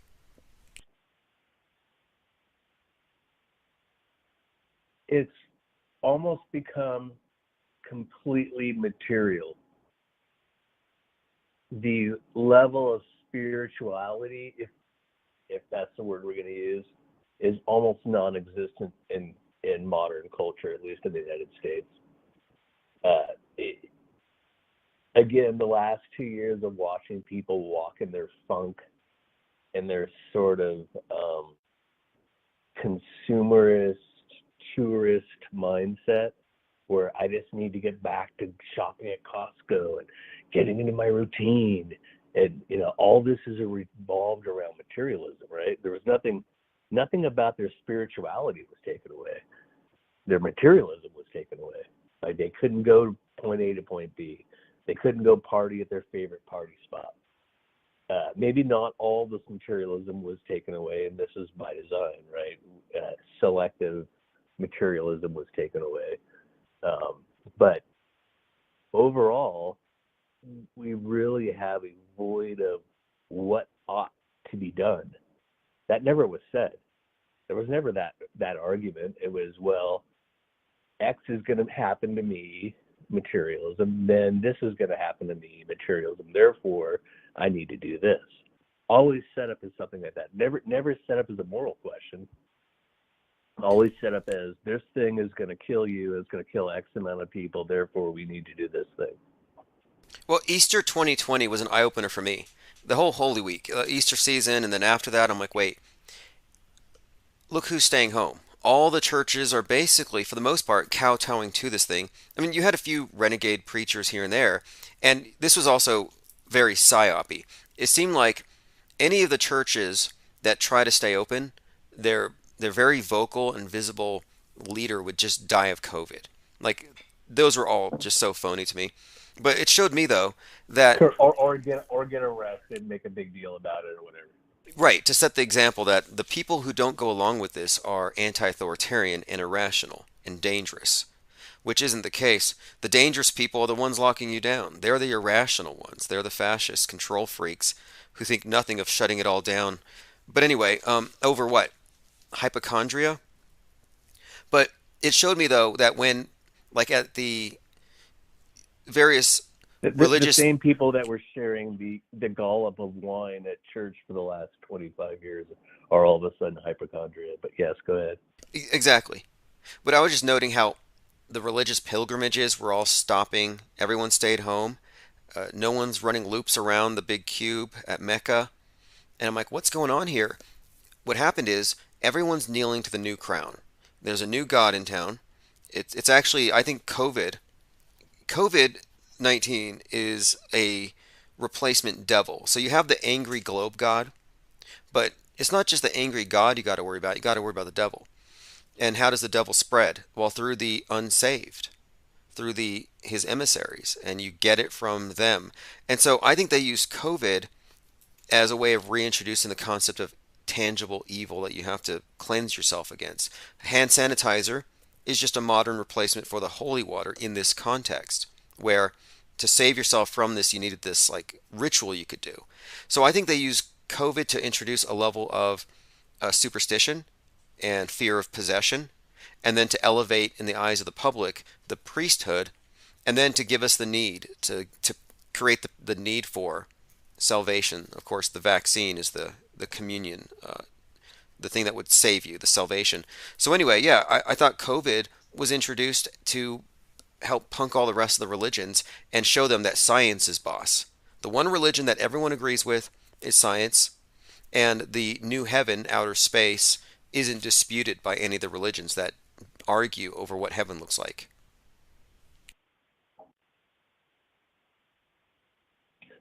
And that would be sort of a parallel to their god Moloch, also known as the Canaanite El Saturn, right? We brought up Saturn before. The parents of Zeus and Jupiter, right? Horus.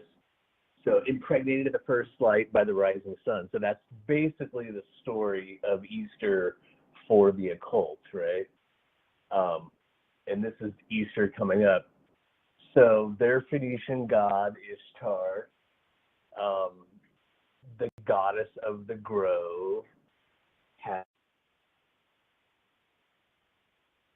Oh, hey, I'm glad you brought that up. Your phone got cut off, but Easter's coming up, and yeah, take a notice to the colors. There's a reason why they use the purple cloths on the tables. They cover the crucifix in purple. Exactly. Yeah, I think that, like you're saying, they're definitely replacing they constantly try to replace the biblical story with their alternate story or parallel story or reverse story, if you will. It's usually a reverse story, but they definitely want to play on the numbers and the dates and the gen story. I guess to that note would be, we do 9/11 a lot, and a lot of people know the meanings of that. And 7/11 is a repeating deal, but 4/11 is another one that they've snaked out of the Bible, from Acts 4:11, where Jesus is the cornerstone the builders rejected. But then they give us 4/11 of the number we call for information. Wait, Acts 4:11 is the Jesus is the cornerstone. Interestingly enough, I was listening to a podcast recorded in 2020 with Jordan Maxwell, and he said that the translation is chief cornerstone. And what he said that what this means is, if you look at a pyramid, the stone that reaches all the corners is the capstone. The meaning is that Jesus is the eye in the pyramid, the chief cornerstone, the capstone. Acts 4:11 though, that's interesting because yeah, he was talking about that verse, but he didn't mention which one it was. Well, so not by accident, they give us 4/11 for our information. And back in the day when you had to call for time, you were calling, you're using your phone for information with 411. And then probably not by coincidence. If you add 4, 1, and 1, you get 6. Saturn being the 6th planet and the number of man. If you take 4 and you times it by 11, you get 44, or Chronos, time, and he has his 44 assistants. So I think that's another encoded everyday use. They gave us 9/11, they gave us 4/11. Fascinating. And they gave us 7/11 on the corners. One that I've noticed, I was studying runes and the Hebrew character, or just the Hebrew letters, and how they all kind of relate. And the thing about these numbers, like you can look at your keyboard, the 4, for example, the way the 4 is drawn, it is a cross in there. And the number 4, throughout numerology and in symbolic systems, it generally refers to the 4 seasons. It's always a solar thing. And the 4 seasons, you can find the 4 suits in the tarot, in the playing cards, actually relate to the 4 seasons, and the 52 cards, 52 weeks.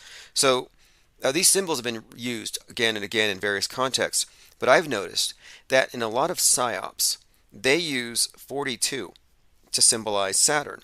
And I noticed that you take the 4 and you get the 2 and you put them together, and it's the sigil of Saturn. And it even makes sense when you look at the meanings, because Saturn is an agrarian god of the harvest. So if you look at the 2, or the reversed S-looking symbol at the bottom of the cross, that would be the scythe. And Saturn is Father Time, the grim reaper. That's because he's there in the fall at the harvest. But anyway, that's just another example. 42 is elite code for Saturn. That's why Bezos spent $42 million on a clock that he installed in the mountain. That's why Elon Musk uses the number 42 all over his CubeSat agenda. 42, code for Saturn worship. And some overt cons of the cabal in sports media, as we pointed out before. As far as, I would say, the Vegas Harvest Festival was a coded event. Stephen Paddock being the martyr in the sheep pen, Stephen Paddock. Paddock, he yeah. opens And fire at Route 91, right? it's Harvest Festival, Las Vegas, which means the meadows. Then, of course, yeah, they were in a fenced-in area at a concert, and then Paddock is his name. So harvesting the people, it all did make sense. From Martyring the sheep pen, basically, is what they're saying. And then Route 91, if you take the occult 13, so the occult divide the seasons in 4, or 4 seasons of 13 weeks. And then if you add 1 through 13, you get 91 for your Route 91.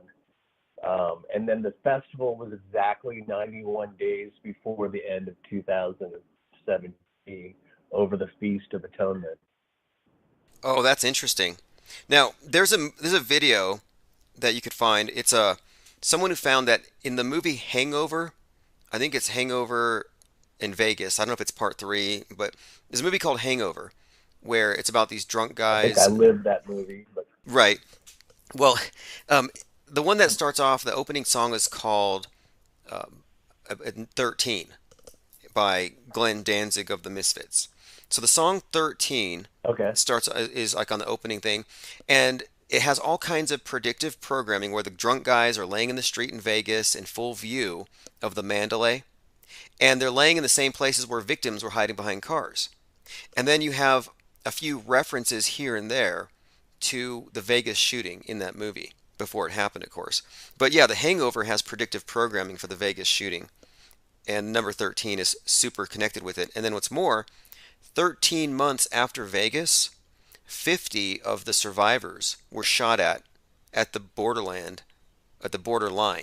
bar and grill in Thousand Oaks. So that's all fascinating. I didn't know the first part of that. The second part I'm aware of. I'm actually familiar with that area, and I've actually been to that location before. It was the border, Big Boy back in the day. And I think the interesting thing about that incident is two things, or three things I'll point out. One, there's a magic bullet, so there's less shots fired than people killed. Is the obvious Freemason actor Kushner, what's his name? Kind of fell out of grace with the Hollywood crowd. He hasn't really been anything for a while. Not Kushner. He was boyfriend with Demi Moore for a while. Yeah, I'm thinking Ashton because of Kutcher. it. Isn't that him? Ashton Kutcher? Okay. Yeah, that's him. So his story was he received a handgun in the parking lot at the Borderline Grill. You can look this one up. And he felt bad about it after the shooting. So he was supposed to be the point man, guns advocate, or gun, limit guns guy on the scene. It didn't possibly quite work, I guess. Maybe that one didn't work. But there's the obvious mother crisis actor that's with the Saga shooting, that's wearing the MGM shirt. She was with the Pulse nightclub shooting. Oh, shout out to Waynell And Sexton. then the last, Yeah, we love her. She's one of our favorite crisis actresses. and Waynell. So that's four, I guess. We got her on. She is MVP of crisis actors at the moment. She's definitely heading the award show and so forth. But the other weird thing about all that, the Thousand Oaks Sheriff badge, if you look at it on the side of their car, distinctly has the same symbol from the FBI for pedophilia. Oh, And it's not okay, even okay. like That's it should surprise me, but it doesn't. The Thousand Oaks shooting. So what I'm saying is Yeah. the Freemason connection in that area is strong. Well, and if anybody has any doubts, like this to me, this proves that Vegas was fake, because 13 months later, 50 of the same people are shot at again, and what's more, concurrent with the second shooting, there was a drill going on at the same time, which is usually a fast. Whenever you find out there's a school shooting, the first thing you do is, were they doing drills the week before or the day of, with Parkland?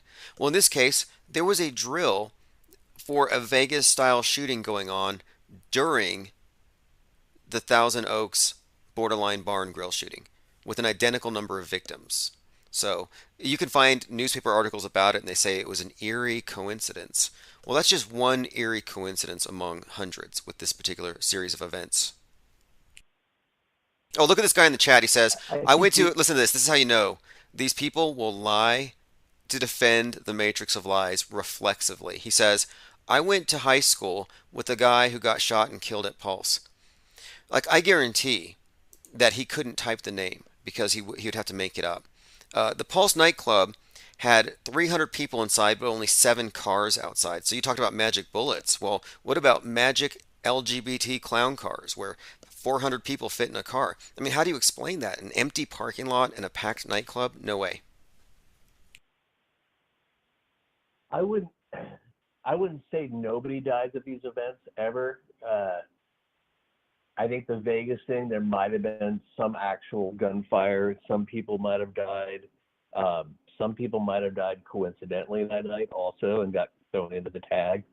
I would say, I don't want to overstate it and say nobody ever dies. Well, wait, there's a good point here that you're bringing up, though.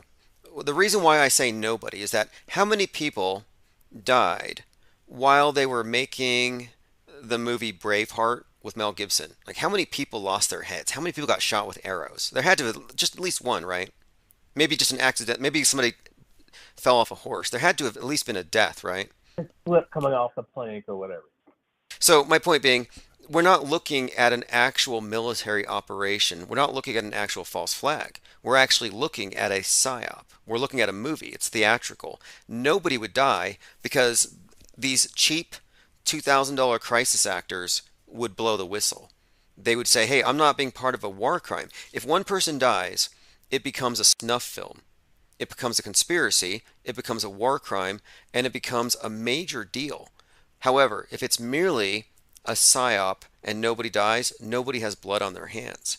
And I think they even recruit people who are copacetic with the goals. Like, if you're a fascist and you want to take away guns, maybe you could find it easy as an actor to portray yourself as a victim on TV. But you certainly wouldn't stand by and let somebody get their head blown off to score some political points. So no, I don't think there's any murders concurrent with psyops. I think it would contradict the whole thing. I have a good friend that knows somebody that died in Vegas on the Vegas harvest thing during that date. The thing is, He everybody wouldn't be lying. everybody knows somebody who has a friend who knows somebody who died at this or that event. And I'm saying if there was one crisis actor, it was all crisis actors. There's no middle ground. There's not a false flag happening, as Alex Jones would tell you. There could be a middle ground. There could be some people actually died that night for whatever reason. They got thrown into the category of being shot. That's all I'm saying. You know what? I heard Mark Sargent make that argument. I've heard people say, well, maybe some people knew too much. They had to kill some people. And I'm just telling you, if one person dies around a bunch of drama actors, one person literally dies, they're all complicit in murder. So now you're talking about people doing real life Squid Games type stuff, where I'm saying, no, the burden of proof is on you to prove that any bullets were actually fired. And that hasn't even been proven yet. So if you're going to assert somebody died, you're on the side of the mainstream media on this one, because the only evidence we have is some really crappy MP3 they play through the speakers. There was no evidence of actual gunfire at Vegas that night, despite what they tell you on the news. Oh, I've gone through 6 ways to Sunday, but I bring that up because, that's a real person, two real people, and it's not just someone that knew somebody. It was, I got a name and all that. It's the same thing with the Kobe crash. Do you think Kobe really died in the helicopter crash, or that helicopter actually crashed? Okay, a couple things about that.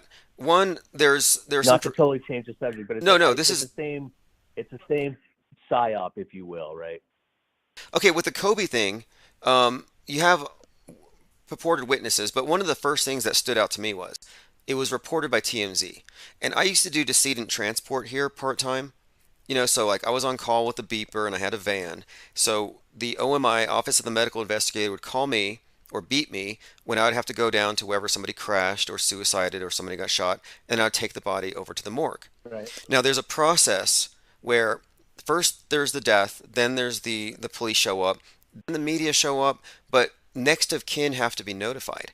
And the idea that TMZ would look at a burning pile of wreckage and then report the names of the deceased, that would never happen. It was just totally out of the order of operations, and there's no way they could have known who was in it or who was dead. There's just no way, not from that distance. And so I just think that the story was actually pushed by TMZ first, and I notice a lot of these psyops that involve celebrities don't play out like regular crime scenes or accident scenes. So I just thought, it doesn't make sense. There's no way anybody even identified a body to actually make a headline story about it at that time. It was staged. Then he's buried in Corona del Mar. I mean, there are so many examples of Kobe Bryant dying in helicopters, in predictive programming, in commercials, in a cartoon, absolutely. Legends of Chamberlain Heights. I mean, the idea that he actually died is contradicted by all of the predictive programming. And do you know who the last person to interview Kobe Bryant alive was? Steven Jackson. Steven Jackson, George Floyd's exactly. twin. What are the odds? And he passed the mantle to LeBron, if you will, on his social media that evening. Wait, this is interesting. We have two people in DLive that are connected to these events. What are the odds? And they're listening to Infinite Plane Radio. One guy in the chat here says he knows somebody whose cousin's MMA teacher was on that helicopter trying to hitch a ride and died that day, not fake. So the funny thing is the same guy I was telling you about Vegas that I trust went to the Kobe Academy, knew one of the parents, and they supposedly were on the helicopter, and they reported as dead and they're missing. So you're one person removed. You're one person removed from two major league psyops, like actual victims. Vegas and the Kobe thing. Like you're basically one hearsay away from it. Like that's like one person could tell you something and then you would have your confirmation. Well, they could be duped also. I'm not saying that they couldn't be, but I'm just trying to play, I'm trying to play the looking for the truth here. Well, looking for the truth I don't want starts to. with correctly establishing who owns the burden of proof on an extraordinary claim. And the extraordinary claim put forth by the media is that this shooting happened the way as presented.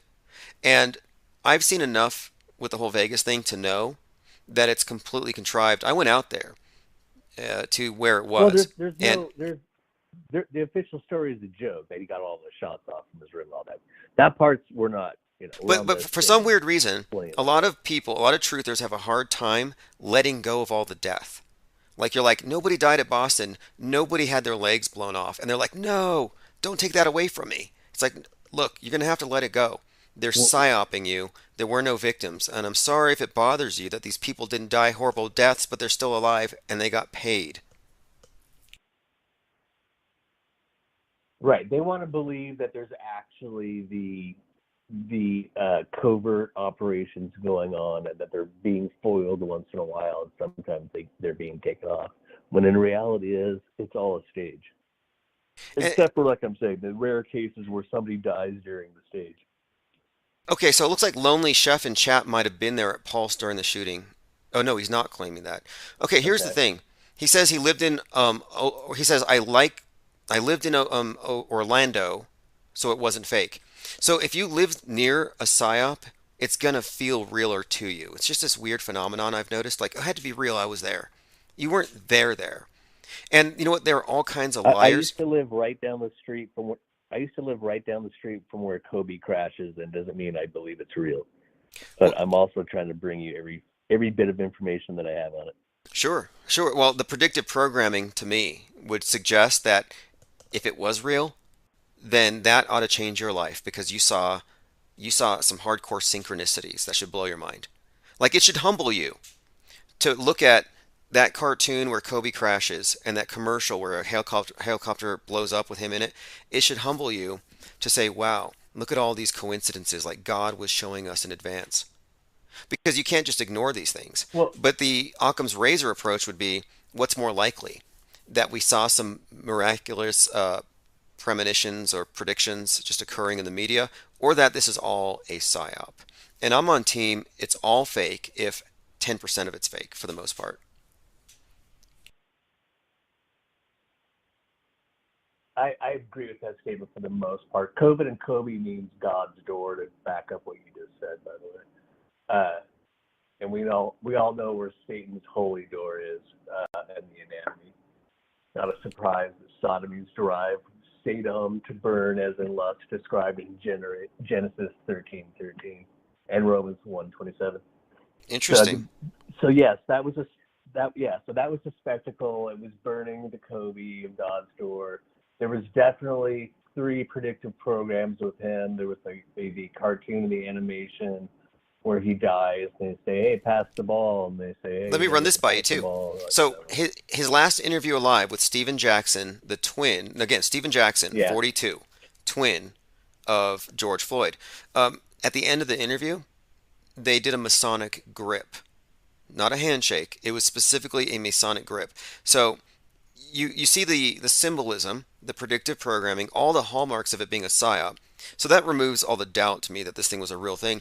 But it gets deeper because his 42nd birthday was celebrated posthumously by the NBA.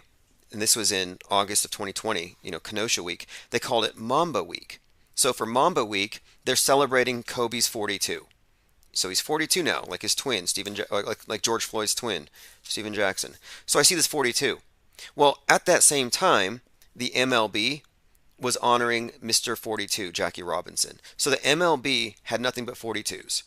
NBA celebrating this guy's 42. Then Chadwick Boseman dies at 42, and he played the Black Panther.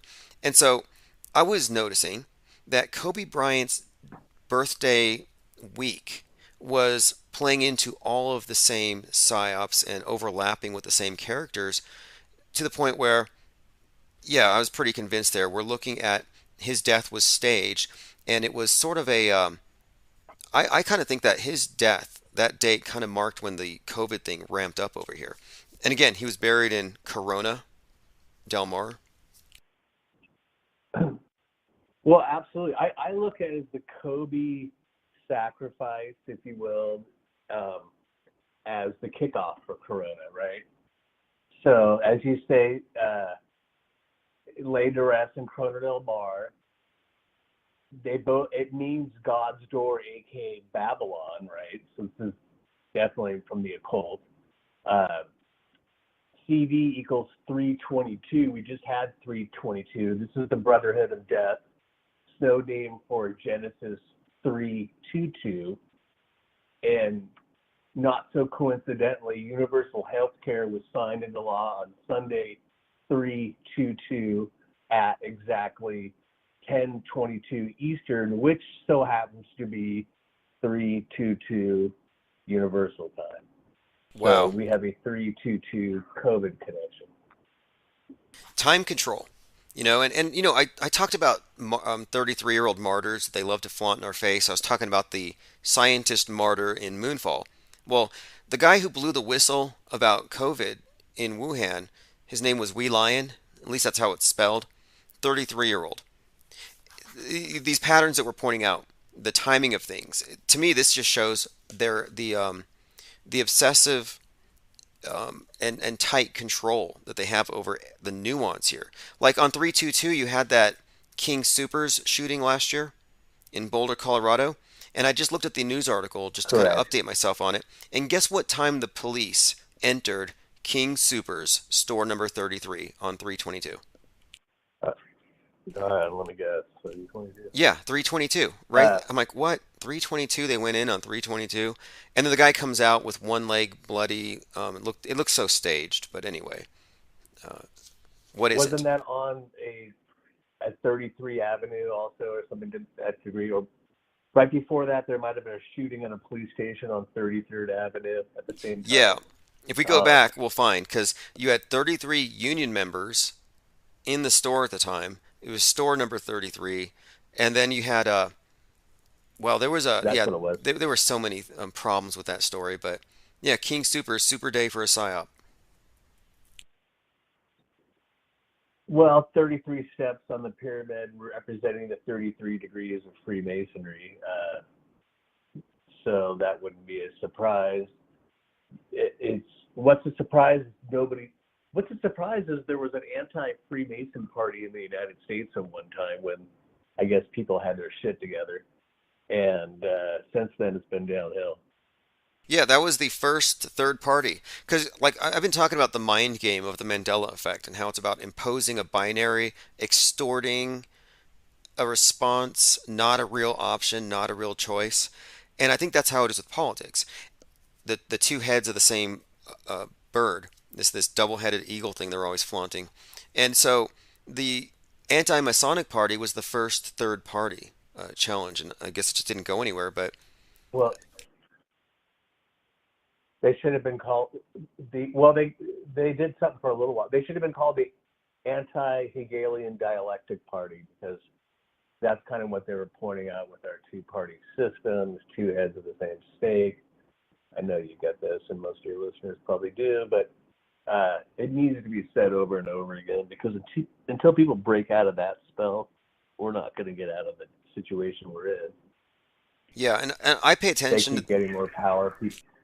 Yeah, I think we have to be aware of at least the fact that there is an entrenched elite, and they communicate above the heads of the sheeple. And they have such disdain for those of us that aren't sheeple. Like, they know we exist because they have a way to brand you. Oh, you're not falling for the programming. You're a conspiracist. You're it's always a negative term, too. It's not, oh, you're a critical consumer of information. No, it's, we have one that can see. I've never been called a free thinker, but been called other things. Yeah, I've been pretty much quiet about most of these things because it's just, you're not going to reach a receptive audience if people are true believers in the world stage as presented. But most of my research was stultified by a lack of people, in proximity to compare notes, because it's like a puzzle with a million pieces. You could spend a lifetime on it, maybe you'll get it done, but it helps to have other researchers and a research pool. And that's what's happened in the last few years. And I think that's why they've had this internet clampdown on YouTube and other sites, It's because you're having communities of people forming a people's media out, and it's truly decentralized. And so the best they can do is gatekeep it and use a lot of shame tactics and cult tactics to corral stuff. But anyway, it just seems to me that this idea of a new world order, it's just like what Joe Biden said it the other day. It's so commonplace. It's not even shocking to hear anymore. It's like we're already in the post reset, and it's pretty obvious that the people that run this place love their Saturn worship. They love their obelisks. They love their 666, whatever all that stuff means. And if you just try to point out to anybody that's not somewhat in tune to it, then you're immediately labeled the conspiracy theorist, out there guy, Alex Jones guy, what have you. But the connections are there's so many of the connections that it's so consistent. That's the part that's frustrating to me is you can show them a pattern, and then anywhere else in their life, you show them that pattern, they'd be on it, right? If you showed them a stock pattern, if you showed them anything else, right, they'd be on it. But in this particular case, for whatever reason, it's not true because it's not within their scope of understanding or wanting to understand. I think most of it is most people don't want to actually get to that level. It's just too uncomfortable. That it's too hard to get through the rest of their stuff. They got to get through it. There's pressure against it. The system, the matrix, whatever, it has its immune system. I mentioned the movie Free Guy. And the way that Free Guy became free and he ceased being a pre-programmed NPC is he started breaking his programming. So he had like a collection of clothes to wear. They all looked the same, but he just grabbed one further on the left. He started breaking his programming. And then you had Truman in the Truman Show. It started to break for him when he started noticing patterns. And everybody around him said, nothing to see here. Don't pay attention. It's always pay no attention to the man behind the curtain. And then in the Matrix, you have Neo with the cat and the glitch in the Matrix. And that's what we're pointing out here, is if you point out the inconsistencies, the continuity errors, the glitches, the crisis actors, the green screens, the immune system of this thing will just shut you up. They'll say, nope, nothing to see here. And it's just gaslighting. And a lot of people are just gaslit. And what gaslighting does is it gets you to doubt your immediate perceptions and to default to the person who always corrects you. So if you're always corrected by the news and you always go with that correction, eventually you cease to rely on your own perceptions. So we do live with a lot of gaslit people who've been rendered into NPCs. They're just following a program. Well, it's foundational. Like we were gaslit at an age where we couldn't even defend ourselves, right? We were presented with all these ideas that were facts. Spinning ball, dinosaurs died from this big spectacular thing. You came from a hairy monkey. And that was all before I could actually make my own pancakes. So that was just instilled in us. The 13 colonies, Benjamin Franklin was a good guy. He didn't actually fund Washington to set up a war against the English that was as fake as the Iraq War. No, it was this big spectacular uprising where we were founded into, freedom, where we then made a constitution that enslaved you for the next 240 plus years. Proving this was the Civil War. But, the English gave up as easy as the Iraqis did in the Iraq War. And then who owned Iraq after, we know who owns Iraq, the Zionists, but the same people that went to war with Iraq. Same idea. And the same Zionists actually went to war with America, but it wasn't a war. Now, you mentioned 1776, right? And on the 22nd of last month, Pluto returned to the point where it was on July 4th, 1776. And I tend to think that the elite, the ones who are essentially in control of writing our histories and the ones who tell us what happened versus, who just basically write it, I think they think in long terms like this, and they plan their things astrologically. Like this great reset timed itself perfectly with the Saturn-Jupiter, not only just a conjunction, but a conjunction on a winter solstice, which we haven't seen since Jesus was born. So it's like, oh, well, year zero, So we hit a reset year with the same alignment, and they time these things this way. And the Great Reset was not a new idea. The occultists, the Thelemites, refer to it as the Great Work, to burn down the old age and build back better. And that's what's happening right now. The Great Work is being realized. That's what the Great Reset actually is. Well, the great work of the Freemasons, which, long considered Saturn's cube or Metatron's cube to be the prison of Satan himself, right? Or Abaddon, the destroyer, Trump's apartment. So one day he'll be free, and they believe this is the era that he'll be free, right? It's the age of Aquarius. We've switched over. Now it's the coming of the Antichrist. And once that happens, then this Abaddon entity will be released from Metatron's cube and will be able to reign over this plane or planet once again. Yeah, I've came across that information before, and I think that it's fundamentally right. The New Age and whatever is about to happen, the iconography speaks for itself. Hey, I got a commenter in chat. Lonely Chef says, "Did you say Jesus was born in winter?" I said so. That's kind of the belief. Christmas, it's a belief. You might have a different belief, but you don't have different facts. And I don't have any facts. I just have the story that's based on the sun's personification. And look, there are many, many, many people who are in denial that Jesus is a sun personification. And you can die with your faith intact. I'm not trying to challenge that. Believe what you want. I'm just going off of facts. And the facts speak for themselves. The belief thing and the fact thing, this is a very touchy subject. But, when it comes to the news media, I think they've managed to restore sort of religiosity about beliefs. Like, you don't believe the news. That's a problem. Well, the believers don't have any facts. So, to me, that's a problem. So if I offend somebody because of their beliefs, it's like, well, we're not really about treading carefully over beliefs here, because the world is full of false beliefs that have been deliberately sown, and we're just trying to get to the truth. So hopefully the truth isn't offending anybody here.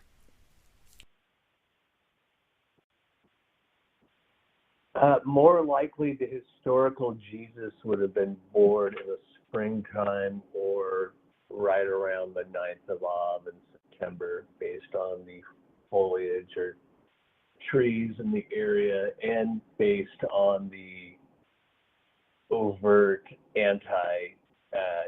activities of Bohemian Grove, etc., and 9/11. So I would say those would be the historical dates of Jesus' birth. It got tacked on to sun-worshipping cults for obvious reasons. People like the holidays, and it's kind of still true. People like the winter holiday. Sure. So If you want I to think believe in the that's historical Jesus, it would make more sense what you've described. If you want to believe in that particular story, however, the sun god journey, or the journey of the sun throughout the year, is what I'm referring to, because that's what the elite are about. They're not about the quote historical Jesus. They're more about the archetype. And today, the New Agers they're phasing out the Jesus Osiris archetype, and they use these interchangeably. And the god for the New Age is Horus, the child androgen. The child is representative of a new start without being saddled by a couple thousand years of tradition or baggage. It's all new, blank slate. Out with the old, in with the new. And I happen to think that Greta Thunberg at the UN announcing this "How dare you" speech to the older generation, yeah, I think that was pretty much announcing the Great Reset, the Great Work, the New Age, the Age of Horus, or the Aeon of Horus, where they phase out all of the old paradigms attached to the patriarchal dying sun god. So whatever you think about Jesus, they're phasing him out. And clearly attacking organized religion, or whatever you think about religion. But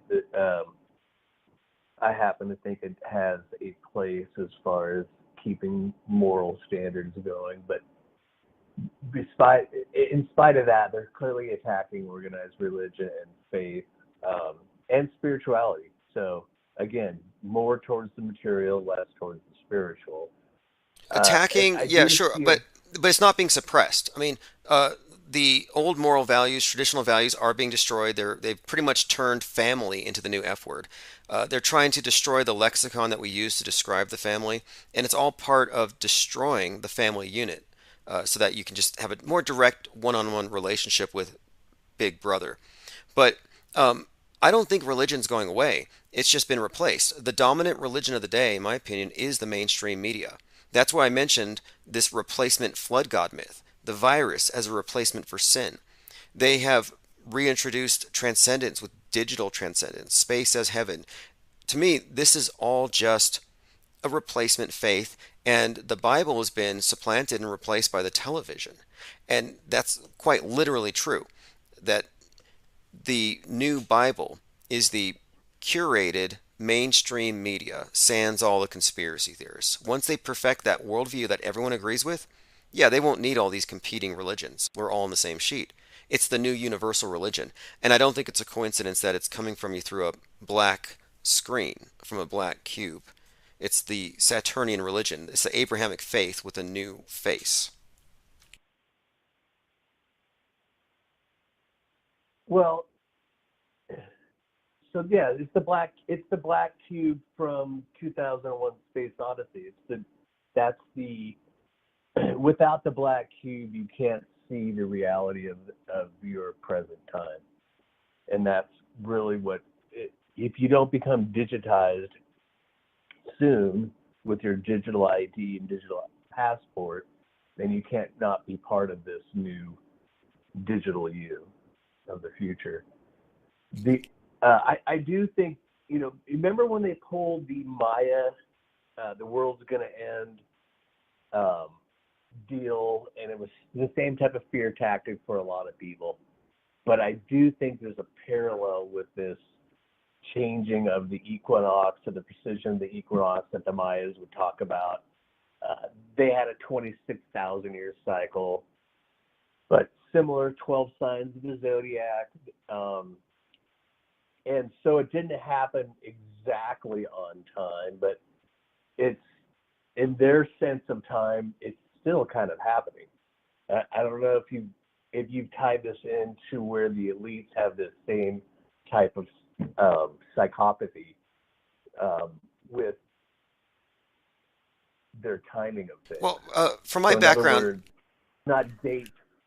I learned about this procession of the aeons and this New Age thing from my own investigations into this area. I was involved with the Thelemic cults right after I left the military. And I didn't spend a lot of time there, but I just, long enough. And it was even during the initial interviews, before they ever took me in, where they explained to me that we're processing out of the aeon of Osiris, and the great work is the tearing down of the old structures. And then the whole phoenix was explained to me. And the phoenix is synonymous with the dove that shows up after the flood. And the symbolism here is a reset. So I was already getting prepared for a reset. I was told by these individuals that the New Age represents a paradigm that is a perfect mix of male and female. So instead of being male dominated, it'll be not hermaphrodite, it'll be a perfect mix of male and female. Androgen was the term. And they described the New Age would be the age of Horus, that the Egyptians venerated as Mars. So I'm like, wait, the space age going to Mars, this whole Mars program, and SpaceX with their Falcon. Falcon is the representative of Horus. So Falcon going to Mars, the symbolism is 100% intact, and it goes all the way back to Jack Parsons, the American counterpart of Aleister Crowley, bringing in the New Age. And Crowley talked about that his work was actually just the rediscovery of the Sumerian Babylonian tradition. And I think that's what we're seeing. So I'm looking at the New Age as synonymous with the space age, and that they're telling us we're going to Mars as a cover for transforming our world into the age of Horus, which will be lockdown culture, dumbed down, hive mind, collectivist, basically the brave new world. And what's more is they insisted I read a certain collection of books. One of them was Stranger in a Strange Land, Robert Heinlein, and they told me this is our blueprint for a perfect thelemic world order. And that book, Robert Heinlein, is about a Martian coming back to Earth. And basically, they have this world church now. But Robert Heinlein had a literary club in Laurel Canyon. Among its members, L. Ron Hubbard, Jack Parsons, among others. So, yeah, I think that the space program is quite literally how they're bringing about the occult New Age. I think that's the whole purpose of it.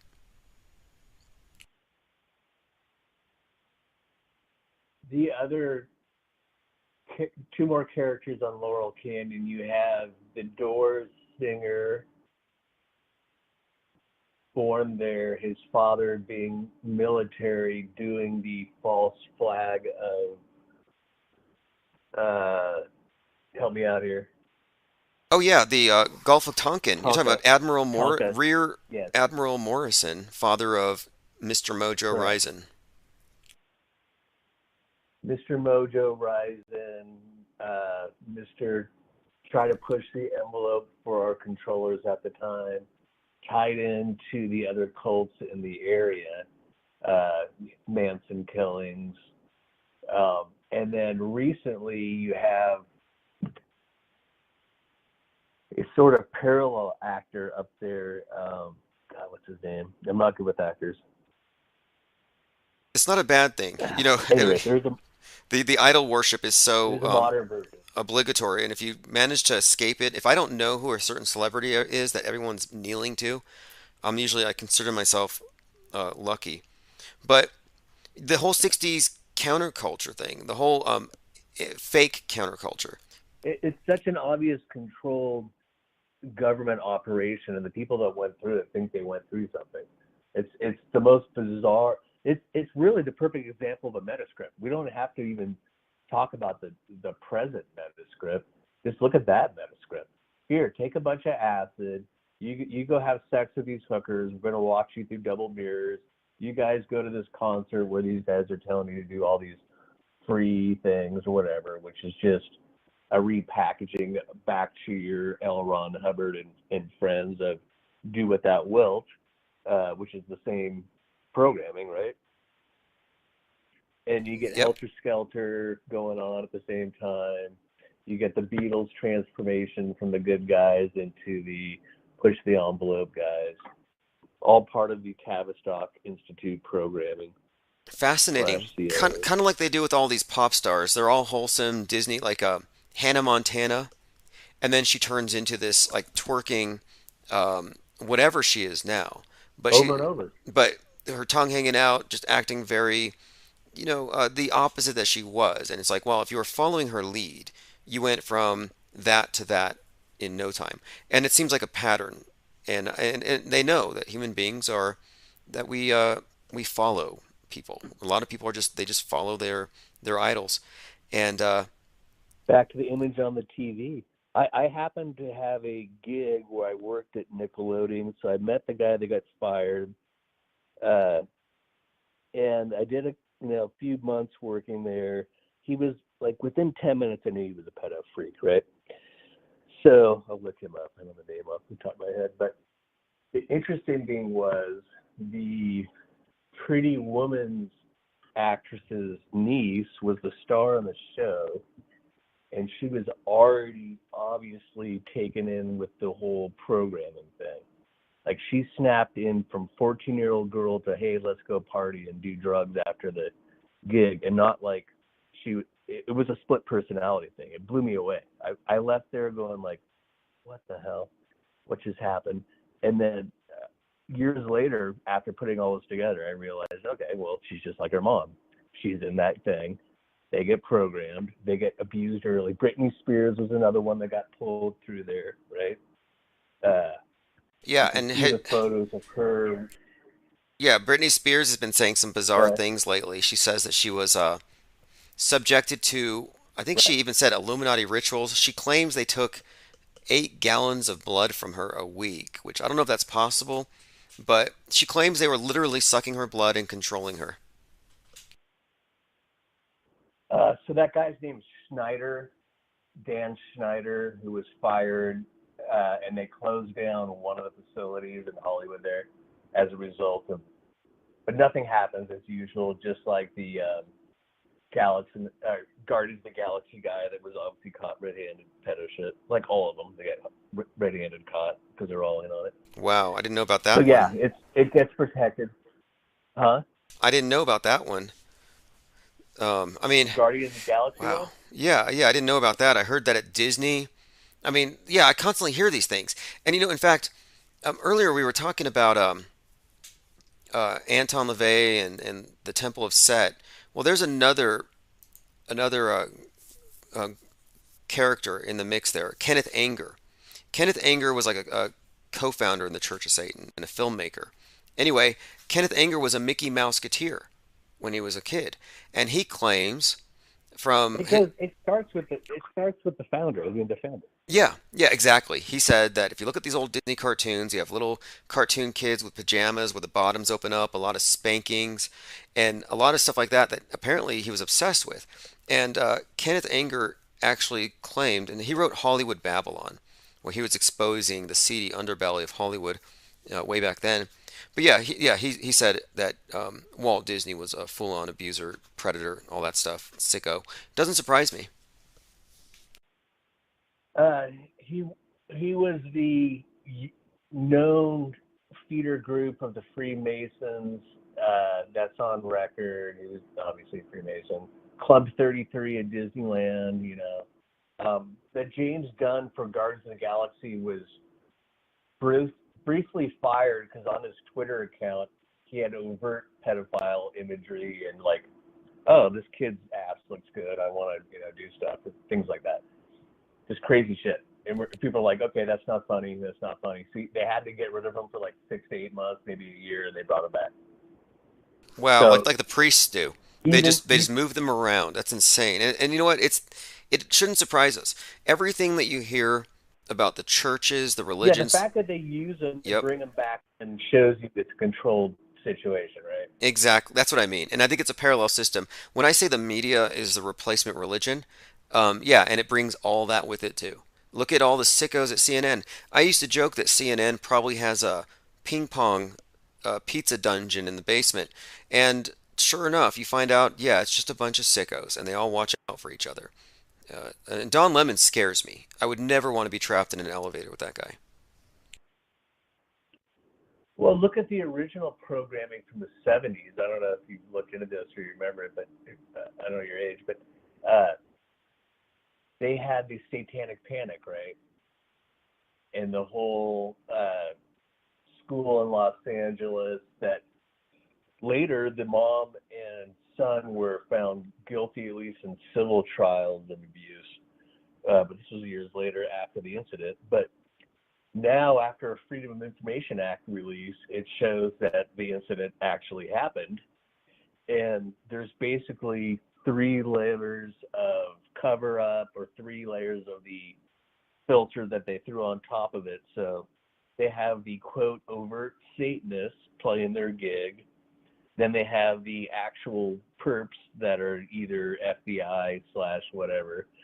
And then another level of people that are the, occultists or what have you. So they frame the Satanists, make it